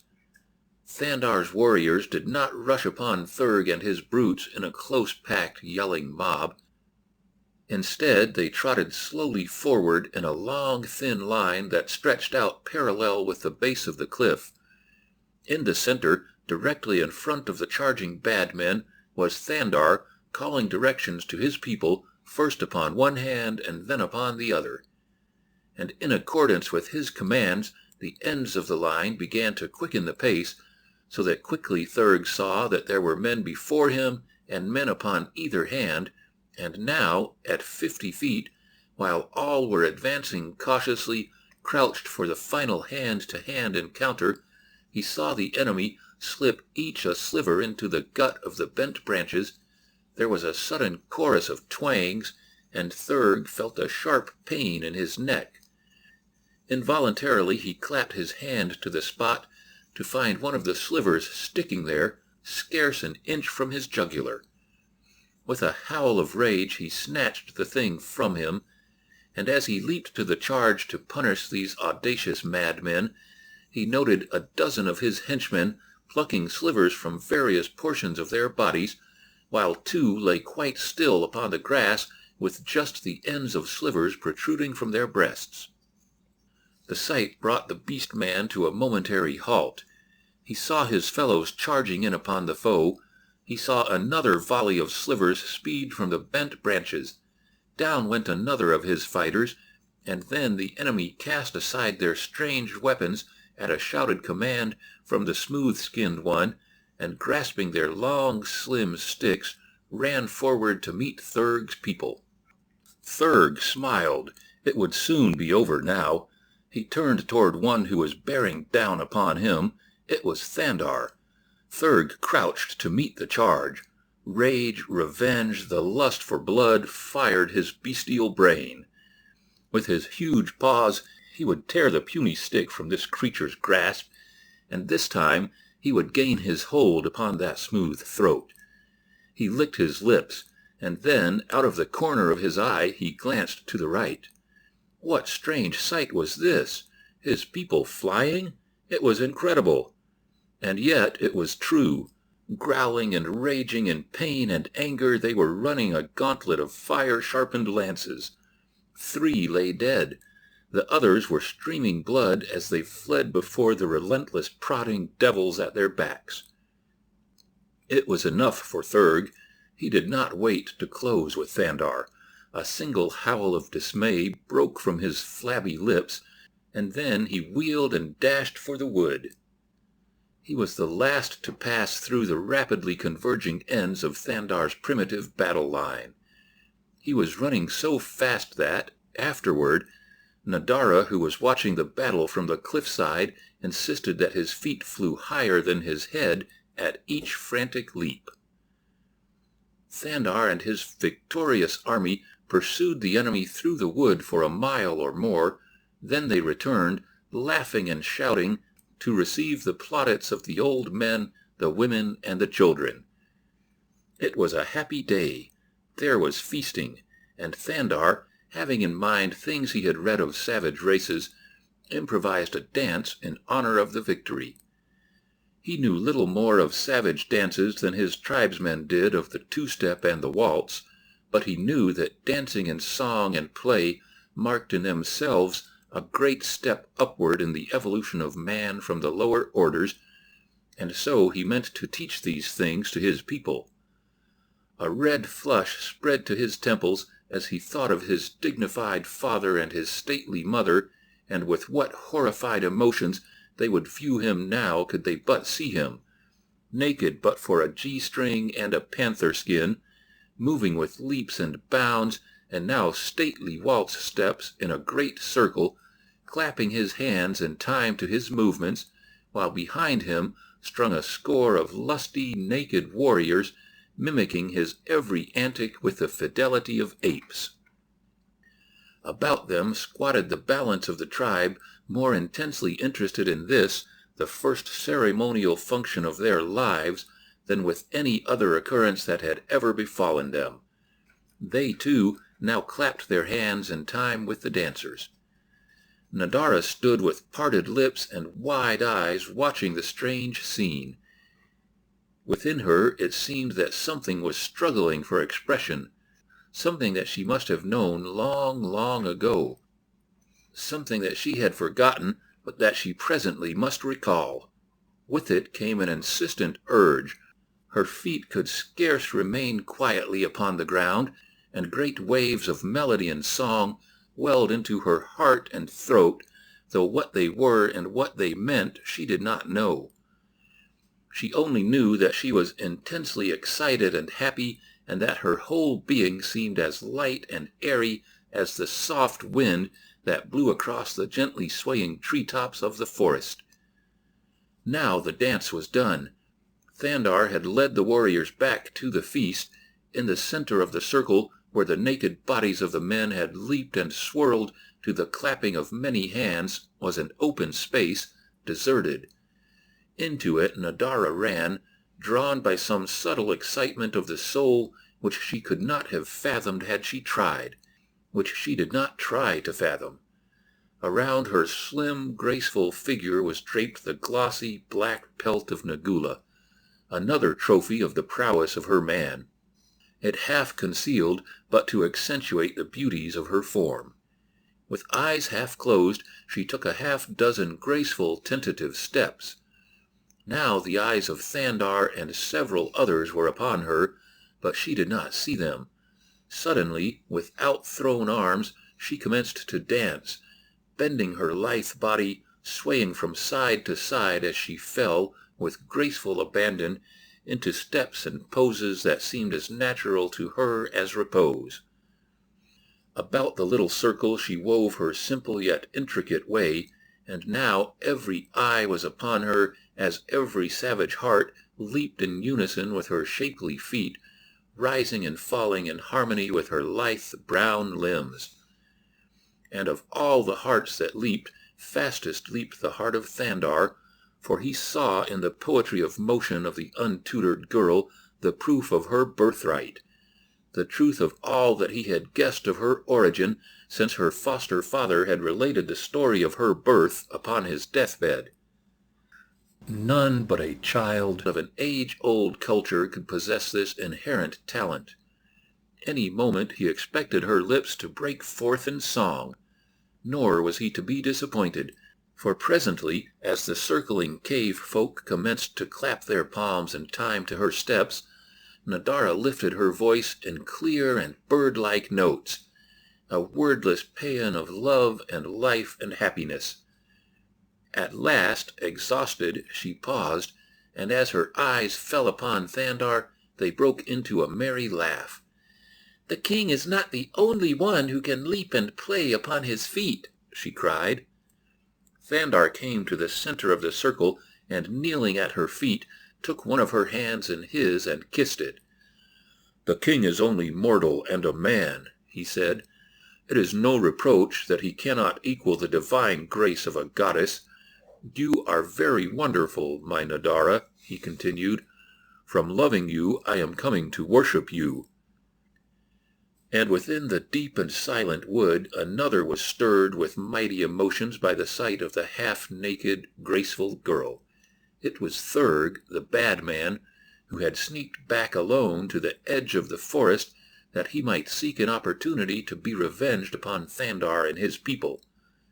Half formed in his evil brain had been a certain plan, which the sight of Nadara dancing in the firelight had turned to concrete resolution. With the dancing and the feasting over, the tribe of Thandar betook itself by ones and twos to the rocky caves that they expected so soon to desert for the more comfortable village which they were to build under the direction of their king, to the east beside the great water. At last all was still. The village slept. No sentry guarded their slumbers, for Thandar, steeped in book-learning, must needs add to his stock of practical knowledge by bitter experience, and never yet had the cause arisen for a night guard about his village.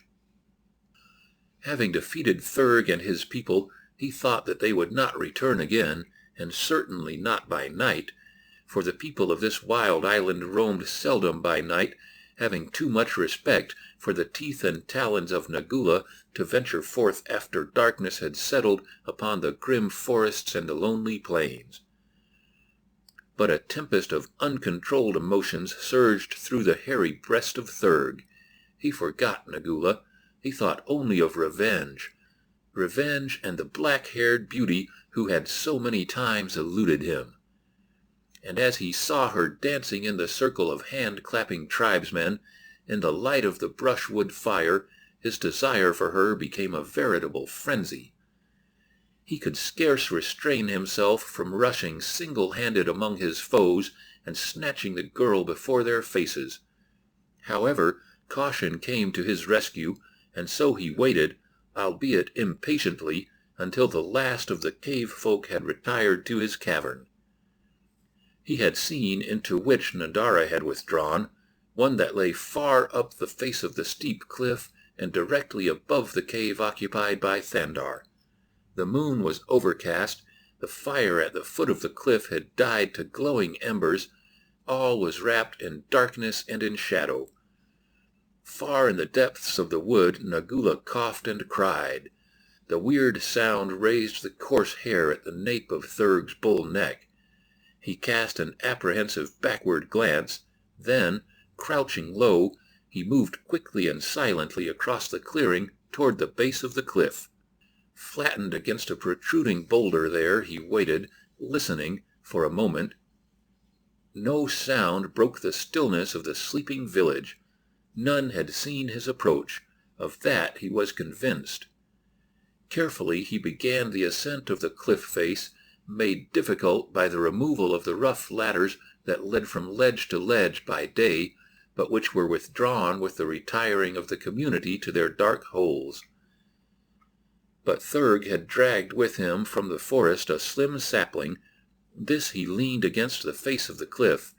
Its up-tilted end just topped the lowest edge. Thurg was almost as large and quite as clumsy in appearance as a gorilla, yet he was not as far removed from his true arboreal ancestors as is the great simian, and so he accomplished in silence and with evident ease what his great bulk might have seemed to have relegated to the impossible. Like a huge cat he scrambled up the frail pole until his fingers clutched the ledge edge above him. Ape-like he drew himself to a squatting position there. Then he groped for the ladder that the cave folk had drawn up from below. This he erected to the next ledge above. Thereafter the way was easy, for the balance of the ledges were connected by steeply inclined trails cut into the cliff face. This had been an innovation of Thandar's, who considered the rickety ladders not only a nuisance, but extremely dangerous to life and limb. For scarce a day passed that some child or woman did not receive a bad fall because of them. So Thurg, with Thandar's unintentional aid, came easily to the mouth of Nadara's cave. Great had been the temptation as he passed the cave below to enter and slay his enemy. Never had Thurg so hated any creature as he hated this smooth-skinned interloper. With all the venom of his mean soul he hated him. Now he stooped, listening, just beside the entrance to the cave. He could hear the regular breathing of the girl within. The hot blood surged through his brute veins. His huge paws opened and closed spasmodically. His breath sucked hot between his flabby lips. Just beneath him Thandar lay dreaming. He saw a wonderful vision of a beautiful nymph dancing in the firelight. In a circle about her sat the Smith-Joneses, the Percy Standishes, the Livingston Browns, and the Quincy Adams Coateses, and 100 more equally aristocratic families of Boston. It did not seem strange to Thandar that there was not enough clothing among the entire assemblage to have recently draped the Laocoon. His father wore a becoming loincloth, while the stately Mrs. John Alden Smith-Jones, his mother, was tastefully arrayed in a scant robe of the skins of small rodents sewn together with bits of gut. As the nymph danced, the audience kept time to her steps with loudly clapping palms, and when she was done, they approached her one by one, crawling upon their hands and knees, and kissed her hand. Suddenly he saw that the nymph was Nadara, and as he sprang forward to claim her, a large man with a coarse matted beard, a slanted forehead, and close-set eyes leapt out from among the others, seized Nadara, and fled with her toward a waiting trolley car. He recognized the man as Thurg, and even in his dream it seemed rather incongruous that he should be clothed in well-fitting evening clothes. Nadara screamed once, and the scream roused Thandar from his dream. Raising upon one elbow, he looked toward the entrance of his cave.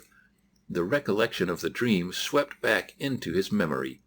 With a little sigh of relief that it had been but a dream, he settled back once more upon his bed of grasses, and soon was wrapped in dreamless slumber.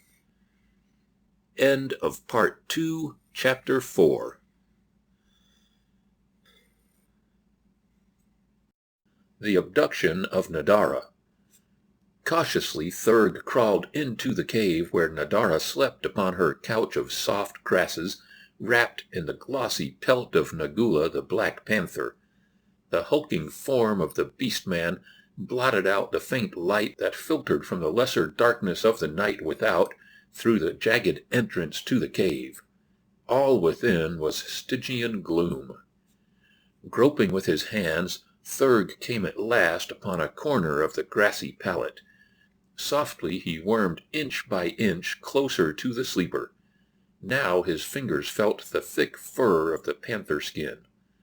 Lightly, for so gross a thing, his touch followed the recumbent figure of the girl until his giant paws felt the silky luxuriance of her raven hair. For an instant he paused, then, quickly and silently, one great palm clapped roughly over Nadara's mouth, while the other arm encircled her waist, lifting her from her bed. Awakened and terrified, Nadara struggled to free herself and to scream, but the giant hand across her mouth effectually sealed her lips, while the arm about her waist held her as firmly as might iron bands. Thurg spoke no word, but as Nadara's hands came in contact with his hairy breast and matted beard as she fought for freedom, she guessed the identity of her abductor and shuddered. Waiting only to assure himself that his hold upon his prisoner was secure and that no trailing end of her robe might trip him in his flight down the cliff face, Thurg commenced the descent. Opposite the entrance to Thandar's cave, Nadara redoubled her efforts to free her mouth, that she might scream aloud but once. Thurg, guessing her desire, pressed his palm the tighter, and in a moment the two had passed unnoticed to the ledge below. Down the winding trail of the upper ledges, Thurg's task was comparatively easy, thanks to Thandar, but at the second ledge from the bottom of the cliff he was compelled to take to the upper of the two ladders which completed the way to the ground below. And here it was necessary to remove his hand from Nadara's mouth. In a low growl he warned her to silence, with threats of instant death. Then he removed his hand from across her face, grasped the top of the ladder, and swung over the dangerous height with his burden under his arm. For an instant Nadara was too paralyzed with terror to take advantage of her opportunity, but just as Thurg set foot upon the ledge at the bottom of the ladder, she screamed aloud once. Instantly Thurg's hand fell roughly across her lips. Brutally he shook her, squeezing her body in his mighty grip until she gasped for breath, and each minute expected to feel her ribs snap to the terrific strain. For a moment Thurg stood silently upon the ledge, compressing the tortured body of his victim and listening for signs of pursuit from above. Presently the agony of her suffering overcame Nadara. She swooned. Thurg felt her form relax, and his flabby lips twisted to a hideous grin. The cliff was quiet. The girl's scream had not disturbed the slumbers of her tribesmen. Thurg swung the ladder he had just descended over the edge of the cliff below, and a moment later he stood at the bottom with his burden. Without noise he removed the ladder and the sapling that he had used in his ascent, laying them upon the ground at the foot of the cliff. This would halt, temporarily, any pursuit until the cavemen could bring other ladders from the higher levels where they doubtless had them hidden. But no pursuit developed, and Thurg disappeared into the dark forest with his prize. For a long distance he carried her, his little pig eyes searching and straining to right and left into the black night for the first sign of savage beast.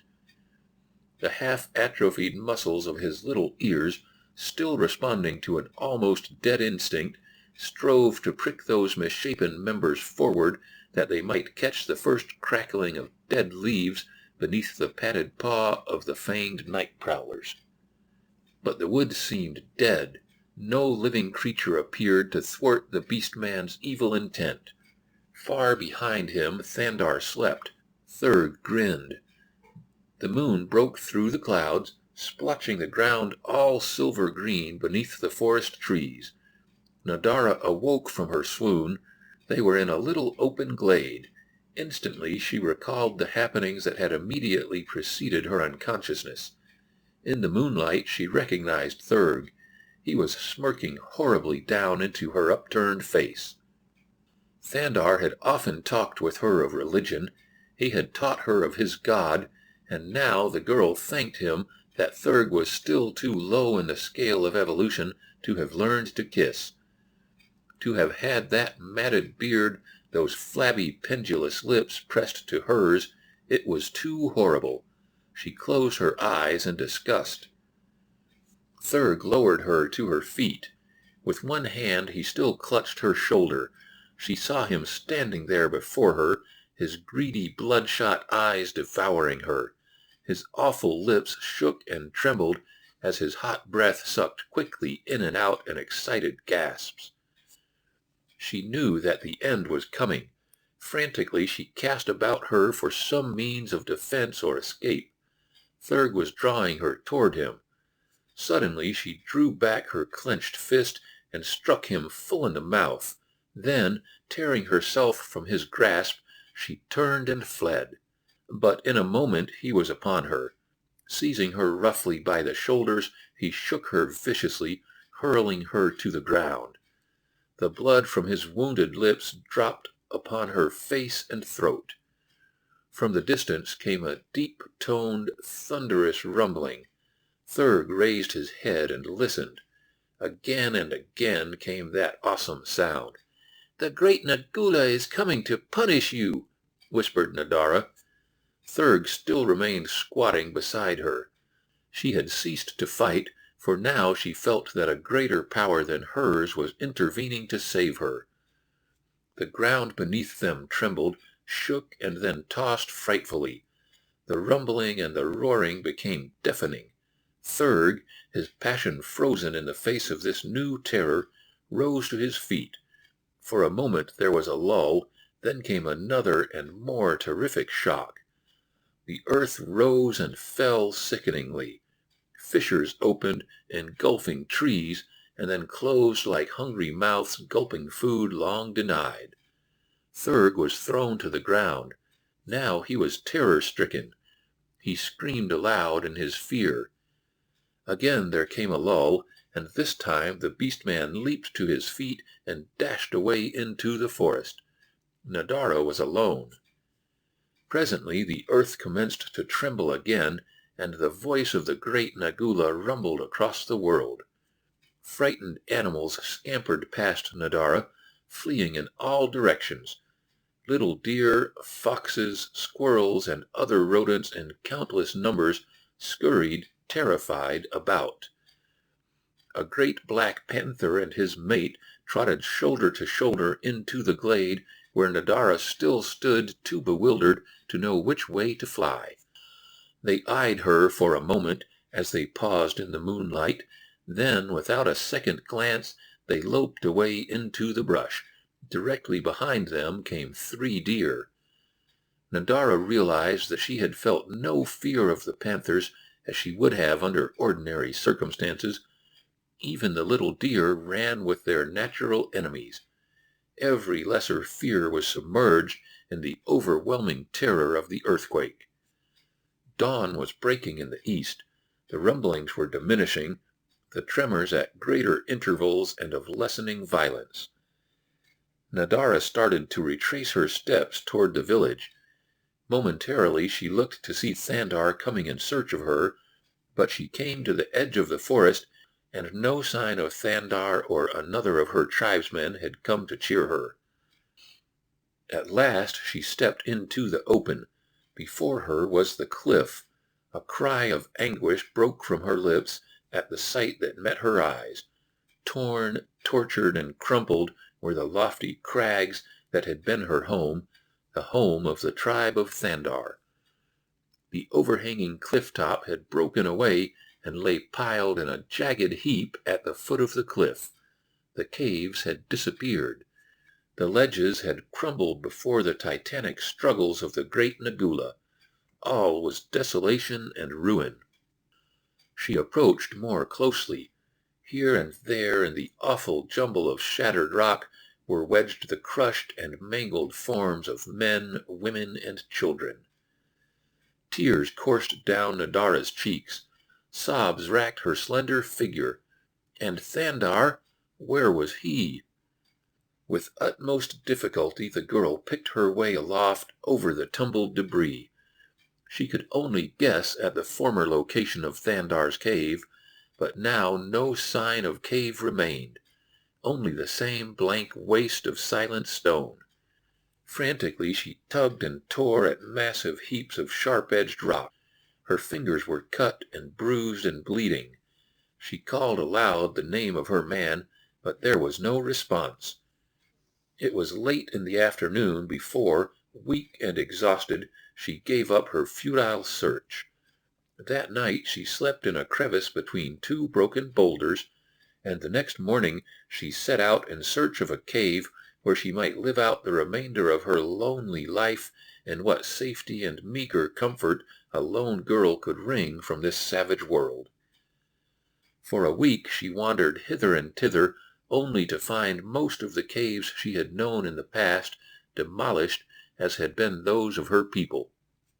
At last she stumbled upon the very cliff which Thandar had chosen as the permanent home of his people. Here the wrath of the earthquake seemed to have been less severe, and Nadara found, high in the cliff's face, a safe and comfortable cavern. The last span to it required the use of a slender sapling, which she could draw up after her, effectually barring the approach of Nagula and his people. To further protect herself against the chance of wandering men, the girl carried a quantity of small bits of rock to the ledge beside the entrance to her cave. Fruit and nuts and vegetables she took there too, and a great gourd of water from the spring below. As she completed her last trip and sat resting upon the ledge, her eyes wandering over the landscape and out across the distant ocean, she thought she saw something move in the shadows of the trees across the open plain beneath her. Could it have been a man? Nadara drew her sapling ladder to the ledge beside her. Thurg, fleeing from the wrath of the great Nagula, had come at daybreak to the spot where his people had been camped, but there he found no sign of them, only the ragged edges of a great fissure, half closed, that might have swallowed his entire tribe, as he had seen the fissures in the forest swallow many, many trees at a single bite. For some time he sought for signs of his tribesmen, but without success. Then, his fear of the earthquake allayed, he started back into the forest to find the girl. For days he sought her. He came to the ruins of the cliff that had housed her people, and there he discovered signs that the girl had been there since the demolition of the cliff. He saw the print of her dainty feet in the soft earth at the base of the rocks. He saw how she had searched the debris for Thandar. He saw her bed of grasses in the crevice between the two boulders, and then, after diligent search, he found her spoor leading away to the east.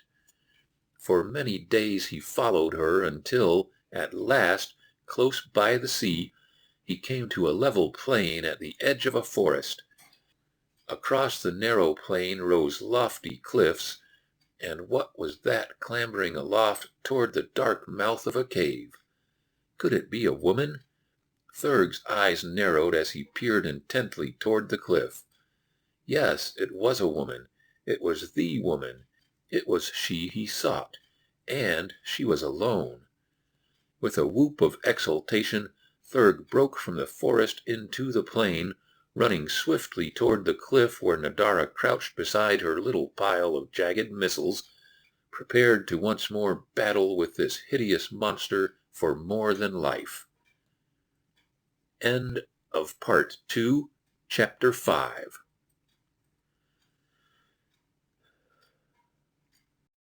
The Search.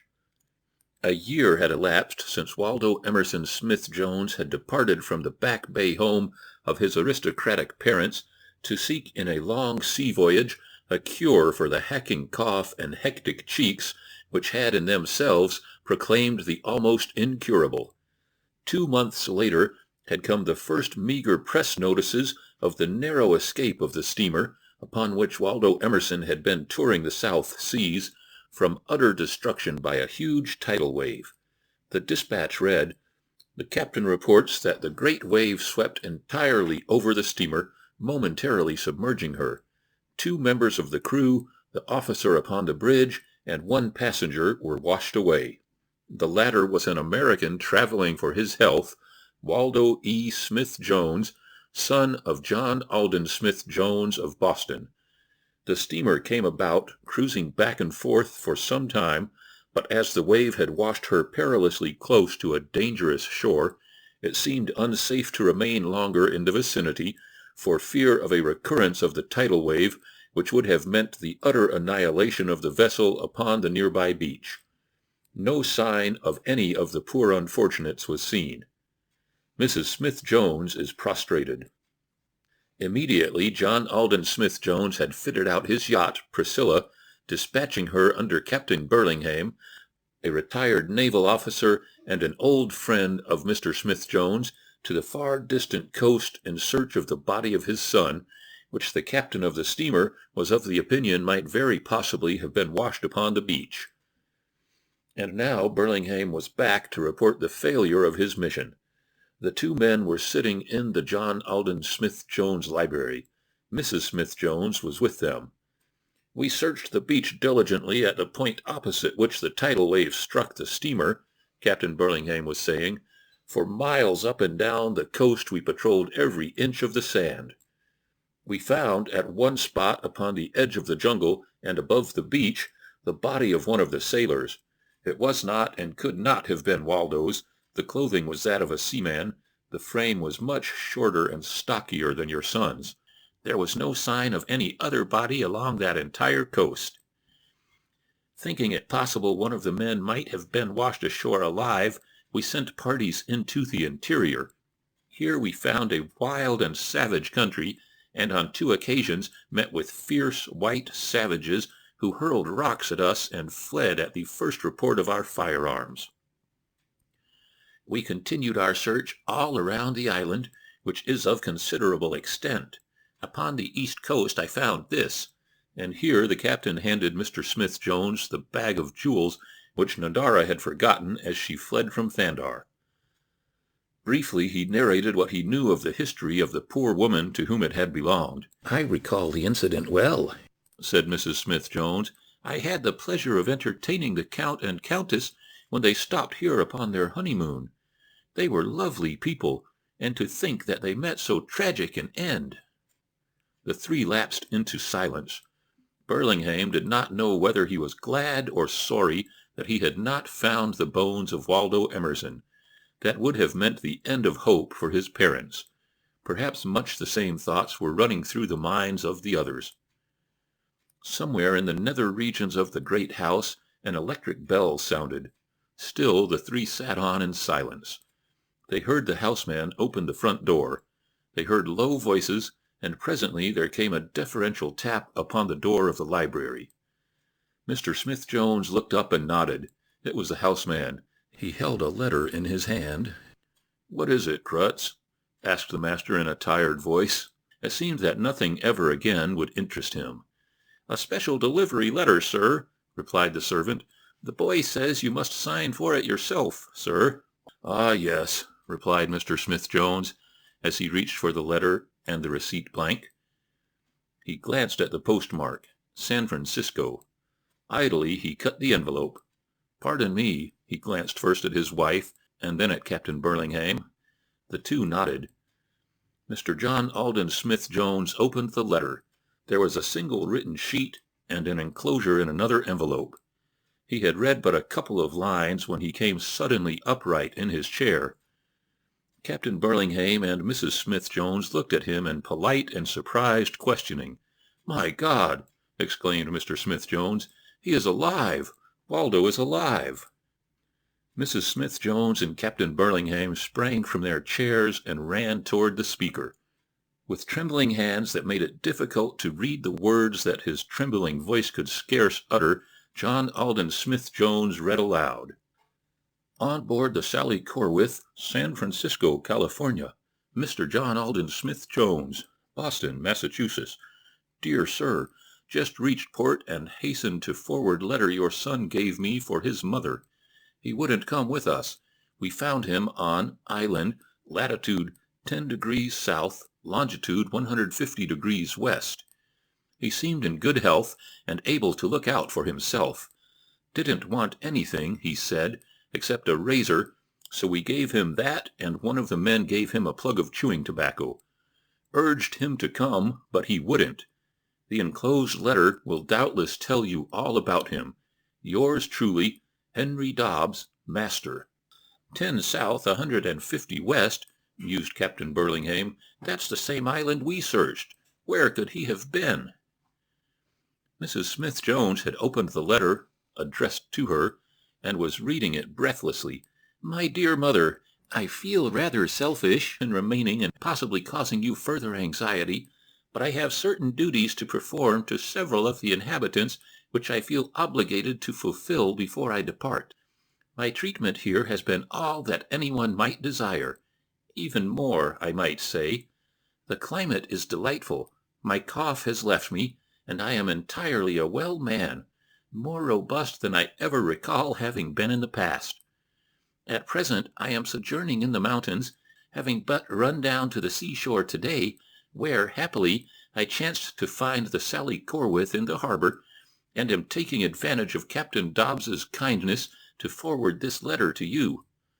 Do not worry, dearest mother. My obligations will soon be fulfilled, and then I shall hasten to take the first steamer for Boston. I have met a number of interesting people here, the most interesting people I have ever met. They quite overwhelm one with their attentions. And now, as Captain Dobbs is anxious to be away, I will close with every assurance of my deepest love for you and father. Ever affectionately, your son, Waldo.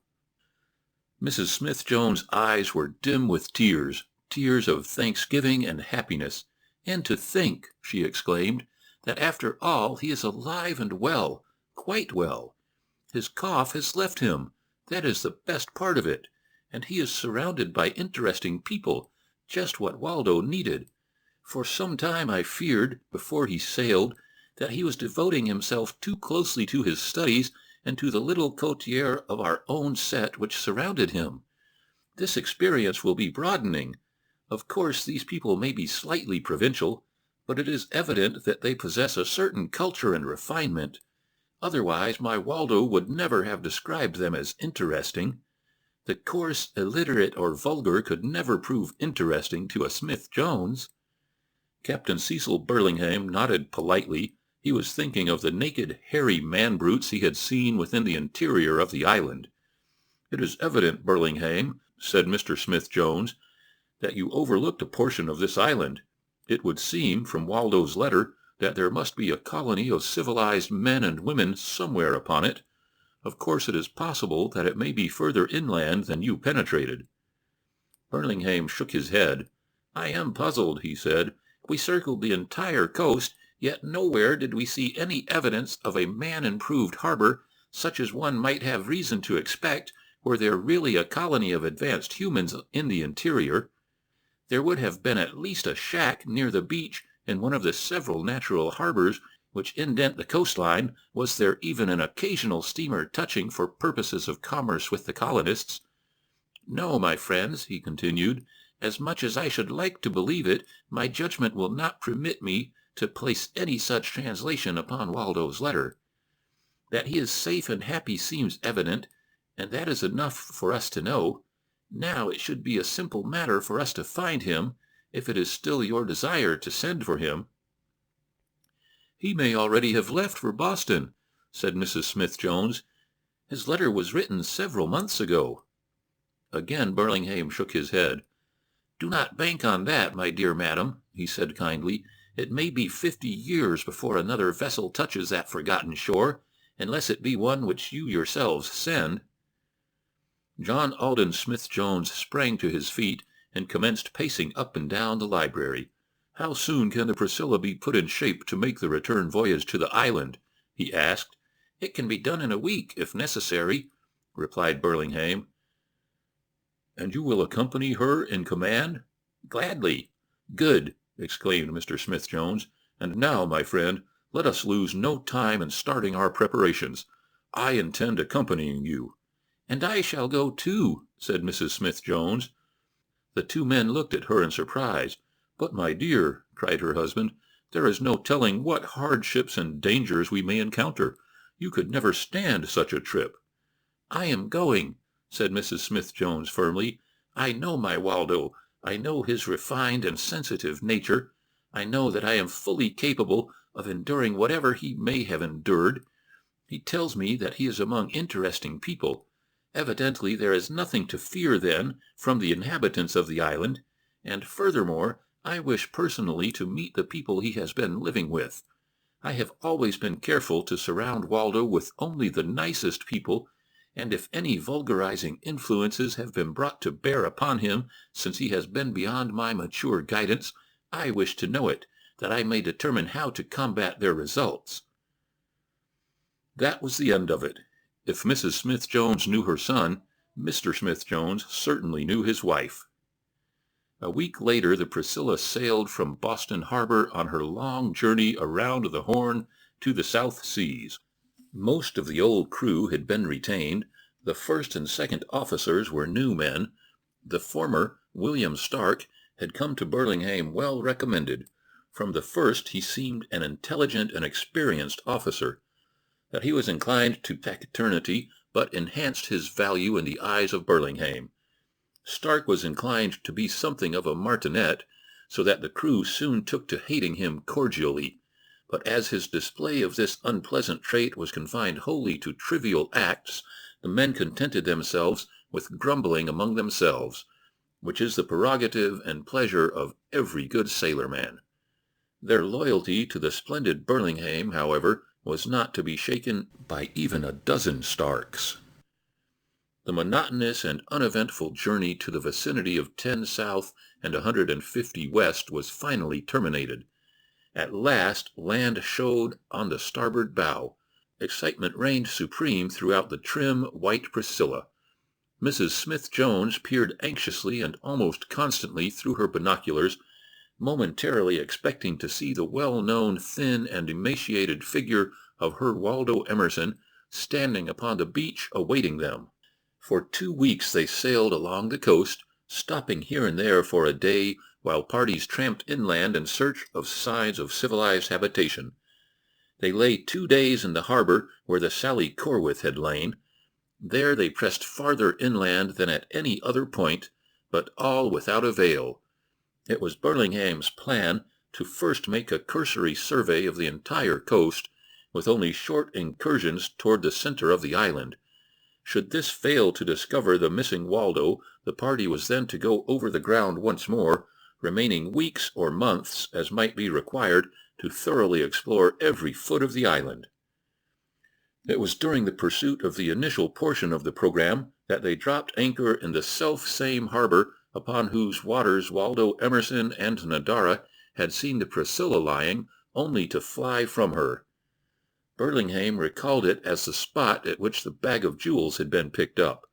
Next to the Sally Corwith harbor, as they came to call the other anchorage, this seemed the most fraught with possibilities of success. They christened it Eugenie Bay, after that poor, unfortunate Lady Eugenie Marie Celeste de la Valois, Countess of Crecy, whose jewels had been recovered upon its shore. Burlingham and Waldo's father, with half a dozen officers and men of the Priscilla, had spent the day searching the woods, the plain, and the hills for some slight sign of human habitation. Shortly after noon, First Officer Stark stumbled upon the whitened skeleton of a man. In answer to his shouts, the other members of the party hastened to his side. They found the grim thing lying in a little barren spot among the tall grasses. About it, the liquids of decomposition had killed vegetation, leaving the thing alone in all its grisly repulsiveness, as though shocked, nature had withdrawn in terror. Stark stood pointing toward it without a word as the others came up. Burlingham was the first to reach Stark's side. He bent low over the bones, examining the skull carefully. John Alden Smith-Jones came panting up. Instantly he saw what Burlingham was examining. He turned deathly white. Burlingham looked up at him. "It's not," he said.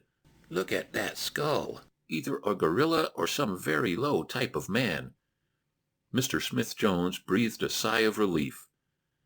"What an awful creature it must have been," he said, when he had fully taken in the immense breadth of the squat skeleton. "It cannot be that Waldo has survived in a wilderness peopled by such creatures as this. Imagine him confronted by such a beast. Timid by nature and never robust, he would have perished of fright at the very sight of this thing charging down upon him."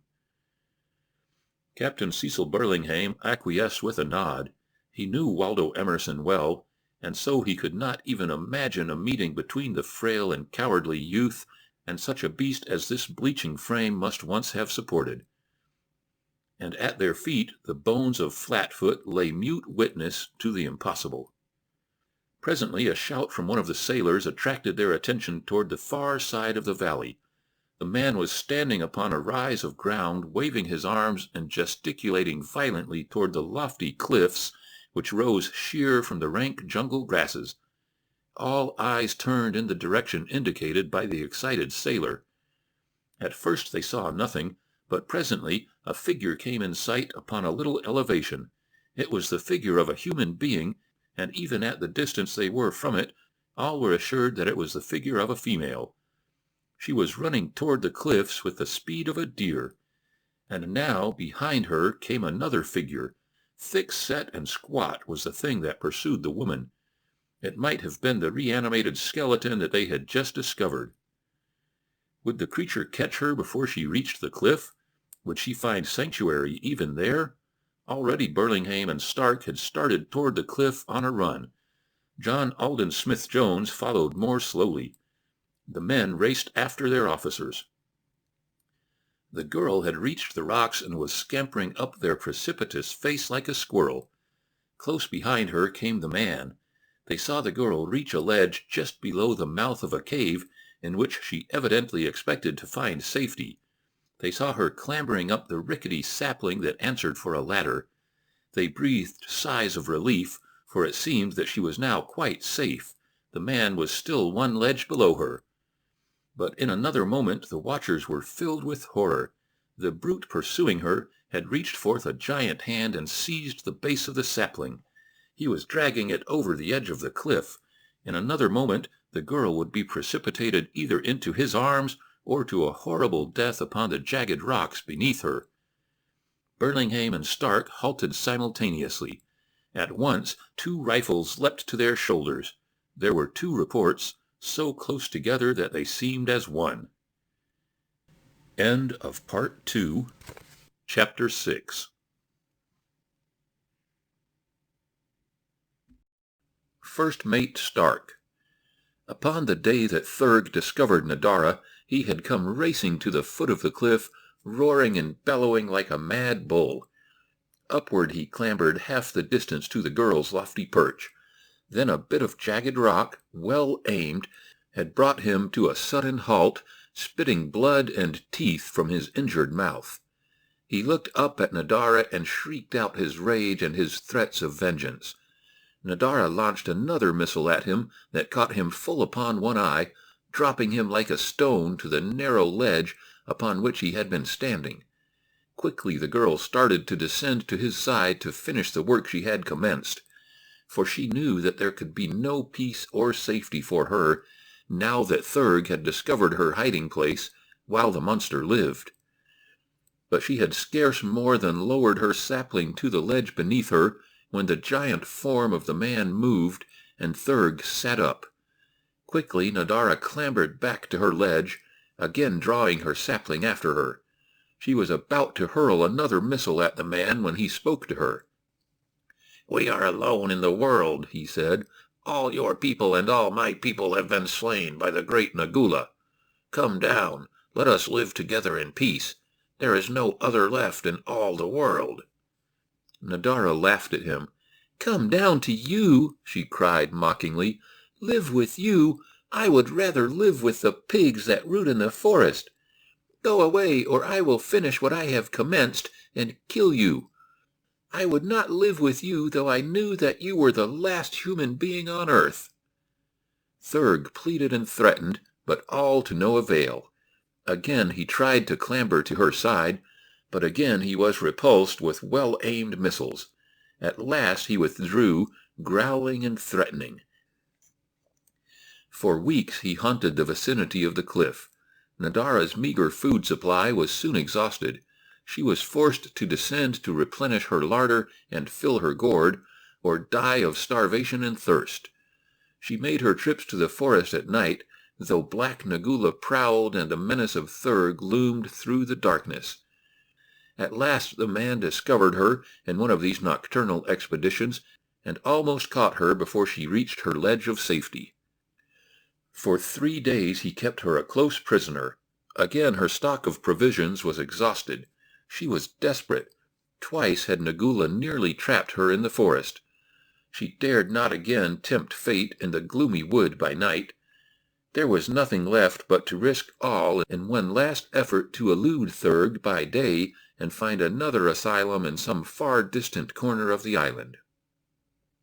Carefully she watched her opportunity, and while the beast-man was temporarily absent seeking food for himself, the girl slid swiftly to the base of the cliff and started through the tall grasses for the opposite side of the valley.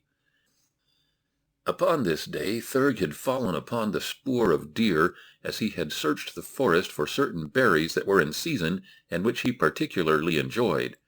The trail led along the edge of the wood to the opposite side of the valley and over the hills into the region beyond. All day Thurg followed the fleet animals, until at last, not having come up with them, he was forced to give up the pursuit and return to the cliffs, lest his more valuable quarry should escape.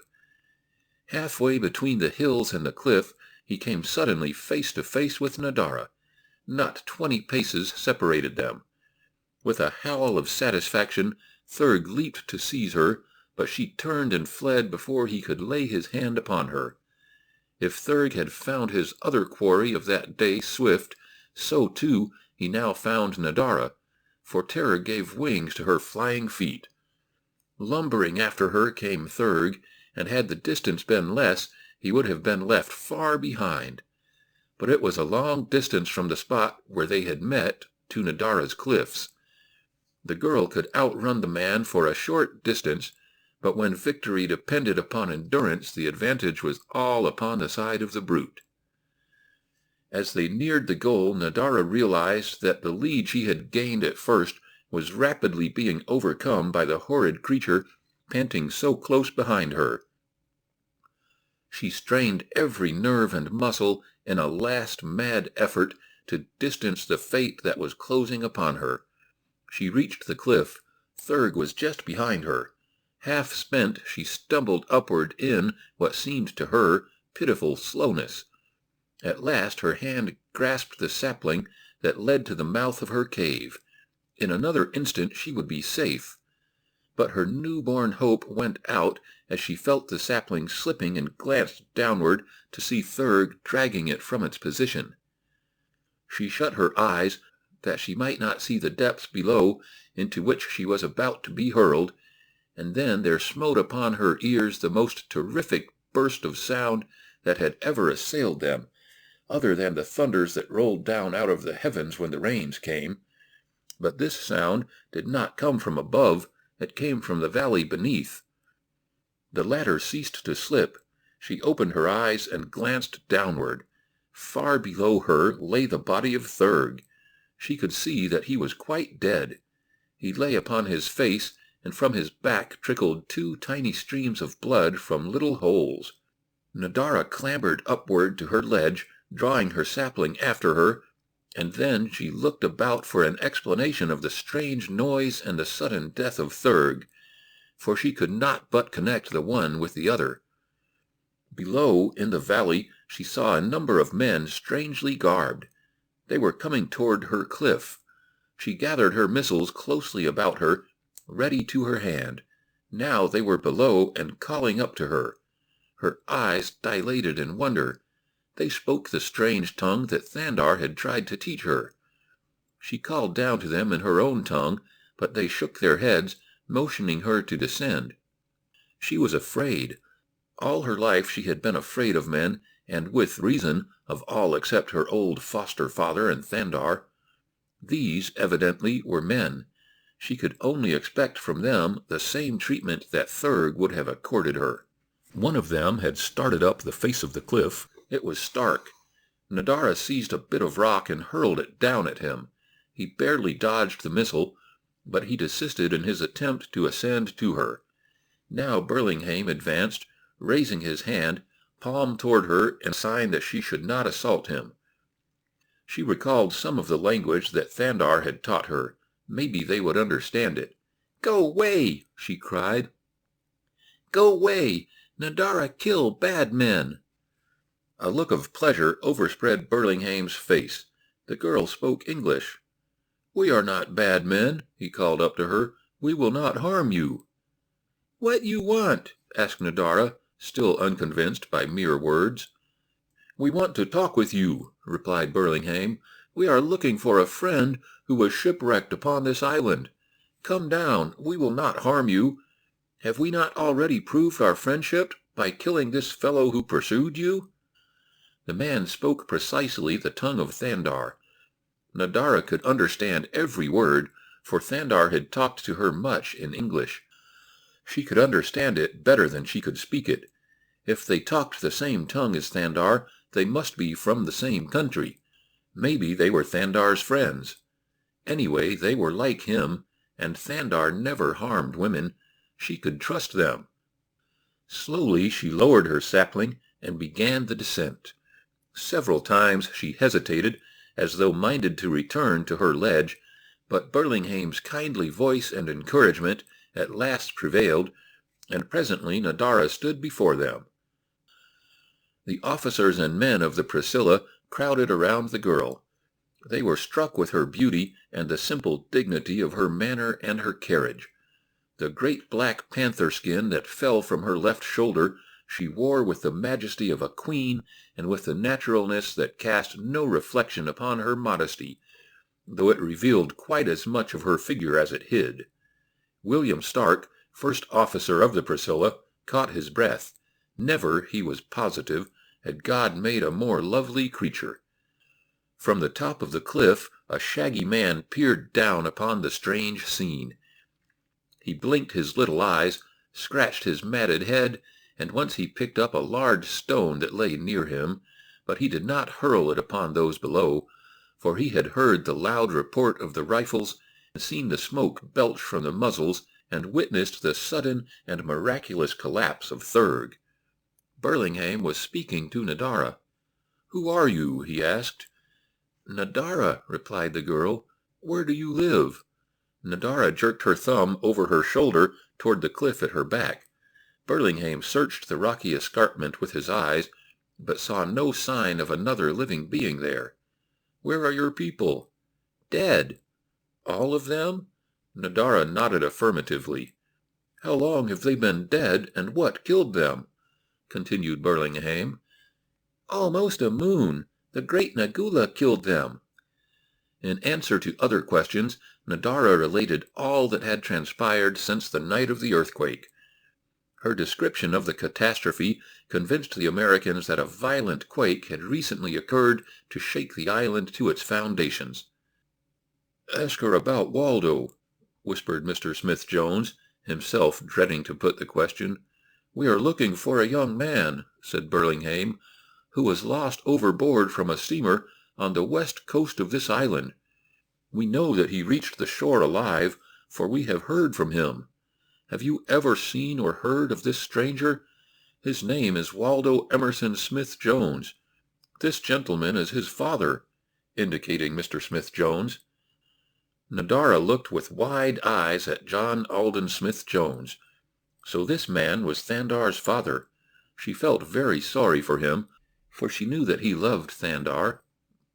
Thandar had often told her so. She did not know how to tell him. She shrank from causing another the anguish and misery that she had endured.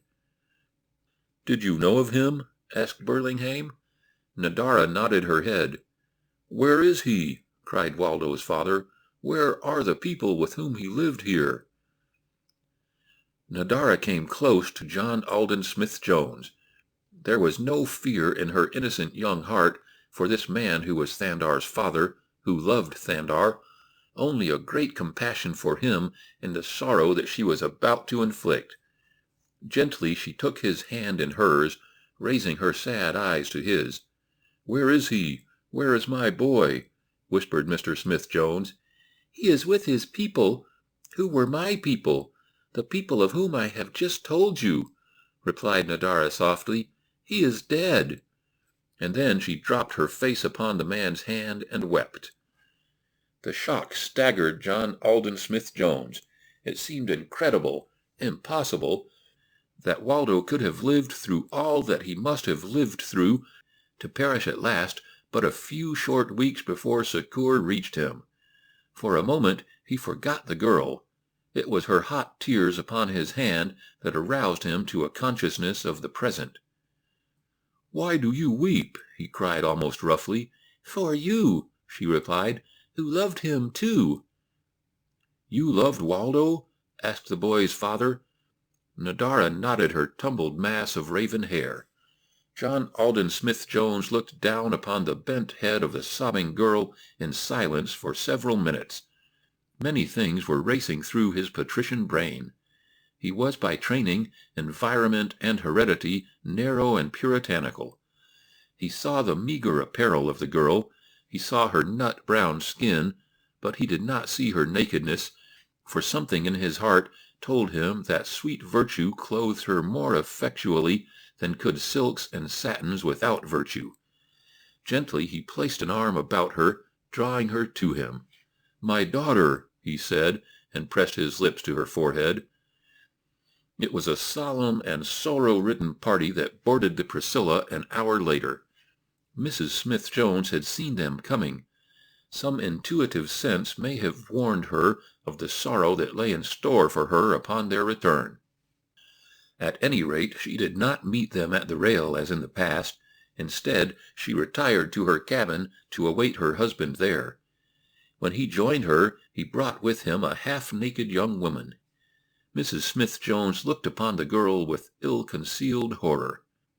Waldo's mother met the shock of her husband's news with much greater fortitude than he had expected. As a matter of fact, she had been prepared for this from the first. She had never really believed that Waldo could survive for any considerable time far from the comforts and luxuries of his Boston home and the watchful care of herself. "And who is this, person?" she asked coldly at last, holding her pince-nez before her eyes as with elevated brows she cast a look of disapproval upon Nadara. The girl, reading more in the older woman's manner than her words, drew herself up proudly. Mr. Smith-Jones coughed and colored. He stepped to Nadara's side, placing his arm about her shoulders. "She loved Waldo," he said simply. "The brazen hussy!" exclaimed Mrs. Smith-Jones. "To dare to love a Smith-Jones!" "Come, come, Louisa," ejaculated her husband. "Remember that she too is suffering. Do not add to her sorrow. She loved our boy, and he returned her love." "How do you know that?" "She has told me," replied the man. "It is not true," cried Mrs. Smith-Jones. "It is not true. Waldo Emerson would never stoop to love one out of his own high class. Who is she, and what proof have you that Waldo loved her?" "I am Nadara," said the girl proudly, answering for herself, "and this is the proof that he loved me. He told me that this was the pledge token between us until we could come to his land and be mated according to the customs there."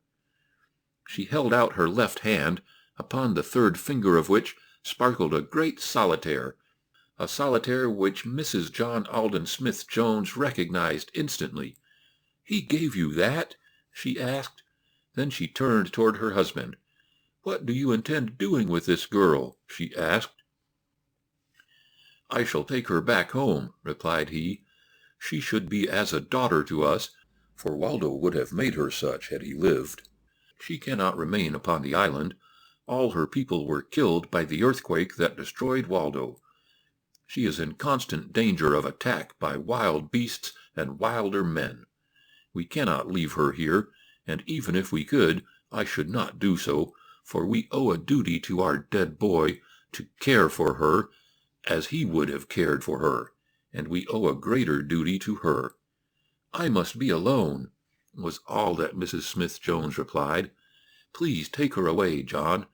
Give her the cabin next to this, and have Marie clothe her properly. Marie's clothes should about fit her." There was more of tired anguish in her voice now than of anger. Mr. Smith-Jones led Nadara out and summoned Marie, but Nadara upset his plans by announcing that she wished to return to shore. "She does not like me," she said, nodding toward Mrs. Smith-Jones, "and I will not stay." It took John Alden Smith-Jones a long time to persuade the girl to change her mind. He pointed out that his wife was greatly overwrought by the shock of the news of Waldo's death. He assured Nadara that at heart she was a kindly woman, and that eventually she would regret her attitude toward the girl. And at last Nadara consented to remain aboard the Priscilla. But when Marie would have clothed her in the garments of civilization, she absolutely refused, scorning the hideous and uncomfortable clothing. It was 2 days before Mrs. Smith-Jones sent for her. When she entered that lady's cabin, the latter exclaimed at once against her barbarous attire. "I gave instructions that Marie should dress you properly," she said. "You are not decently clothed. That bearskin is shocking." Nadara tossed her head, and her eyes flashed fire. "I shall never wear your silly clothes," she cried. "This, Thandar gave me. He slew Nagula the Black Panther with his own hands, and gave the skin to me who was to be his mate. Do you think I would exchange it for such foolish garments as those?" And she waved a contemptuous gesture toward Mrs. Smith-Jones' expensive morning gown. The elder woman forgot her outraged dignity in the suggestion the girl had given her for an excuse to be rid of her at the first opportunity. She had mentioned a party named Thandar. She had brazenly boasted that this Thandar had killed the beast whose pelt she wore, and given her the thing for a garment. She had admitted that she was to become this person's mate. Mrs. Smith-Jones shuddered at the primitive word. At this moment Mr. Smith-Jones entered the cabin. He smiled pleasantly at Nadara, and then, seeing in the attitudes of the two women that he had stepped within a theater of war, he looked questioningly at his wife. "Now what, Louisa?" he asked somewhat sharply. "Sufficient, John," exclaimed that lady, "to bear out my original contention that it was a very unwise move to bring this woman with us. She has just admitted that she was the promised mate of a person she calls Thandar. She is brazen. I refuse to permit her to enter my home, nor shall she remain upon the Priscilla longer than is necessary to land her at the first civilized port." Mr. Smith-Jones looked questioningly at Nadara. The girl had guessed the erroneous reasoning that had caused Mrs. Smith-Jones's excitement. She had forgotten that they did not know that Waldo and Thandar were one. Now she could scarce repress a smile of amusement, nor resist the temptation to take advantage of Mrs. Smith-Jones' ignorance to bait her further. "You had another lover beside Waldo?" asked Mr. Smith-Jones. "I loved Thandar," she replied. "Thandar was king of my people. He loved me. He slew Nagula for me and gave me his skin. He slew Korth and Flatfoot also. They wanted me, but Thandar slew them. And Big Fist he slew, and Sag the Killer. Oh, Thandar was a mighty fighter. Can you wonder that I loved him?" "He was a hideous murderer," cried Mrs. Smith-Jones. "And to think that my poor Waldo, poor, timid, gentle Waldo, was condemned to live among such savage brutes. Oh, it is too terrible." Nadara's eyes went wide. It was her turn to suffer a shock. Poor, timid, gentle Waldo! Had she heard aright? Could it be that they were describing the same man? There must be some mistake. "Did Waldo know that you loved Thandar?" asked Mr. Smith-Jones. "Thandar was Waldo," she replied. "Thandar is the name I gave him. It means the brave one. He was very brave," she cried. "He was not timid, and he was only gentle with women and children." Mrs. Smith-Jones had never been so shocked in all her life. She sprang to her feet. "Leave my cabin," she cried. "I see through your shallow deception. You thoughtlessly betrayed yourself and your vulgar immoralities, and now you try to hide behind a base calumny that pictures my dear dead boy as one with your hideous brutal chief. You shall not deceive me longer. Leave my cabin, please." Mr. Smith-Jones stood as one paralyzed. He could not believe in the perfidy of the girl. It seemed impossible that she could have so deceived him, nor, yet, could he question the integrity of his own ears. It was, of course, too far beyond the pale of reason to attempt to believe that Waldo Emerson and the terrible Thandar were one and the same. The girl had gone too far, and yet he could not believe that she was bad. There must be some explanation. In the meantime, Nadara had left the room, her little chin high in air. Never again, she determined, would she subject herself to the insults of Thandar's mother. She went on deck. She had found it difficult to remain below during the day. She craved the fresh air and the excitement to be found above. The officers had been very nice to her. Stark was much with her. The man had fallen desperately in love with the half-savage girl. As she reached the deck after leaving Mrs. Smith-Jones's cabin, Stark was the first she chanced to meet. She would have preferred being alone with her sorrow and her anger, but the man joined her. Together they stood by the rail, watching the approach of heavy clouds. A storm was about to break over them that had been brewing for several days. Stark knew nothing of what had taken place below, but he saw that the girl was unhappy. He attempted to cheer her. At last he took her hand and stroked it caressingly as he talked with her. Before she could guess his intention, he was pouring words of love and passion into her ears. Nadara drew away. A puzzled frown contracted her brows. "Do not talk so to Nadara," she said. "She does not love you." And then she moved away and went to her cabin. Stark looked after her as she departed. He was thoroughly aroused. Who was this savage girl to repulse him? What would have been her fate but for his well-directed shot? Was not the man who had been pursuing her but acting after the customs of her wild people? He would have taken her by force. That was the only way she would have been taken had she been left upon her own island. That was the only kind of betrothal she knew. It was what she expected. He had been a fool to approach her with the soft words of civilization. They had made her despise him. She would have understood force and loved him for it. Well, he would show her that he could be as primitive as any of her savage lovers. The storm broke. The wind became a hurricane. The Priscilla was forced to turn and flee before the anger of the elements, so that she retraced her course of the past 2 days and then was blown to the north. Stark saw nothing of Nadara during this period. At the end of 36 hours, the wind had died and the sea was settling to its normal quiet. It was the first evening after the storm. The deck of the Priscilla was almost deserted. The yacht was moving slowly along, not far off the shore of one of the many islands that dot that part of the South Seas. Nadara came on deck for a walk before retiring. Stark and 2 sailors were on watch. At sight of the girl, the first officer approached her.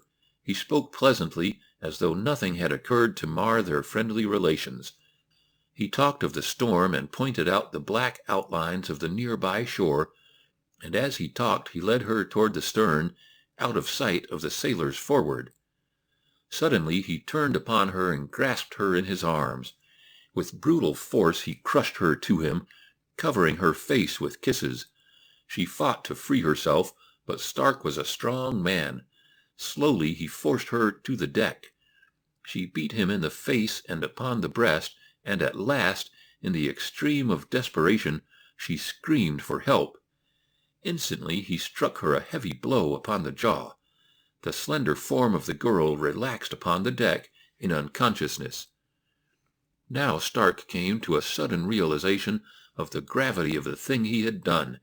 He knew that when Nadara regained consciousness, his perfidy would come to the attention of Captain Burlingham, and he feared the quiet ex-naval officer more than he did the devil. He looked over the rail. It would be an easy thing to dispose of the girl. He had only to drop her unconscious body into the still waters below. He raised her in his arms and bore her to the rail. The moon shone down upon her face. He looked out over the water and saw the shore so close at hand. There would be a thorough investigation, and the sailors, who had no love for him, as he well knew, would lose no time in reporting that he had been the last to be seen with the girl. Evidently he was in for it, one way or the other. Again he looked down into Nadara's face. She was very beautiful. He wanted her badly. Slowly his glance wandered to the calm waters of the ocean and on to the quiet shoreline. Then back to the girl. For a moment he stood irresolute. Then he stepped to the side of the cabin where hung a life-preserver to which was attached a long line. He put the life-preserver about Nadara. Then he lowered her into the ocean. The moment he felt her weight transferred from the lowering rope to the life-preserver, he vaulted over the yacht's rail into the dark waters beneath her stern. End of Part 2, Chapter 7.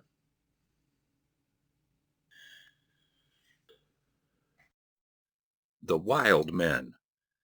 Nadara did not regain consciousness until Stark had reached shore and was dragging her out upon the beach above the surf. For several minutes after she had opened her eyes, she had difficulty in recalling the events that had immediately preceded Stark's attack upon her.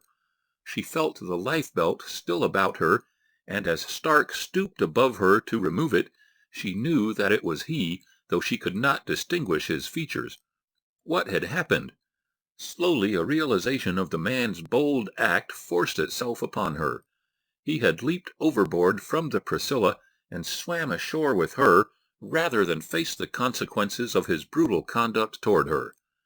To a girl reared within the protective influences of civilization, Nadara's position would have seemed hopeless. But Nadara knew naught of other protection than that afforded by her own quick wits and the agility of her swift young muscles.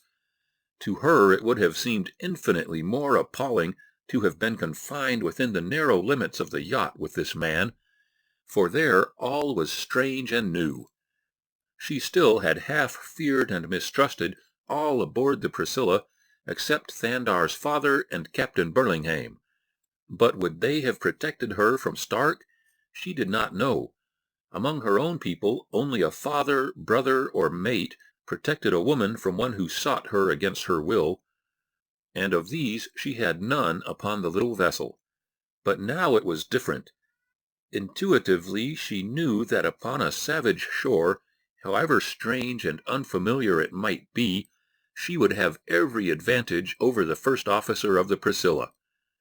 His life had been spent close to the haunts of civilization. He knew nothing of the woodcraft that was second nature to her. He might perish in a land of plenty through ignorance of where to search for food, and of what was edible and what was not.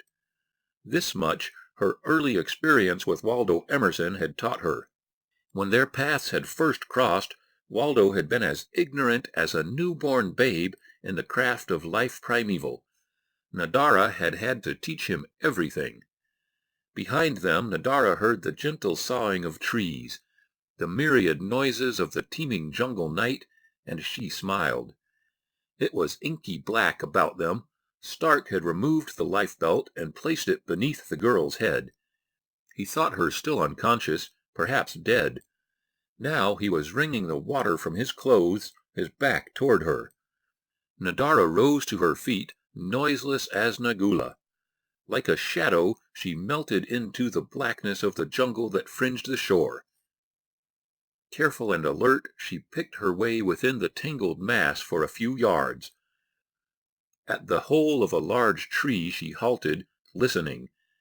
Then she made a low, weird sound with her lips, listening again for a moment after. This she repeated thrice, and then, seemingly satisfied that no danger lurked above, she swung herself into the low-hanging branches, quickly ascending until she found a comfortable seat where she might rest in ease. Down upon the beach, Stark, having wrung the surplus water from his garments, turned to examine and revive the girl if she still lived. Even in the darkness her form had been plainly visible against the yellow sand, but now she was not there. Stark was dumbfounded. His eyes leaped quickly from one point to another, yet nowhere could they discover the girl. There was the beach, the sea, and the jungle. Which had she chosen for her flight? It did not take Stark long to guess, and immediately he turned his steps toward the shapeless, gloomy mass that marked the forest's fringe. As he approached, he went more slowly. The thought of entering that forbidding wood sent cold shivers creeping through him. Could a mere girl have dared its nameless horrors? She must have, and with the decision came new resolution. What a girl had dared, certainly he might dare. Again he strode briskly toward the jungle. Just at its verge he heard a low, weird sound, not a dozen paces within the black, hideous tangle. It was Nadara, voicing the two notes which some ancient forebear of her tribe had discovered would ring an answering growl from Nagula and an uneasy hiss from that other arch-enemy of man, the great slimy serpent whose sinuous coils twined threateningly above them in the branches of the trees. Only these Nadara feared, these and man. So, before entering a tree at night, it was her custom to assure herself that neither Nagula nor Koorva lurked in the branches of the tree she had chosen for sanctuary. Stark beat a hasty retreat, nor did he again venture from the beach during the balance of the long, dismal night. When dawn broke, it found Nadara much refreshed by the sleep she had enjoyed within the comparative safety of the great tree, and Stark haggard and exhausted by a sleepless night of terror and regret.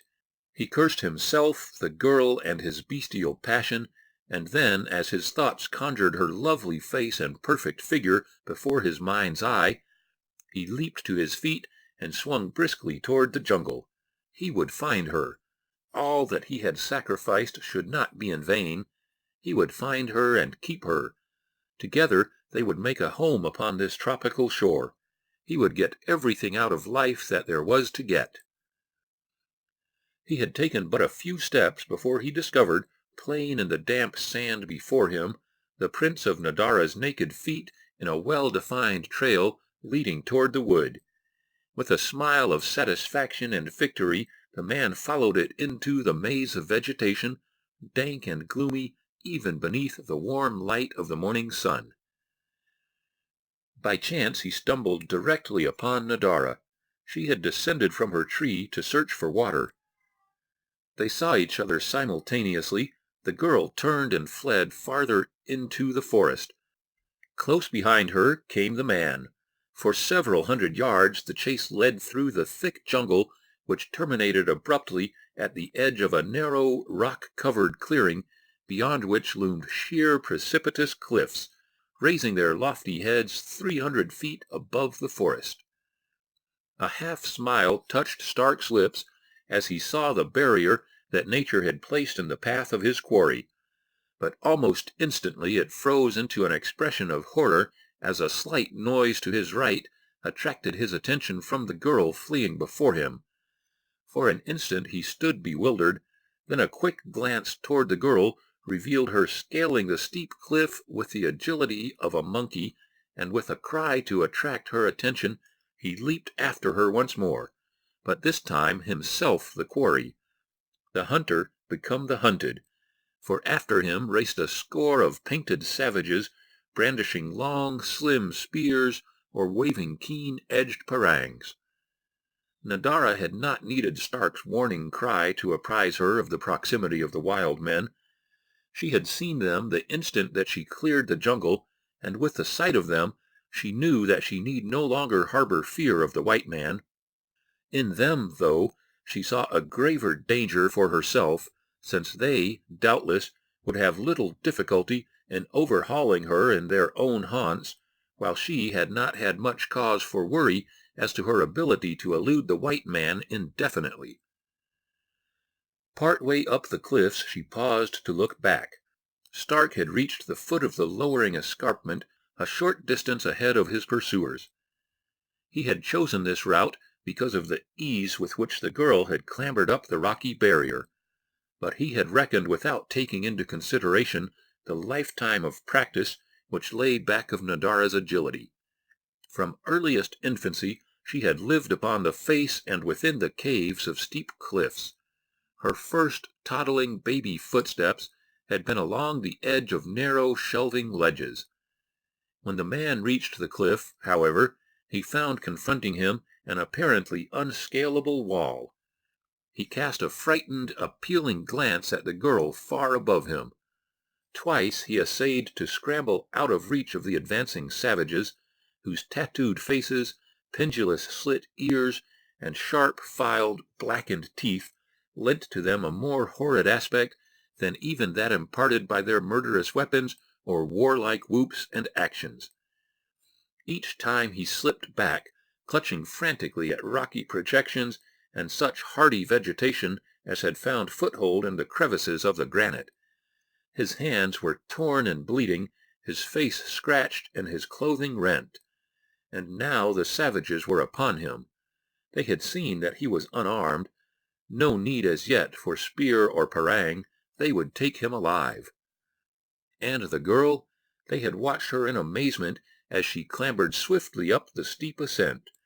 With all their primitive accomplishments, this was beyond even them.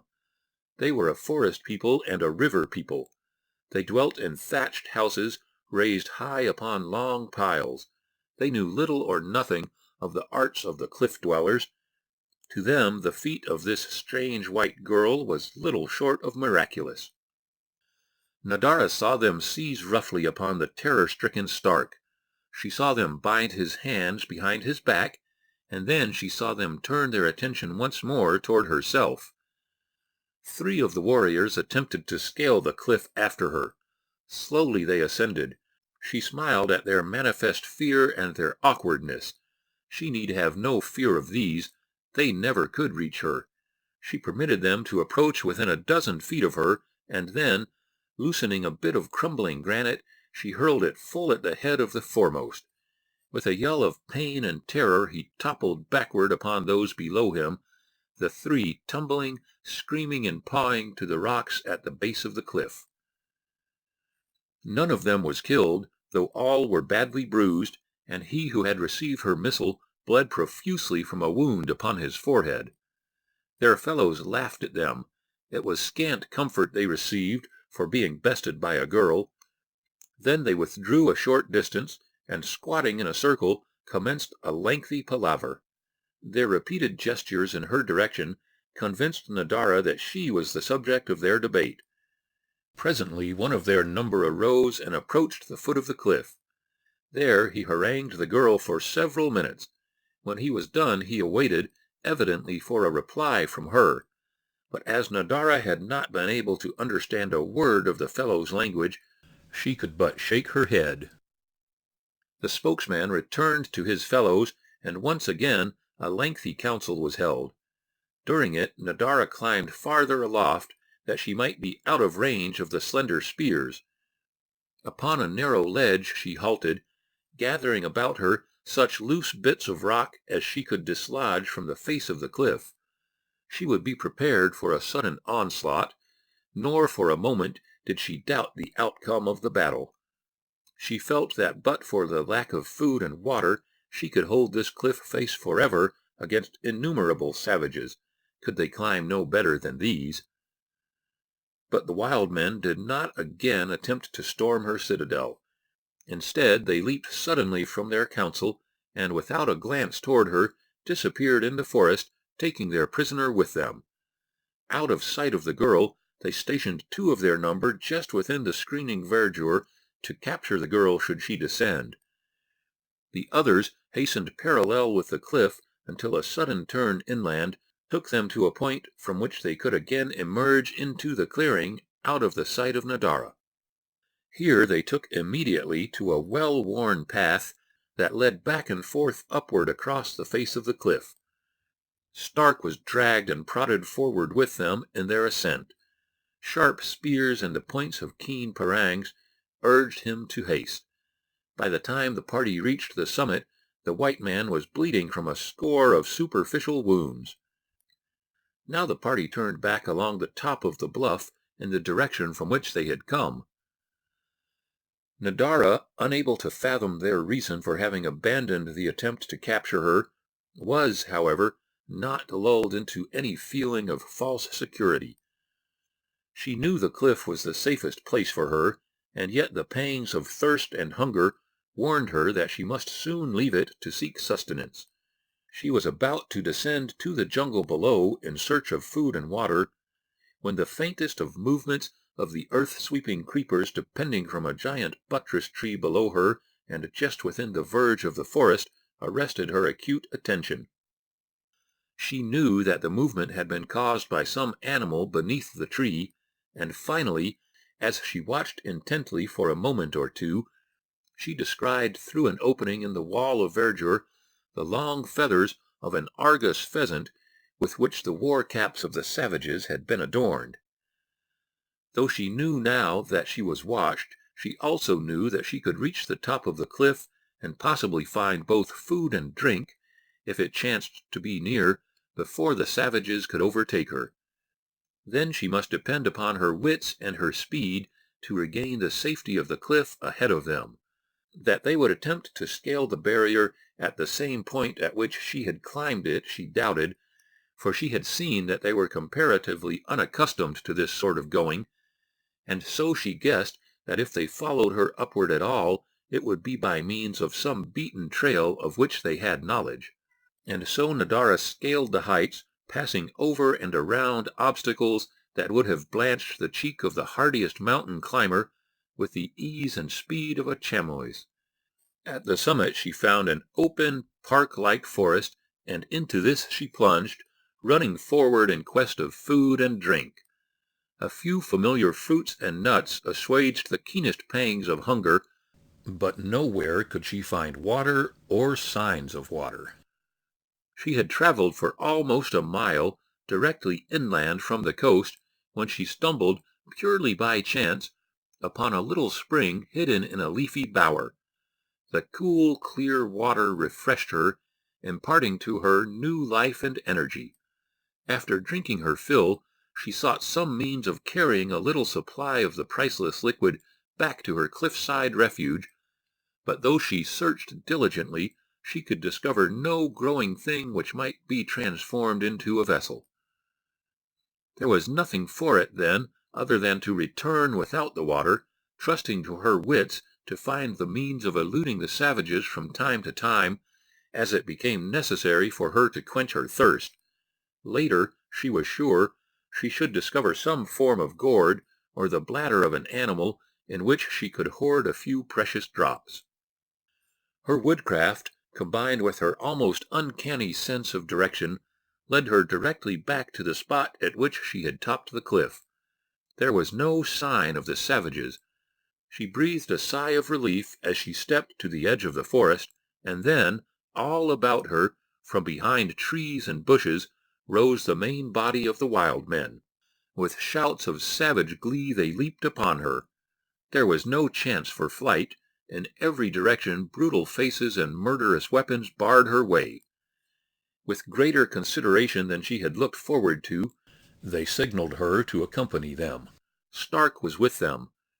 To him slight humanity was shown. If he lagged, a spear point, already red with his blood, urged him to greater speed. But to the girl no cruelty nor indignity was shown. In single file, the prisoners in the center of the column, the party made its way inland. All day they marched, until Stark, unused to this form of exertion, staggered and fell a dozen times in each mile.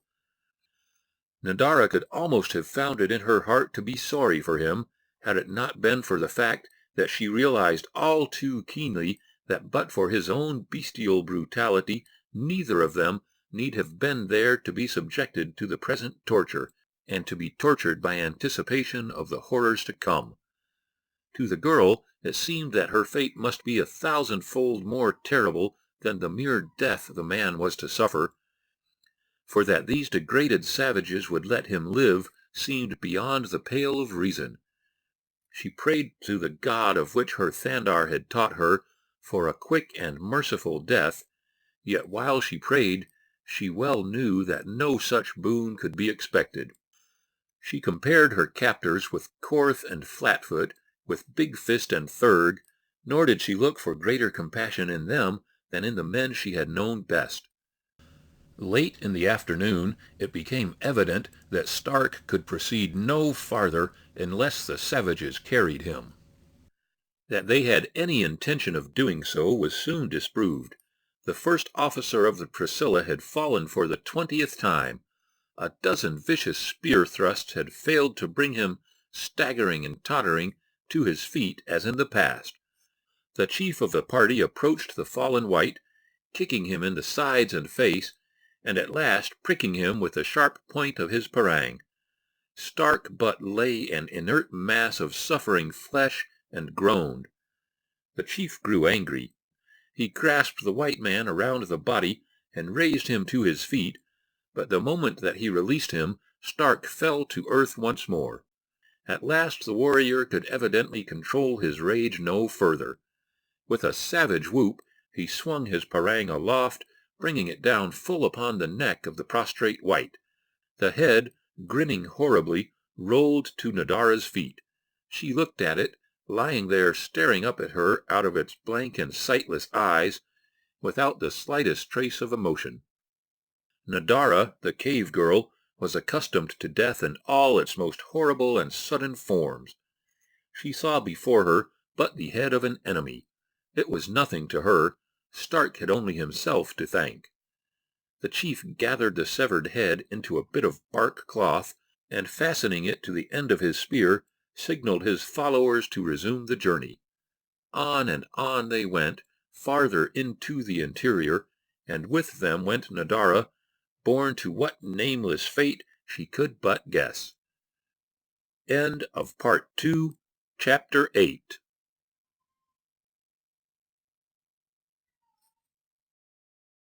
Building the boat.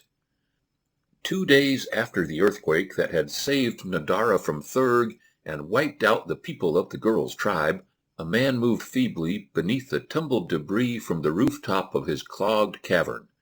It was Thandar. The tons of rock that had toppled from above and buried the entrance to his cave had passed him by unscathed, while the few pounds shaken from the ceiling had stunned him into a long, enduring insensibility. Slowly he regained consciousness, but it was a long time before he could marshal his faculties to even a slight appreciation of the catastrophe that had overwhelmed him. Then his first thought was of Nadara.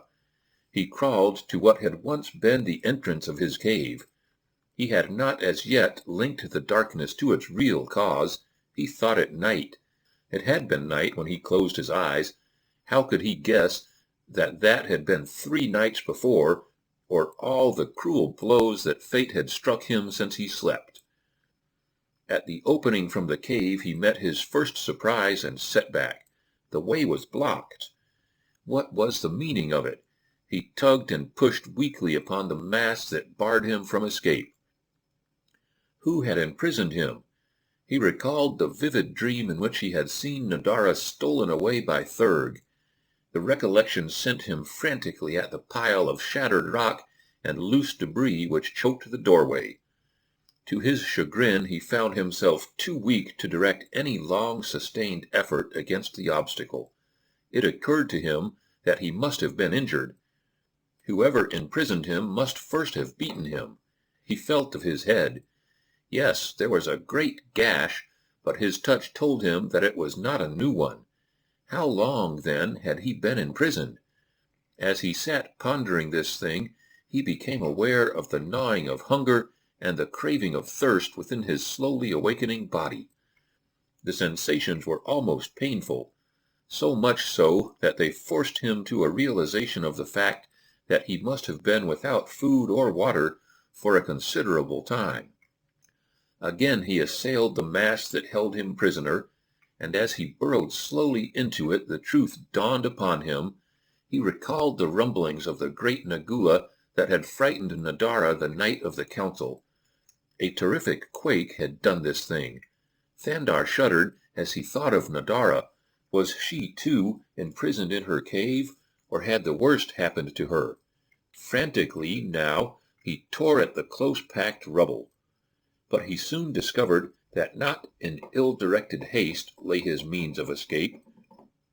Slowly and carefully, piece by piece, he must remove the broken rock until he had tunneled through to the outer world. Reason told him that he was not deeply buried, for the fact that he lived and could breathe was sufficient proof that fresh air was finding its way through the debris, which it could not have done did the stuff lie before the cave in any considerable thickness. Weak as he was, he could work but slowly, so that it was several hours later before he caught the first glimpse of daylight beyond the obstacle. After that he progressed more rapidly, and presently he crawled through a small opening to view the wreckage of the shattered cliff.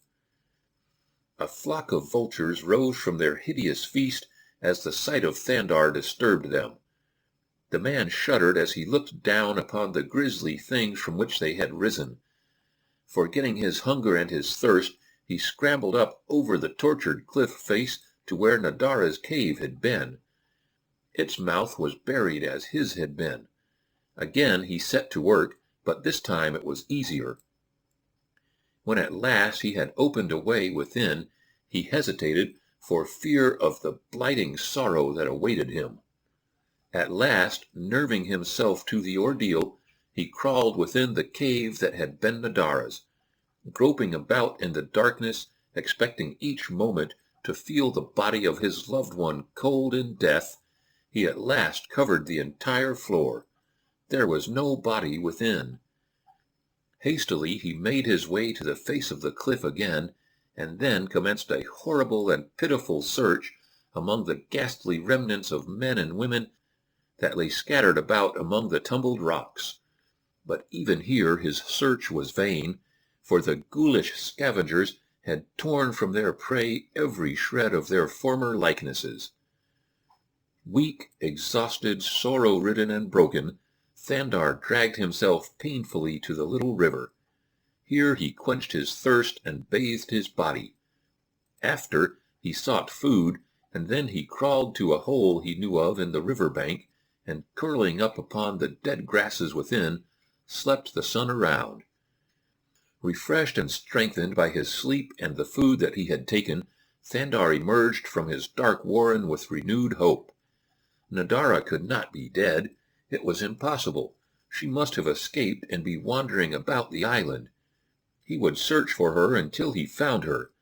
But as day followed day and still no sign of Nadara or any other living human being, he became painfully convinced that he alone of the inhabitants of the island had survived the cataclysm. The thought of living on through a long life without her cast him into the blackest pit of despair. He reproached heaven for not having taken him as well, for without Nadara life was not worth the living.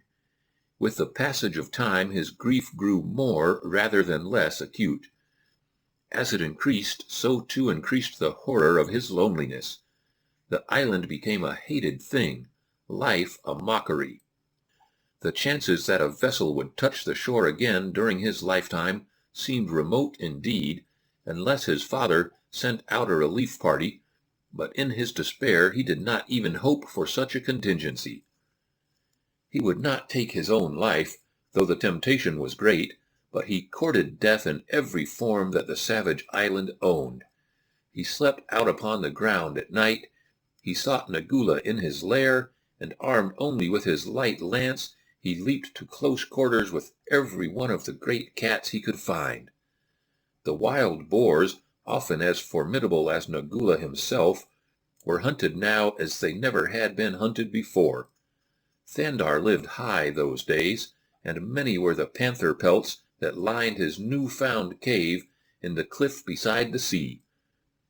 The same cliff in which Nadara had found shelter, and from whence she had gone away with the search party from the Priscilla.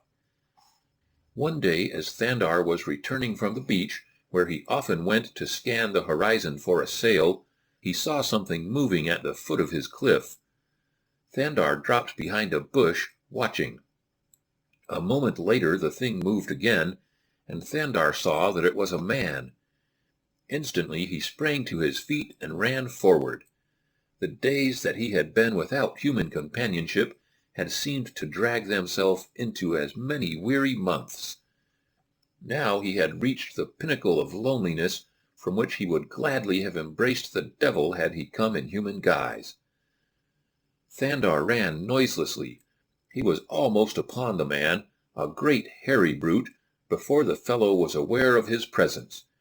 At first the fellow turned to run, but when he saw that Thandar was alone, he remained to fight. "I am Roof," he cried, "and I can kill you." The familiar primitive greeting no longer raised Thandar's temperature or filled him with the fire of battle. He wanted companionship now, not a quarrel. "I am Thandar," he replied. The slow-witted, hulking brute recognized him and stepped back a pace. He was not so keen to fight now that he had learned the identity of the man who faced him. He had seen Thandar in battle. He had witnessed Thurg's defeat at the hands of this smooth-skinned stranger. "Let us not fight," continued Thandar. "We are alone upon the island. I have seen no other than you since the great Nagula came forth and destroyed the people. Let us be friends, hunting together in peace. Otherwise, one of us must kill the other, and thereafter live always alone until death releases him from this terrible solitude." Ruth peered over Thandar's shoulder toward the wood behind him. "Are you alone?" he asked.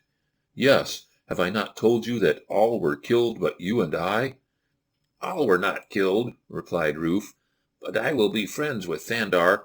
We will hunt together and cave together. Ruth and Thandar are brothers." He stooped, and gathering a handful of grass, advanced toward the American. Thandar did likewise, and when each had taken the peace offering of the other and rubbed it upon his forehead, the ceremony of friendship was complete. Simple, but none the less effectual, for each knew that the other would rather die than disregard the primitive pack. "You said that all were not killed, Ruth," said Thandar, the ceremony over. "What do you mean?" "All were not killed by the great Nagula," replied the bad man. "Thurg was not killed, nor was she who was Thandar's mate, she whom Thurg would have stolen." "What?" Thandar almost screamed the question. "Nadara not dead?" "Look," said Ruth, and he led the way to the foot of the cliff. "See!" "Yes," replied Thandar, "I had noticed that body, but what of it?" "It was Thurg," explained Ruth. "He sought to reach your mate, who had taken refuge in that cave far above us.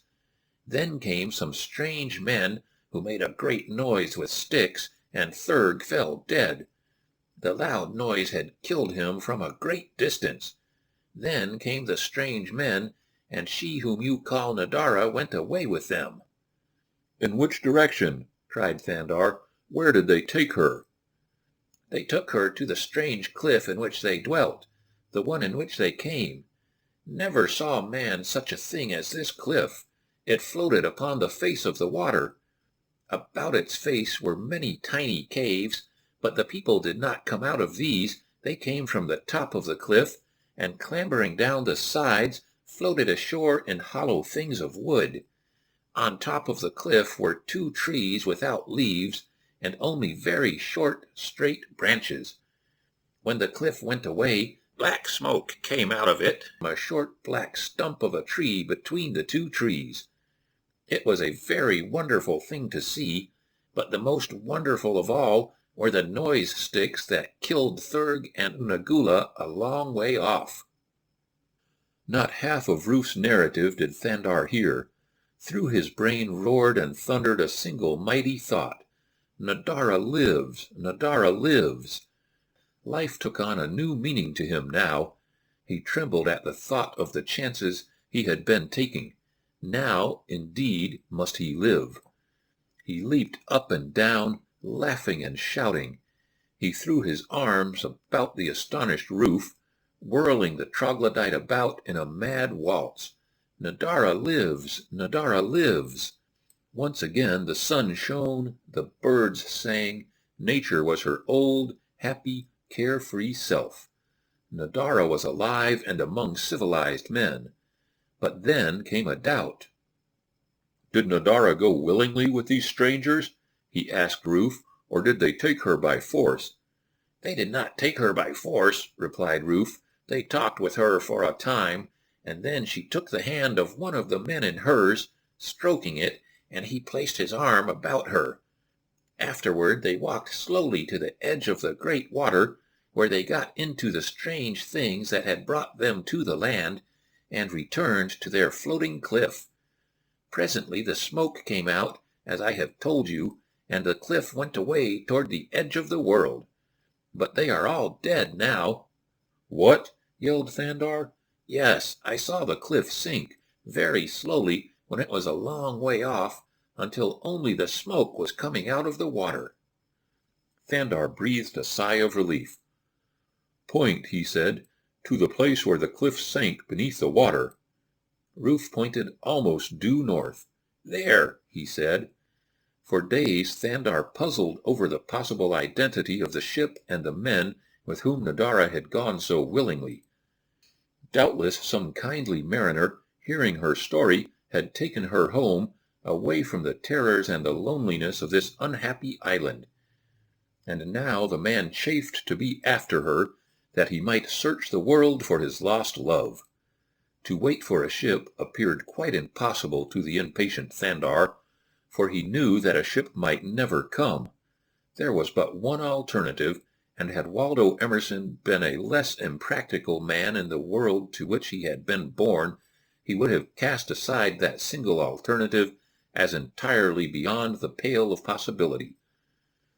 But Waldo was only practical and wise in the savage ways of the primitive life to which circumstance had forced him to revert, and so he decided upon as foolhardy and hare-brained a venture as the mind of man might conceive.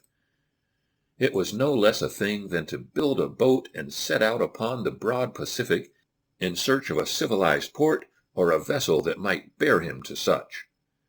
To Waldo it seemed quite practical. He realized, of course, that the venture would be fraught with peril, but would it not be better to die in an attempt to find his Nadara than to live on forever in the hopelessness of this forgotten land? And so he set to work to build a boat. He had no tools but his crude knife and the razor the sailor of the Sally Corwith had given him, so it was quite impossible for him to construct a dugout. The possibilities that lie in fire did not occur to him. Finally, he hit upon what seemed the only feasible form of construction. With his knife he cut long, pliant saplings and lesser branches. These he fashioned into the framework of a boat. Ruth helped him, keenly interested in this new work. The ribs were fastened to the keel and gunwale by thongs of panther skin, and when the framework was completed, panther skins were stretched over it. The edges of the skin were sewn together with threads of gut as tightly as Thandar and Ruth could pull them. A mast was rigged well forward, and another panther skin, from which the fur had been scraped, was fitted as a sail, square-rigged. For rudder, Thandar fashioned a long, slender sapling, looped at one end, and the loop covered with skin laced tightly on. This, he figured, would serve both as rudder and paddle, as necessity demanded. At last all was done. Together Thandar and Ruth carried the light, crude skiff to the ocean. They waded out beyond the surf, and upon the crest of a receding swell they launched the thing, Thandar leaping in as it floated upon the water. The sail was not taken along for this trial. Thandar merely wished to know that his craft would float, and right side up. For a moment it did so, until the sea rushing in at the loose seams filled it with water. Thandar and Ruth had great difficulty in dragging it out again upon the beach. Ruth now would have given up, but not so Thandar. It is true that he was slightly disheartened, for he had set great store upon the success of his little vessel. After they had carried the frail thing beyond high tide, Thandar sat down upon the ground, and for an hour he did naught but stare at the leaky craft. Then he arose, and calling to Ruth, led him into the forest. For a mile they walked, and then Thandar halted before a tree from the side of which a thick and sticky stream was slowly oozing. Thandar had brought along a gourd, and now with a small branch he commenced transferring the mass from the side of the tree to the gourd. Ruth helped him. In an hour the gourd was filled. Then they returned to the skiff. Leaving the gourd there, Thandar and Ruth walked to a clump of heavy jungle grasses not far from the cliff where their cave lay. Here Thandar gathered a great armful of the yellow ripened grass, telling Ruth to do likewise. This they took back to the skiff, where, by rolling it assiduously between their hands and pounding it with stones, they reduced it to a mass of soft, tough fiber. Now Thandar showed Ruth how to twist this fiber into a loose, fluffy rope, and when he had him well started, he daubed the rope with the rubbery fluid he had filched from the tree, and with a sharp stick tucked it in every seam and crevice of the skiff. It took the better part of 2 days to accomplish this, and when it was done and the gourd empty, the two men returned to the tree and refilled it. This time they built a fire upon their return to the skiff, Ruth spinning a hard wood splinter rapidly between toes and fingers in a little mass of tinder that lay in a hollowed piece of wood. Presently a thin spiral of smoke arose from the tinder, growing denser for a moment, until of a sudden it broke into flame. The men piled twigs and branches upon the blaze until the fire was well started. Then Thandar, taking a ball of the viscous matter from the gourd, heated it in the flames, immediately daubing the melting mass upon the outside of the skiff. In this way, slowly and with infinite patience, the two at last succeeded in coating the entire outer surface of the canoe with a waterproof substance that might defy the action of water almost indefinitely. For 3 days Thandar let the coating dry, and then the craft was given another trial. The man's heart was in his throat as the canoe floated upon the crest of a great wave and he leaped into it. But a moment later he shouted in relief and delight. The thing floated like a cork, nor was there the slightest leak discernible. For half an hour Thandar paddled about the harbor, and then he returned for the sail. This, too, though rather heavy and awkward, worked admirably, and the balance of the day he spent in sailing, even venturing out into the ocean.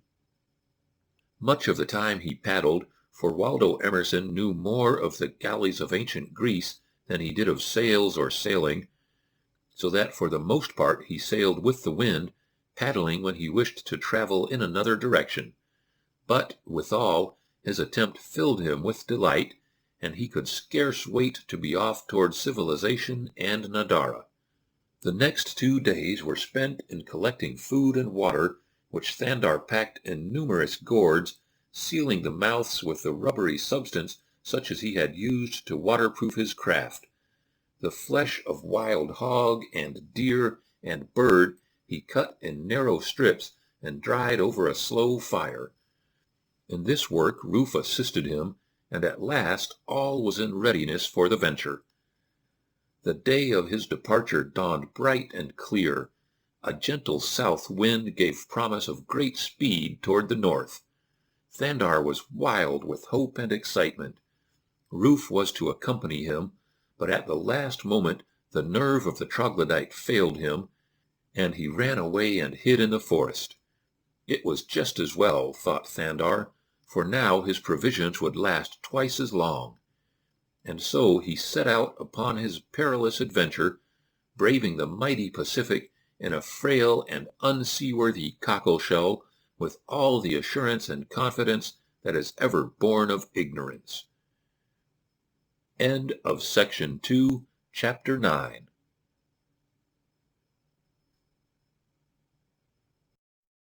The Headhunters. Nature, so far, had been kind to Waldo Emerson Smith-Jones. No high winds or heavy seas had assailed him, and he had been upon the water for 3 days now. The wind had held steadily out of the south, varying but a few points during this time, but even so, Waldo Emerson was commencing to doubt and to worry. His supply of water was running dangerously low, his food supply would last but a few days longer, and as yet he had sighted no sail nor seen any land. Furthermore, he had not the remotest conception of how he might retrace his way to the island he had just quitted. He could only sail before the wind. Should the wind veer around into the north, he might, by chance, be blown back to the island. Otherwise he could never reach it. And he was beginning to wonder if he had not been a trifle too precipitate in his abandonment of land. In common with most other landsmen, Waldo Emerson had little conception of the vastness of the broad reaches of unbroken water wildernesses that roll in desolate immensity over 3/4 of the globe. His recollection of maps pictured the calm and level blue dotted, especially in the South Seas, with many islands. Their names often were quite reassuring. He recollected, among others, such as the Society Islands, the Friendly Islands, Christmas Island. He hoped that he would land upon one of these. There were so many islands upon the maps, and they seemed so close together, that he was not a little mystified that he had failed to sight several hundred long before this. And ships, it appeared incredible that he should have seen not a single sail. He distinctly recalled the atlas he had examined prior to embarking upon his health cruise. The Pacific had been lined in all directions with the routes of long-established steamer lanes, and in between, Waldo had felt, the ocean must be dotted with the innumerable tramps that come and go between the countless ports that fringe the major sea. And yet for 3 days nothing had broken the dull monotony of the vast circle of which he was always the center and the sole occupant. In 3 days, thought Waldo, he must have covered an immense distance. And 3 more days dragged their weary lengths. The wind had died to the faintest of breezes. The canoe was just making headway, and that was all. The water was gone, the food nearly so. Waldo was suffering from lack of the former.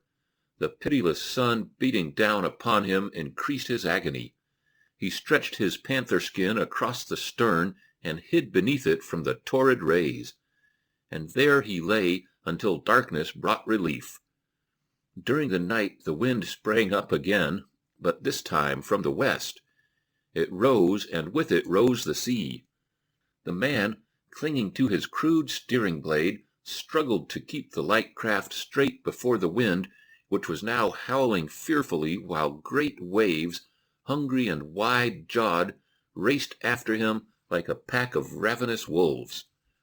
Thandar knew that the unequal struggle against the mighty forces of the elements could not endure for long.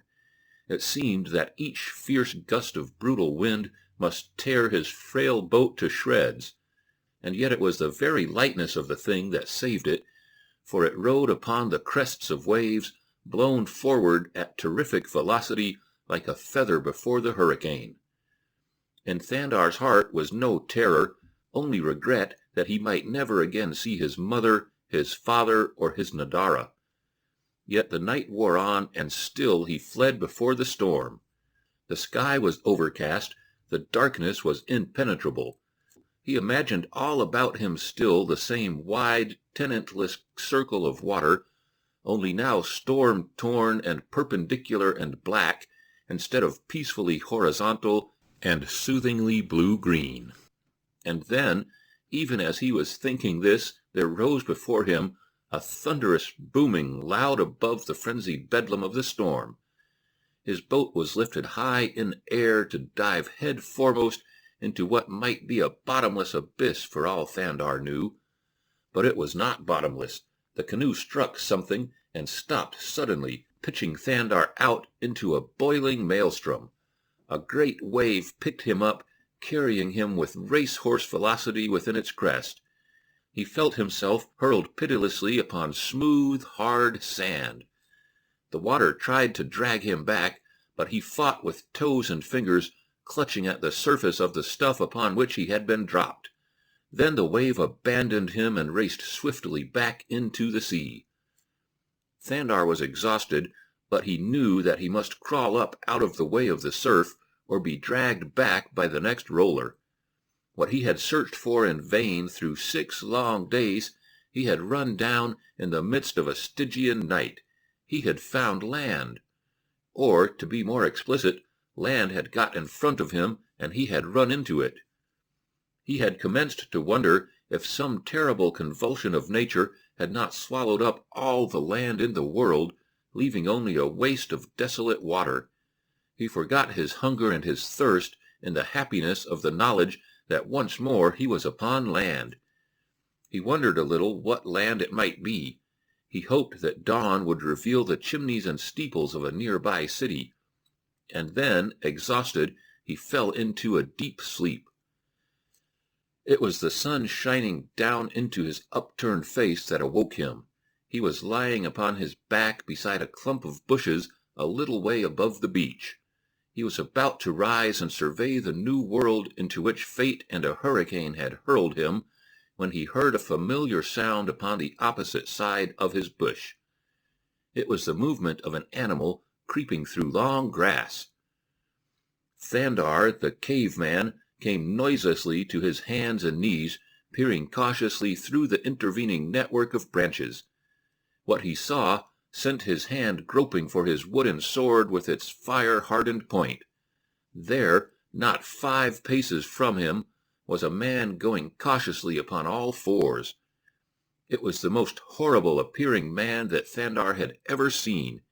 Even Thurg appeared lovely by comparison. The creature's ears were split, and heavy ornaments had dragged them down until the lobes rested upon its shoulders. The face was terribly marked with cicatrices and tattooing. The teeth were black and pointed. A headdress of long feathers waved and nodded above the hideous face. There was much tattooing upon the arms and legs and abdomen. The breasts were circled with it. In a belt about the waist lay a sword in its scabbard. In the man's hand was a long spear. The warrior was creeping stealthily upon something at Thandar's left. The latter looked in the direction the other's savage gaze was bent. Through the bushes he could barely discern a figure moving toward them along the edge of the beach. The warrior had passed him now, and Thandar stood erect, the better to obtain a view of the fellow's quarry.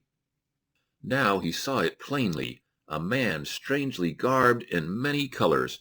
A yellow jacket, soiled and torn, covered the upper part of his body. Strange designs, very elaborate, were embroidered upon the garment, which reached barely to the fellow's waist. Beneath was a red sash in which were stuck a long pistol and a wicked-looking knife.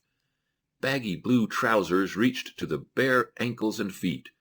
A strip of crimson cloth wound around the head completed the strange garmenture. The features of the man were Mongolian. Thandar could see the warrior pause, as it became evident that the other was approaching directly toward his place of concealment, but at the last moment the unconscious quarry turned sharply to his right down upon the beach. He had discovered the wreck of Thandar's canoe and was going to investigate it. The move placed Thandar almost between the two. Suddenly the native rose to his feet. His victim's back was toward him. Grasping his spear in his left hand, he drew his wicked-looking sword and emerged cautiously from the bushes. At the same moment, the man upon the beach wheeled quickly as though suddenly warned of his danger. The native, discovered, leaped forward with raised sword. The man snatched his pistol from his belt, leveled it at the onrushing warrior, and pulled the trigger. There was a futile click. That was all. The weapon had missed fire. Instantly a third element was projected into the fray. Thandar, seeing a more direct link with civilization in the strangely apparelled Mongol than in the naked savage, leaped to the assistance of the former. With drawn sword he rushed out upon the savage. The wild man turned at Thandar's cry, which he had given to divert the fellow's attention from his now almost helpless victim. Thandar knew nothing of the finer points of swordplay. He was ignorant of the wickedness of a Malay parang, the keen curved sword of the head-hunter, so he rushed in upon the savage as he would have upon one of Thurg's near men. The very impetuosity of his attack awed the native. For a moment he stood his ground, and then, with a cry of terror, turned to flee. But he had failed to turn soon enough. Thandar was upon him. The sharp point entered his back beneath the left shoulder blade, and behind it were the weight and sinews of the caveman. With a shriek the savage lunged forward, clutching at the cruel point that now protruded from his breast. When he touched the earth he was dead. Thandar drew his sword from the body of the headhunter, and turned toward the man he had rescued. The latter was approaching, talking excitedly. It was evident that he was thanking Thandar, but no word of his strange tongue could the American understand. Thandar shook his head to indicate that he was unfamiliar with the other's language, and then the latter dropped into pidgin English, which, while almost as unintelligible to the cultured Bostonian, still contained the battered remnants of some few words with which he was familiar. Thandar depreciated his act by means of gestures, immediately following these with signs to indicate that he was hungry and thirsty. The stranger evidently understood him, for he motioned him to follow, leading the way back along the beach in the direction from which he had come. Before starting, however, he pointed toward the wreck of Thandar's canoe, and then toward Thandar, nodding his head questioningly as if to ask if the boat belonged to the caveman. Around the end of the promontory they came upon a little cove beside the beach, of which Thandar saw a camp of nearly a score of men, similar in appearance to his guide. These were preparing breakfast beside the partially completed hull of a rather large boat they seemed to have been building.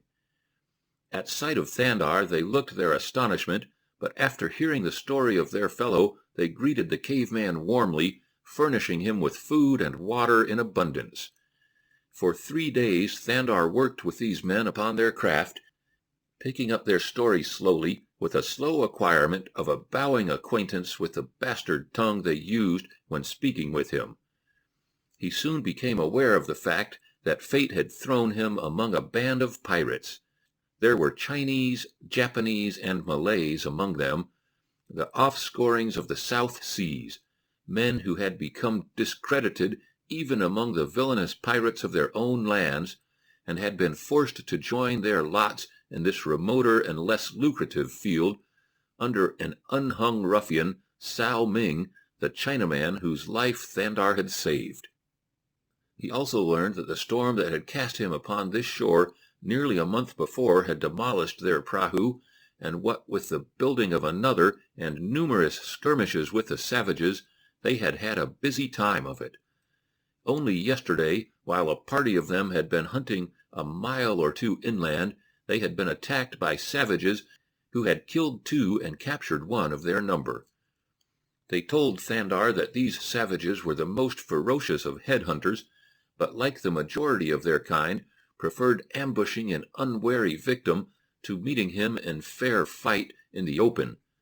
Thandar did not doubt but that the latter mode of warfare would have been entirely to the liking of his piratical friends, for never in his life had he dreamed, even, of so ferocious and warlike a band as was comprised in this villainous and bloodthirsty aggregation. But the constant nervous tension under which they had worked, never knowing at what instant an arrow or a lance would leap from the shades of the jungle to pierce them in the back, had reduced them to a state of fear that only a speedy departure from the island could conquer. Their boat was almost completed. 2 more days would see them safely launched upon the ocean, and Sao Ming had promised Thandar that he would carry him to a civilized port from which he could take a steamer on his return to America. Late in the afternoon of the 3rd day since his arrival among the pirates, the men were suddenly startled by the appearance of an exhausted and blood-smeared apparition amongst them. From the nearby jungle, the man had staggered to fall when halfway across the clearing, spent. It was Balloon, he who had been captured by the headhunters the day before Thandar had been cast upon the shore. Revived with food and water, the fellow told a most extraordinary tale. From the meager scraps that were afterward translated into pidgin English for Thandar, the Bostonian learned that Balloon had been dragged far inland to a village of considerable size. Here he had been placed in a room of one of the long houses to await the pleasure of the chief. It was hinted that he was to be tortured before his head was removed to grace the rafters of the chief's palace. The remarkable portion of his tale related to a strange temple to which he had been dragged and thrown at the feet of a white goddess. Sao Ming and the other pirates were much mystified by this part of the story, for Balloon insisted that the goddess was white with a mass of black hair, and that her body was covered by the pelt of a magnificent black panther. Though Sao Ming pointed out that there were no panthers upon this island, Balloon could not be shaken. He had seen with his own eyes, and he knew. Furthermore, he argued, there were no white goddesses upon the island, and yet the woman he had seen was white. When this strange tale was retold to Thandar, he could not but recall that Nadara had worn a black panther skin, but of course it could not be Nadara. That was impossible. But yet he asked for a further description of the goddess, the color of her eyes and hair, the proportions of her body, her height. To all these questions, Balloon gave replies that but caused Thandar's excitement to wax stronger. And then came the final statement that set him in a frenzy of hope and apprehension. "Upon her left hand was a great diamond," said Balloon. Thandar turned toward Sao Ming. "I go inland to the temple," he said, "to see who this white goddess may be. If you wait 2 days for me and I return, you shall have as much gold as you ask in payment. If you do not wait, repair my canoe and hide it in the bushes where the man hid who would have killed you but for Thandar." "I shall wait 3 days," replied Sao Ming, "nor will I take a single fun in pay. You saved the life of Sao Ming. That is not soon to be forgotten. I would send men with you, but they would not go. They are afraid of the headhunters. 2, will I repair your canoe against your coming after the 3rd day. But," and he shrugged, "you will not come upon the 3rd day, nor upon the 4th, nor ever, Thandar. It is better that you forget the foolish story of the frightened balloon, and come away from this accursed land with Sao Ming." But Thandar would not relinquish his intention, and so he parted with the pirates after receiving from Balloon explicit directions for his journey toward the mysterious temple and the white goddess who might be Nadara, and yet who could not be. Straight into the tangled jungle he plunged, carrying the spear and the parang of the headhunter he had killed, and in the string about his loins one of the long pistols of a dead pirate. This latter Sao Ming had forced upon him with a supply of ammunition. End of Part 2, Chapter 10.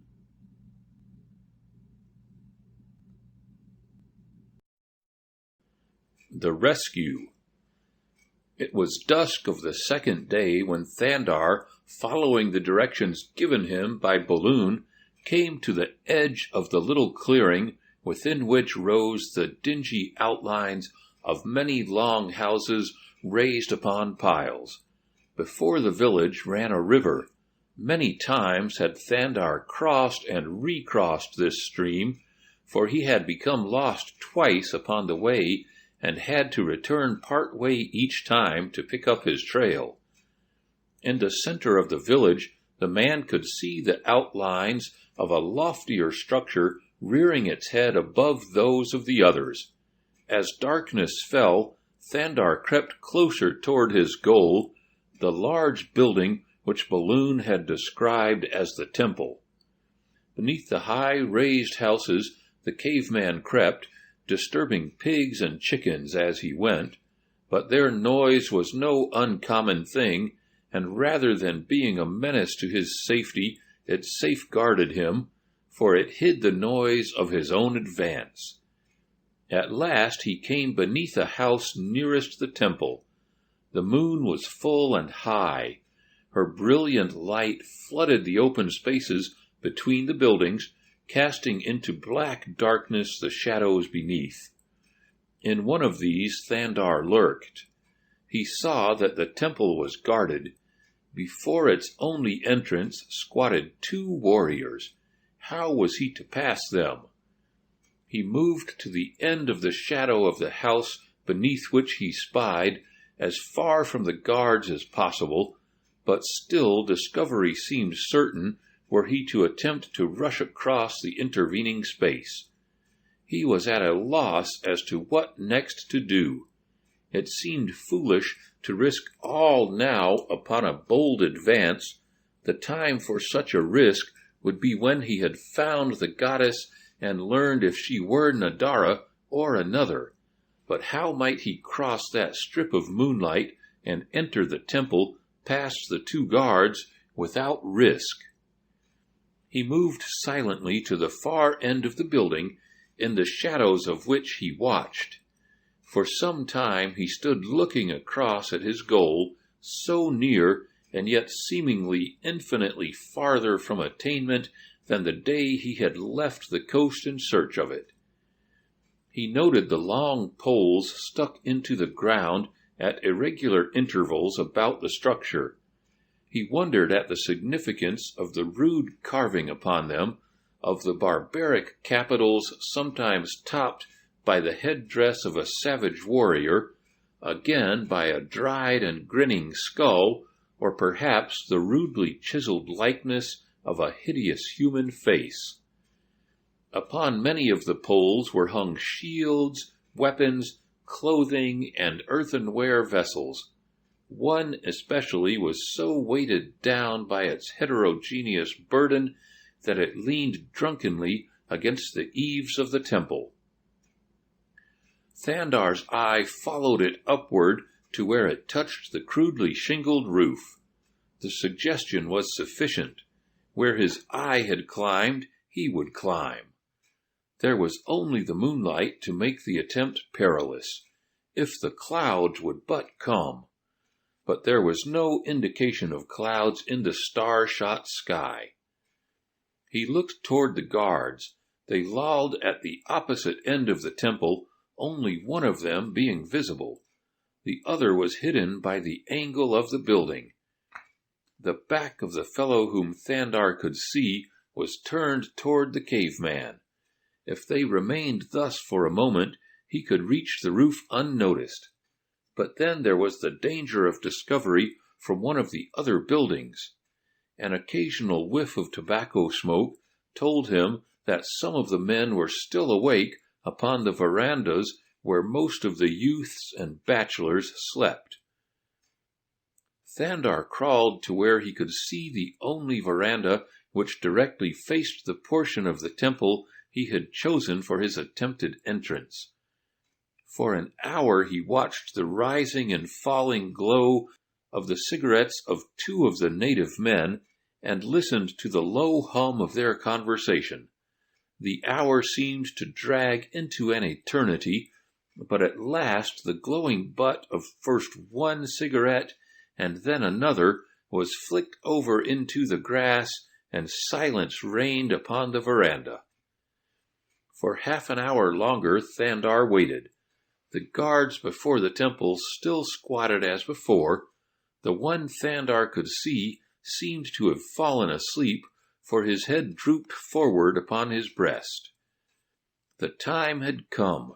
There was no need of further delay or reconnaissance. If he was to be discovered, that would be the end of it, and it would not profit him 1 iota to know a second or so in advance of the alarm that he had been detected. So he did not waste time in stealthy advance, or in much looking this way and that. Instead, he moved swiftly, though silently, directly across the open, moonlit space to the foot of the leaning pole. He did not cast a glance behind, nor to the right nor left. His whole attention was riveted upon the thing in hand. Thandar had scaled the rickety, toppling saplings of the cliff-dwellers for so long that this pole offered no greater difficulties to him than would an ordinary staircase to you or me. First he tested it with eyes and hands to know that it rested securely at the top, and that beneath his weight it would not move noisily out of its present position. Assured that it seemed secure, Thandar ran up it with the noiseless celerity of a cat. Gingerly he stepped upon the roof, not knowing the manner of its construction, which might be weak thatching that would give beneath him and precipitate him into the interior beneath. To his surprise and consternation, he found that the roof was of wood, and quite as solid as one could imagine. It had been his plan to enter the temple from above, but now it seemed that he was to be thwarted, for he could not hope to cut silently through a wooden roof with his parang in the few hours that intervened before dawn. He stooped to examine the roof minutely with eyes and fingers. The moonlight was brilliant. In it he could see quite well. He pulled away the thin palm frond thatch. Beneath were shingles hand-hewn from billion. In each was a small square hole through which was passed a strip of rattan that bound the shingle to the frame of the roof. Thandar lifted away the thatching over a little space some 2 feet square. Then he inserted the point of his keen parang beneath a rattan tie-string, and an instant later had lifted aside a shingle. Another and another followed the first until an opening in the roof had been made large enough to easily admit his body. Thandar leaned over and peered into the darkness beneath. He could see nothing. His own body was between the moon and the hole in the roof, shutting out the rays of the satellite from the interior. The man lowered his legs cautiously over the edge of the hole. Feeling about, his feet came in contact with a rafter. A moment later his whole body had disappeared within the temple. Clinging to the edge of the hole with one hand, Thandar squatted upon the rafter above the temple floor. Now that his body no longer clogged the aperture in the roof, the moonlight poured through it, throwing a brilliant flood upon a portion of the floor at the opposite side of the interior. The balance was feebly lighted by the diffused moonlight. The temple seemed to consist of a single large room. In the center was a raised platform, and also about the walls. From the rafters hung baskets containing human skulls. One swung directly in the moonlight beneath Thandar. He could see its grisly contents plainly. His eyes followed the moonlight toward the area which it touched upon the far side of the room. It reminded Waldo Emerson of a spotlight thrown from the gallery of a theater upon the stage. Directly in the center of the light, a woman lay asleep upon the platform. Thandar's heart stood still. About her figure was wrapped the glossy hide of Nagula. Over one bare brown arm billowed a wealth of thick black hair, fine as silk. Upon the third finger of the left hand blazed a large solitaire. The woman's face was turned toward the wall, but Thandar knew that he could not be mistaken. It was Nadara. From the rafter upon which he squatted to the floor below was not over 12 or 15 feet. Thandar swung downward, clinging to the rafter with his hands, and dropped, cat-like, upon his naked feet to the floor below. The almost noiseless descent was sufficient, however, to awaken the sleeper. With the quickness of a panther, she swung around and was upon her feet, facing the man almost at the instant he alighted. The moonlight was now full upon her face. Thandar rushed forward to take her in his arms. "Nadara," he whispered, "thank God." The girl shrank back. She recognized the voice and the figure, but her Thandar was dead. How could it be that he had returned from death? She was frightened. The man saw the evident terror of her action and paused. "What is the matter, Nadara?" he asked. "Don't you know me? Don't you know Thandar?" "Thandar is dead," she whispered. The man laughed. In a few words he explained that he had been stunned but not killed by the earthquake.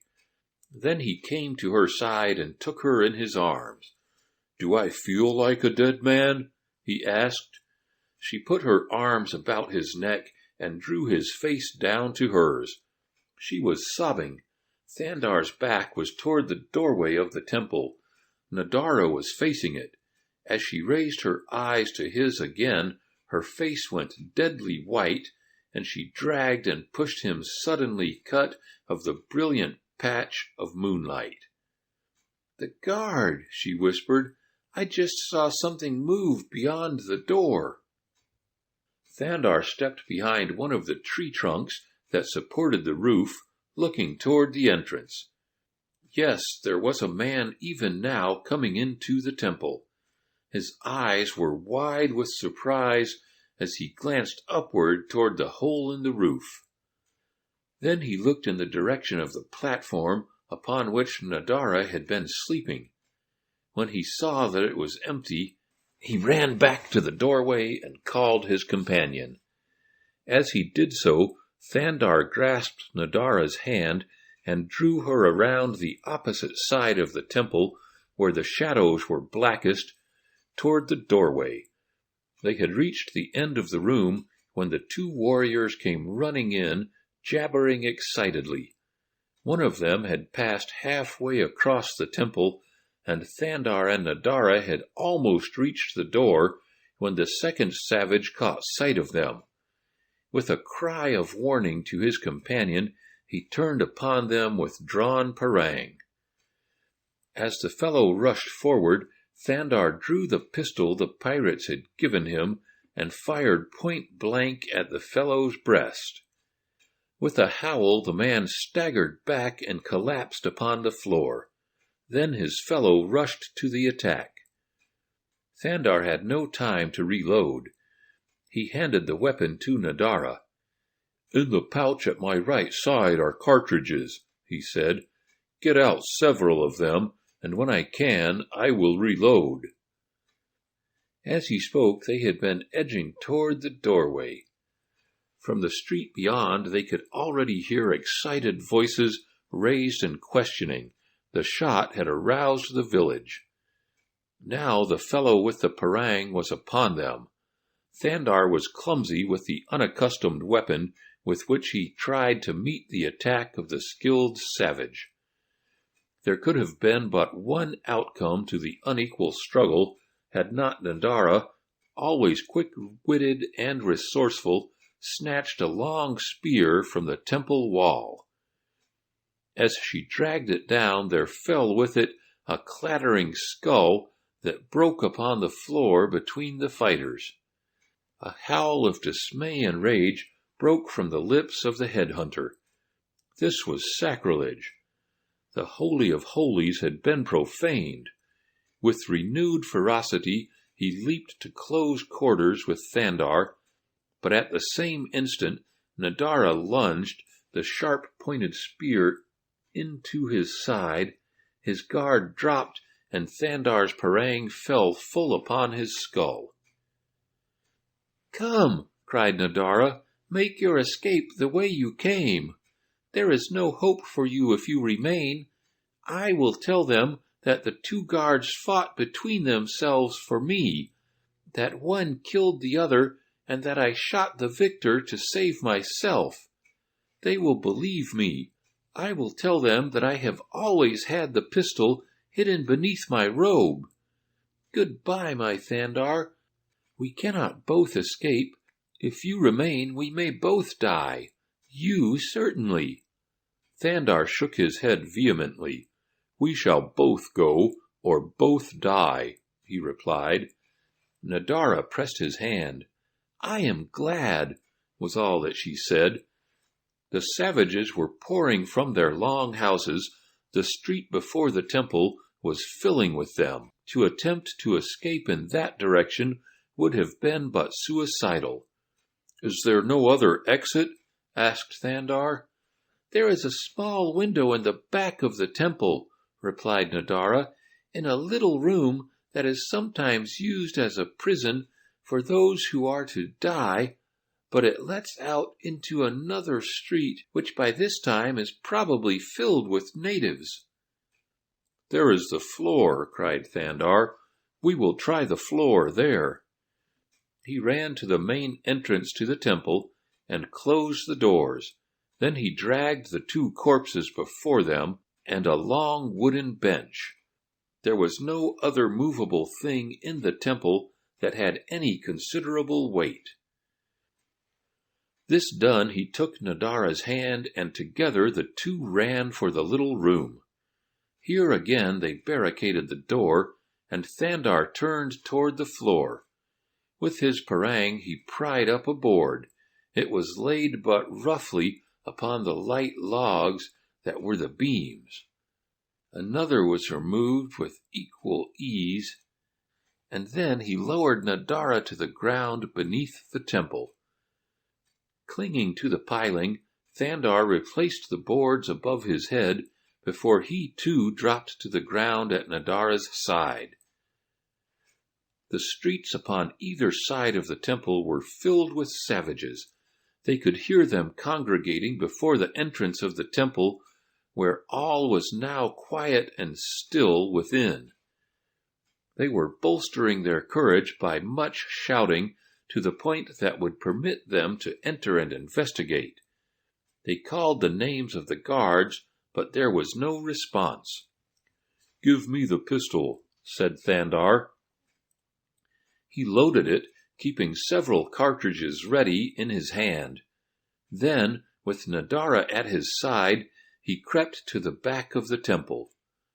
Pigs routed from their slumbers grunted and complained. A dog growled at them. Thandar silenced it with a cut from his parang. When they reached the edge of the shadow beneath the temple, they saw that there were only a few natives upon this side of the structure, and they were hurrying rapidly toward the front of the building. 100 yards away was the jungle. Now a sudden quiet fell upon the horde before the temple doors. There was the sound of hammering, then a pushing, scraping noise, and presently shouts of savage rage. The dead bodies of the guardsmen had been discovered.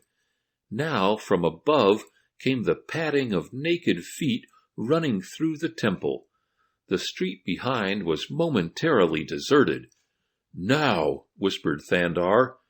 He seized Nadara's hand, and together the two raced from beneath the temple out into the moonlight and across the intervening space between the long houses toward the jungle. Halfway across, a belated native, emerging from the veranda of a nearby house, saw them.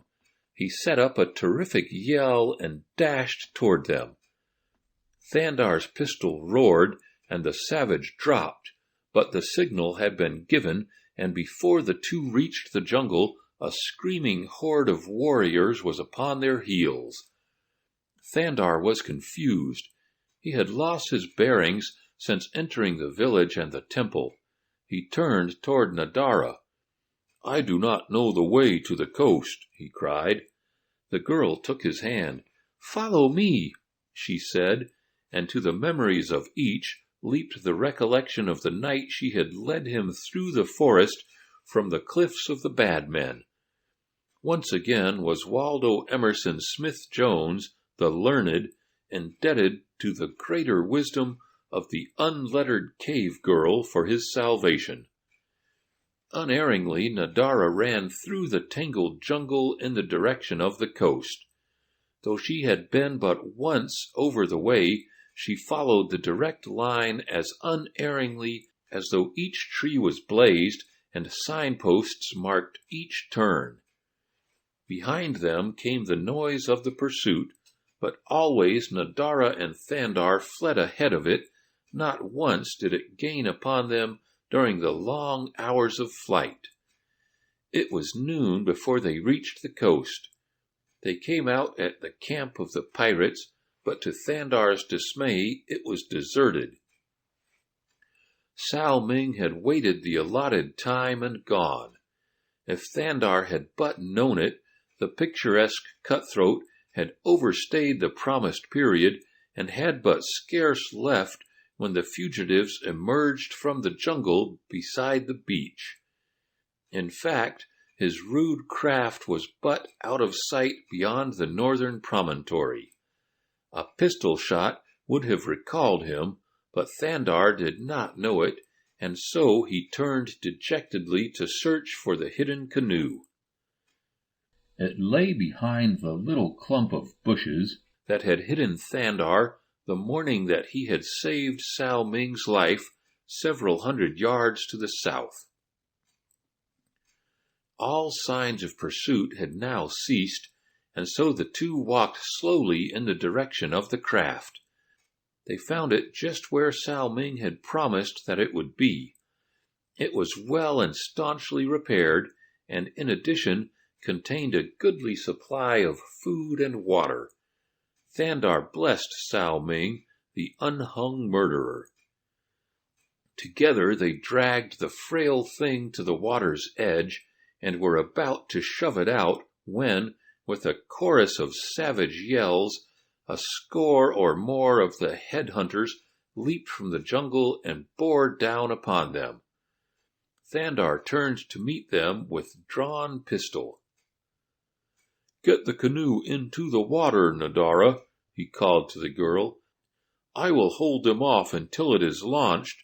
Then we may be able to reach deep water before they can overtake us." Nadara struggled with the unwieldy boat, which the rollers picked up and hurled back upon her each time she essayed to launch it. From the corner of his eye, Thandar saw the difficulties that the girl was having. Already the horde was halfway across the beach, running rapidly toward them. The man feared to fire except at close range, since his unfamiliarity with firearms rendered him an extremely poor shot. However, it was evident that Nadara could not launch the thing alone, and so Thandar turned his pistol upon the approaching savages, pulled the trigger, and wheeled to assist the girl. More by chance than skill, the bullet lodged in the body of the foremost headhunter. The fellow rolled screaming to the sand, and as one, his companions came to a sudden halt. But seeing that Thandar was busy with the boat, and not appearing to intend to follow up his shot, they presently resumed the charge. Thandar and Nadara were having all that they could attend to with the canoe, and so the savages came to the water's edge before they realized their proximity. When he saw them, Thandar wheeled and fired again. Then, taking the canoe up bodily above his head, he struggled out through the surf, Nadara walking by his side, steadying him. After them came the savages, perhaps half a dozen of the bolder, when suddenly a great roller caught them all, pursuers and pursued, sweeping them out into deep water. Thandar and Nadara clung to the canoe, but the headhunters were dragged down by the undertow. Upon the beach, yelling, threatening, and gesticulating, danced 30 or 40 baffled savages. But now Thandar and Nadara had crawled into the craft, which the outgoing tide was carrying rapidly from shore, and with the aid of the paddle were soon safely out upon the bosom of the Pacific. Safely. End of Part 2, Chapter 11.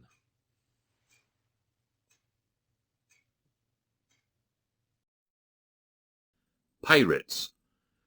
As the tide and wind carried the light craft out to sea, and the shoreline sank beneath the horizon behind them, Waldo Emerson looked out upon the future as he did upon the tumbling waste of desolate water encircling them, with utter hopelessness. Once before he had passed by a miracle through the many-sided menaces of the sea, but that he should be so fortunate again he could not hope. And now Nadara was with him. Before, only his own suffering and death had been possible. Now he must face the greater agony of witnessing Nadara's. The wind, blowing a steady gale, was raising a considerable sea. The vast billows rolled one upon the heels of another with the regularity of infantry units doubling at review. The wind and the sea seemed to have been made to order for the frail vessel that bore Thandar and Nadara. It rode the long, ponderous waves like a cork. Its crude sail caught the wind and bellied bravely to it, driving the boat swiftly over the water. And scarce had the shore behind them sunk forever from their sight, than dead ahead another shoreline showed. Thandar could scarce believe his eyes. He rubbed them and looked again. Then he asked Nadara to look. "What is that ahead?" he asked. The girl half rose with an exclamation of joy. "Land!" she cried. And land it was. The wind, driving them madly, carried them toward the north end of what appeared to be a large island. Angry breakers pounded a rocky coastline. To strike there would mean instant death to them both. But would they strike? As they neared the point of the island, it became evident to Thandar that they would be borne past it. Could he hope to stem the speed of the little craft and turn it back into the sheltered water in the lee of the land?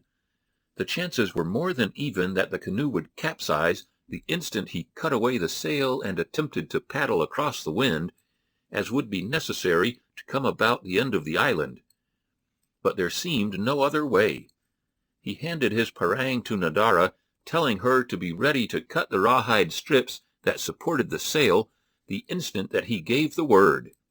With his paddle clutched tightly in his hands, he knelt in the stern, watching the progress of the canoe past the rocky point. At this extremity of the island, a narrow tongue of land ran far out into the sea. It was past the outer point of this tongue that the canoe was racing.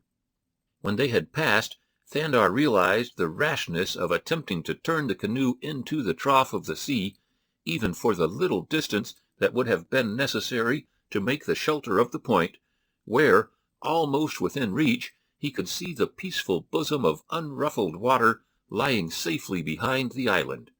And yet, as he looked ahead upon the limitless waste of ocean before them, he knew that one risk was no greater than the other, and then an alternative plan occurred to him. He would run a short distance past the point, and then turn almost directly back and attempt to paddle the canoe in the calm water, running nearly into the face of the wind, thus avoiding the dangers of the trough. There was but a single drawback to this plan, the question of his ability to drive the canoe against the gale. At least it was worth trying. He gave Nadara the word to cut down the sail, and at the same instant, the canoe being upon the crest of a wave, he bent to the paddle. As the panther skin tumbled at the foot of the rough mast, the nose of the craft swung around in reply to Thandar's vigorous strokes. So intent were both upon the life-and-death struggle that they were waging with the elements that neither saw the long, low-lying craft that shot from the mouth of a small harbor behind them as they came into view upon the lee side of the island. For a moment the canoe hung broadside to the wind. Thandar struggled frantically to carry it about. Down they dropped into the trough of a great sea. Above them hung the overleaning tower of the wave's crest, ready to topple upon them its tons of water. The canoe rose, still broadside, almost to the crest of the wave, then the thing broke upon them. When Thandar came to the surface, his first thought was for Nadara. He looked about as he shook the water from his eyes.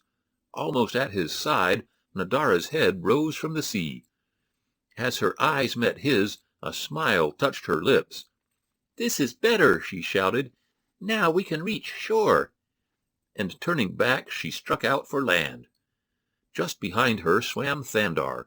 He knew that Nadara was like a fish in water, but he doubted her ability, as he doubted his own, to reach the shore in the face of both wind and tide. A wave carried them high in air, and from its crest both saw simultaneously a long craft in the hollow beneath them, and noted the fierce aspect of her crew. Nadara, fearing all men but Thandar, would have attempted to elude the craft, but the glimpse that the man had had of those aboard her had convinced him that he had fallen by good fortune into the company of Sao Ming and his crew. "They are friends," he screamed to Nadara, and so they let the boat come alongside and pick them up. But no sooner had Thandar obtained a good look at the occupants than he discovered that never a face among them had he seen before. They were of the same type as Sao Ming's motley horde, nor did Waldo Emerson need inquire their vocation. Thief and murderer were writ upon every countenance. They jabbered questions at Nadara and Thandar in an assortment of dialects which neither could understand, and it was only after the craft had been anchored in the little bay and the party had waded to shore that Thandar tried speaking with them in pidgin English. Several among them understood him, and he was not long in making it plain to them that they would be paid well if they carried him and Nadara to a civilized port. The leader, who seemed to be a full-blooded Negro, laughed at him, ridiculing the idea that an almost naked man could pay for his liberty. At the same time the fellow cast such greedy glances at Nadara that Thandar became convinced that the fellow, for reasons of his own, preferred not to believe that they could pay in money for their liberty. It seemed that the party had been about to embark for another portion of the western coast of the island where the main body of the horde lay. They had but been waiting for 3 of their crew who had gone inland hunting when they had seen the canoe and put out to capture its occupants. Now they returned to the little harbor to pick up their fellows and continue toward the main camp. The black was for dispatching Thandar at once, as their boat was already overcrowded, but there were others who counseled him against it, reminding him of the probable anger of their chief, who saw only in a dead prisoner the loss of a possible ransom. At last the hunters returned and all embarked. Soon the boat had passed out of the bay and was making its way south along the west coast of the island. It was almost dark when her nose was turned toward shore and the long sweeps brought into play as the sails sagged to the foot of the mast. Between 2 small, overlapping points that hid what lay behind, they passed into a landlocked harbor. As the boat breasted the end of the inner point, Thandar sprang to his feet with a cry of joy and amazement. Not 100 yards away, riding quietly upon the mirror-like surface of the water, lay the Priscilla. The pirates looked at their prisoner in astonishment. The black rose with clenched fists as though prepared to strike him. "Priscilla, ahoy!" shrieked Waldo Emerson. "Help! Help!" The Negro grinned. There was no response from the white yacht. Then the men told Thandar that they had captured the vessel several weeks before and were holding her crew prisoners upon land, awaiting the return of the chief, who had been unaccountably absent for a long time. When Waldo Emerson told them that the yacht belonged to his father, the black was glad that he had not killed him, for he should bring a fat ransom. It was dark when they landed, and Thandar and Nadara were forced into squalid huts that lay side by side with several others just above the beach. For a long time the man could not sleep.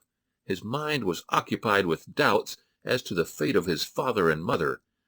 Nadara had told him that both had been aboard the Priscilla. She had said nothing of the treatment accorded her by Mrs. Smith-Jones, but Waldo had guessed near the truth, and he had seen that the sight of the Priscilla had awakened no enthusiasm or happiness in the girl. After a while he dozed, only to be awakened by the sound of movement outside his hut. There was something sinister in the stealthiness of the sound. Silently Thandar rose and crept to the door. The pirates had made no attempt to secure their prisoners. There was no possibility of their escaping from the island. Thandar put his head out into the lesser darkness of the night. He muttered a little growl of rage and fear, for what he saw was the huge, dark bulk of a man crawling into Nadara's hut. Instantly the American followed. At the door of the girls' shelter he paused to listen. Within he heard a sudden exclamation of fright and the sound of a scuffle. Then he was within the darkness, and a moment later stumbled against a man. Thandar's fingers sought the throat. He made no sound. The other wheeled upon him with a knife. Thandar had expected it. His forearm warded the first blow, and running down the forearm of the other, his hand found the knife wrist. Then commenced the struggle within the Stygian blackness of the interior of the hut. Back and forth across the mud floor the two staggered and reeled, the one attempting to wrench free the hand that held the knife, the other seeking a hold upon the throat of his antagonist, while he strove to maintain his grip upon the other's wrist. The heavy breathing of the two rose and fell upon the silence of the night. That and the scuffling of their feet were the only sounds of combat. Nadara could not assist Thandar. She knew that it was he who had come to her rescue, though she could not see him. At last, with a superhuman effort, the night prowler broke away from Thandar. For a moment silence reigned in the hut. None of the three could see the other. From beneath his panther skin, Thandar drew the long pistol that Sao Ming had given him, but he dared not fire for fear of hitting Nadara. Nor dared he ask her to speak that he might know her position, for then would he have divulged his own to his antagonist. For minutes that seemed hours, the three stood in utter silence, endeavoring to stifle their breathing. Then Thandar heard a cautious movement upon the opposite side of the room. Was it his foe or Nadara? He raised the pistol level with a man's breast, and then very cautiously he too moved to one side. At the slight sound of his movement there came a sudden flash and deafening roar from across the hut. The enemy had fired, and in the flash of his gun all within the interior was lighted for an instant, and Thandar saw the giant black not 2 paces from him, and to the man's left stood Nadara, safe from a shot from Thandar's pistol. The black, not knowing that Thandar was armed, had not guessed that his chance shot was to prove his own death messenger. The instant that the flash of the other's gun revealed his whereabouts, Thandar's pistol gave an answering roar, and simultaneously Thandar leaped to one side, running swiftly to grapple with the black from the side.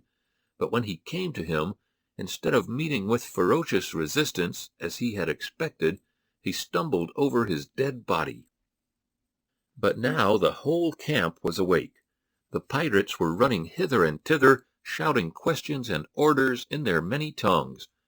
Confusion reigned supreme, and in the midst of it Thandar grasped Nadara's hand and ran from the hut. Back of the other huts he ran until he had passed the end of the camp. Then he turned down toward the water. It was his intention to reach a boat and make his way to the Priscilla. Behind them the confusion of the camp grew as the pirates searched the huts for an explanation of the 2 shots. There could have been no better opportunity for escape. Drawn up upon the beach was one of the Priscilla's own boats. Together Thandar and Nadara pushed it off, and a moment later were rowing rapidly toward the yacht. It was with a feeling of unbounded security and elation that Waldo Emerson clambered over the side and drew Nadara after him, but his elation was short-lived, for scarcely had he set foot upon the deck than he was seized from behind by 6 brawny villains who had been upon guard on board the Priscilla and had seen the two put off from the shore, watched their flight toward the yacht, and lain in wait for them as they clambered over the side. The balance of the night they were kept prisoners upon the Priscilla, but early the next morning they were taken ashore. There they found all the pirates congregated outside one of the huts. Within were the passengers and crew of the Priscilla. As Thandar and Nadara approached, they were seized and hustled toward the doorway. With an accompaniment of oriental oaths, they were pushed into the interior. Standing about in disconsolate and unhappy groups were the crew of the Priscilla, Captain Burlinghame, and Mr. and Mrs. Smith-Jones. As his eyes fell upon the last, Waldo Emerson ran toward her with outstretched arms. With a horrified shriek, Mrs. Smith-Jones dodged behind her husband and the captain. Waldo came to a sudden halt. The two men eyed him threateningly.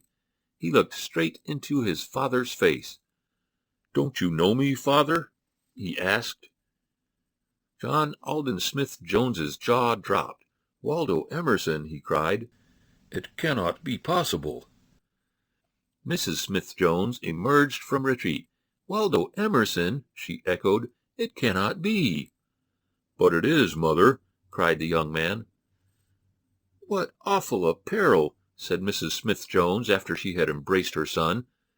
Then her eyes wandered to Nadara, who had been standing in demure silence just within the doorway. "You," she gasped, "you are not dead?" Nadara shook her head, and Waldo Emerson hastened to recount her adventures since Stark's attack upon her on the deck of the Priscilla.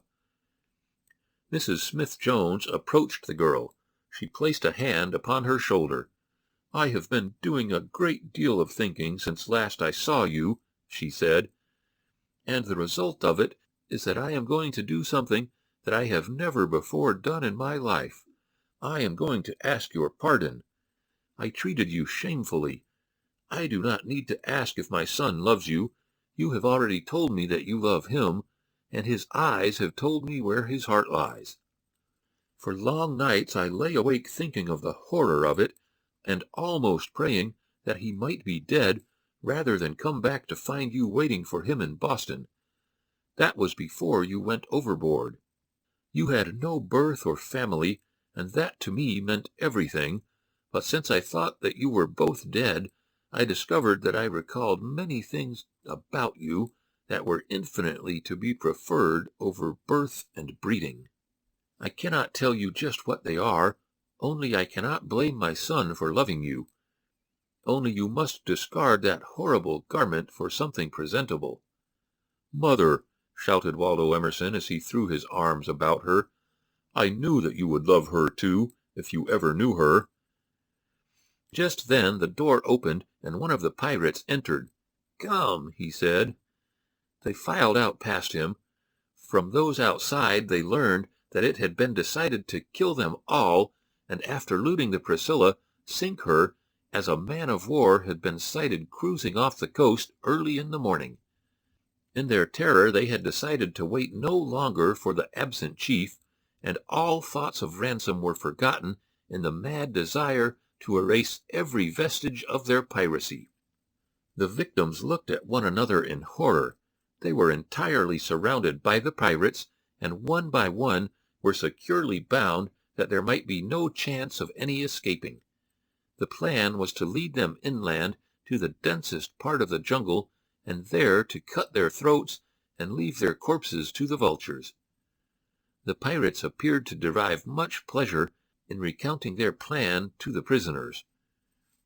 At last all were bound, and the death march commenced.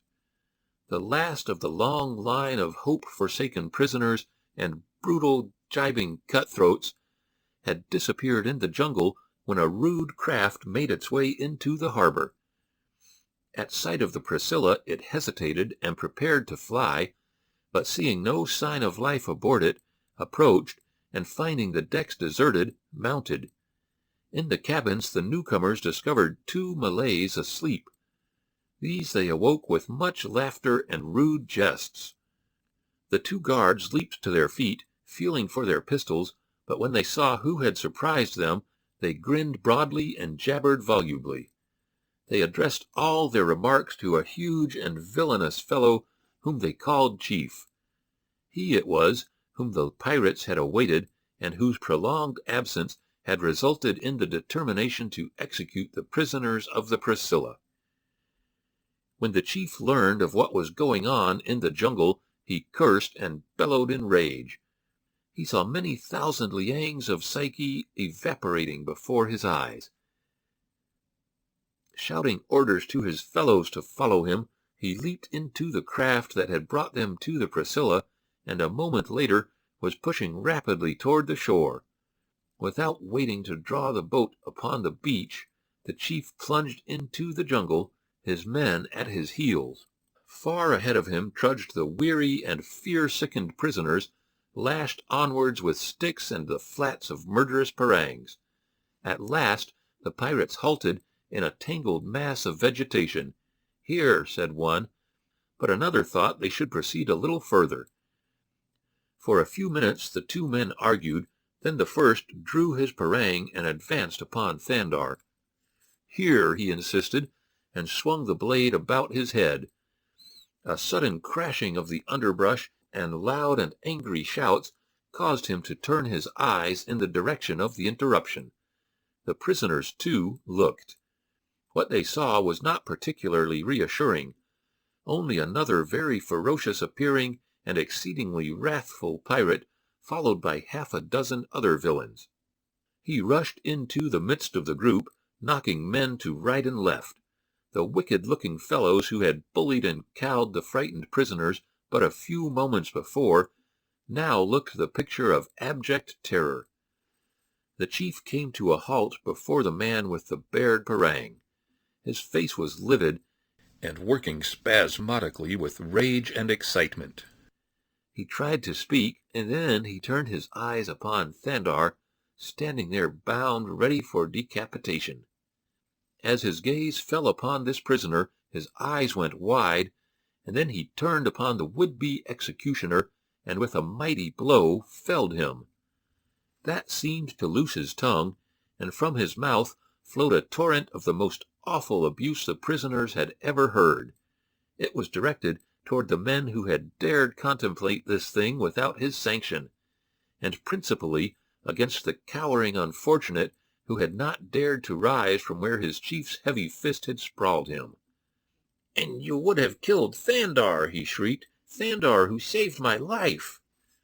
And then he fell to kicking the prostrate man until Thandar himself was forced to intercede in the wretch's behalf.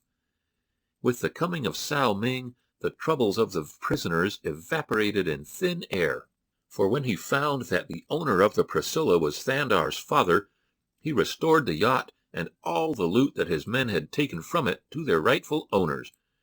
Nor would he have stopped there had they permitted him to have his way, which was no less than to behead half a dozen of his unfortunate lieutenants who had been overzealous in the performance of their piratical duties. Sao Ming's picturesque villains replenished the water casks of the Priscilla and carried aboard her a sufficient stock of provisions to ensure her company a plentiful table to Honolulu, the port they had chosen as their first stop. And when the preparations were completed, a dozen piratical prahus escorted the white yacht 100 miles upon her northward journey, firing a farewell salute with a volley after volley from the little brass 6-pounders in their bows. As the tiny fleet diminished to mere specks astern, disappearing beneath the southern horizon, a white-flanneled man with close-cropped blonde hair and a slender, black-haired girl in simple shirt-waist and duck skirt watched them from the deck of the Priscilla. An involuntary sigh escaped the lips of each, and they turned and looked into one another's eyes. "We are leaving a cruel world that has been kind to us," said the man, "for with all its cruelties it gave us each other and reunited us when we were separated." "Will civilization be more kind?" asked the girl. Thandar shook his head. "I do not know," he replied. End of Part 2, Chapter 12.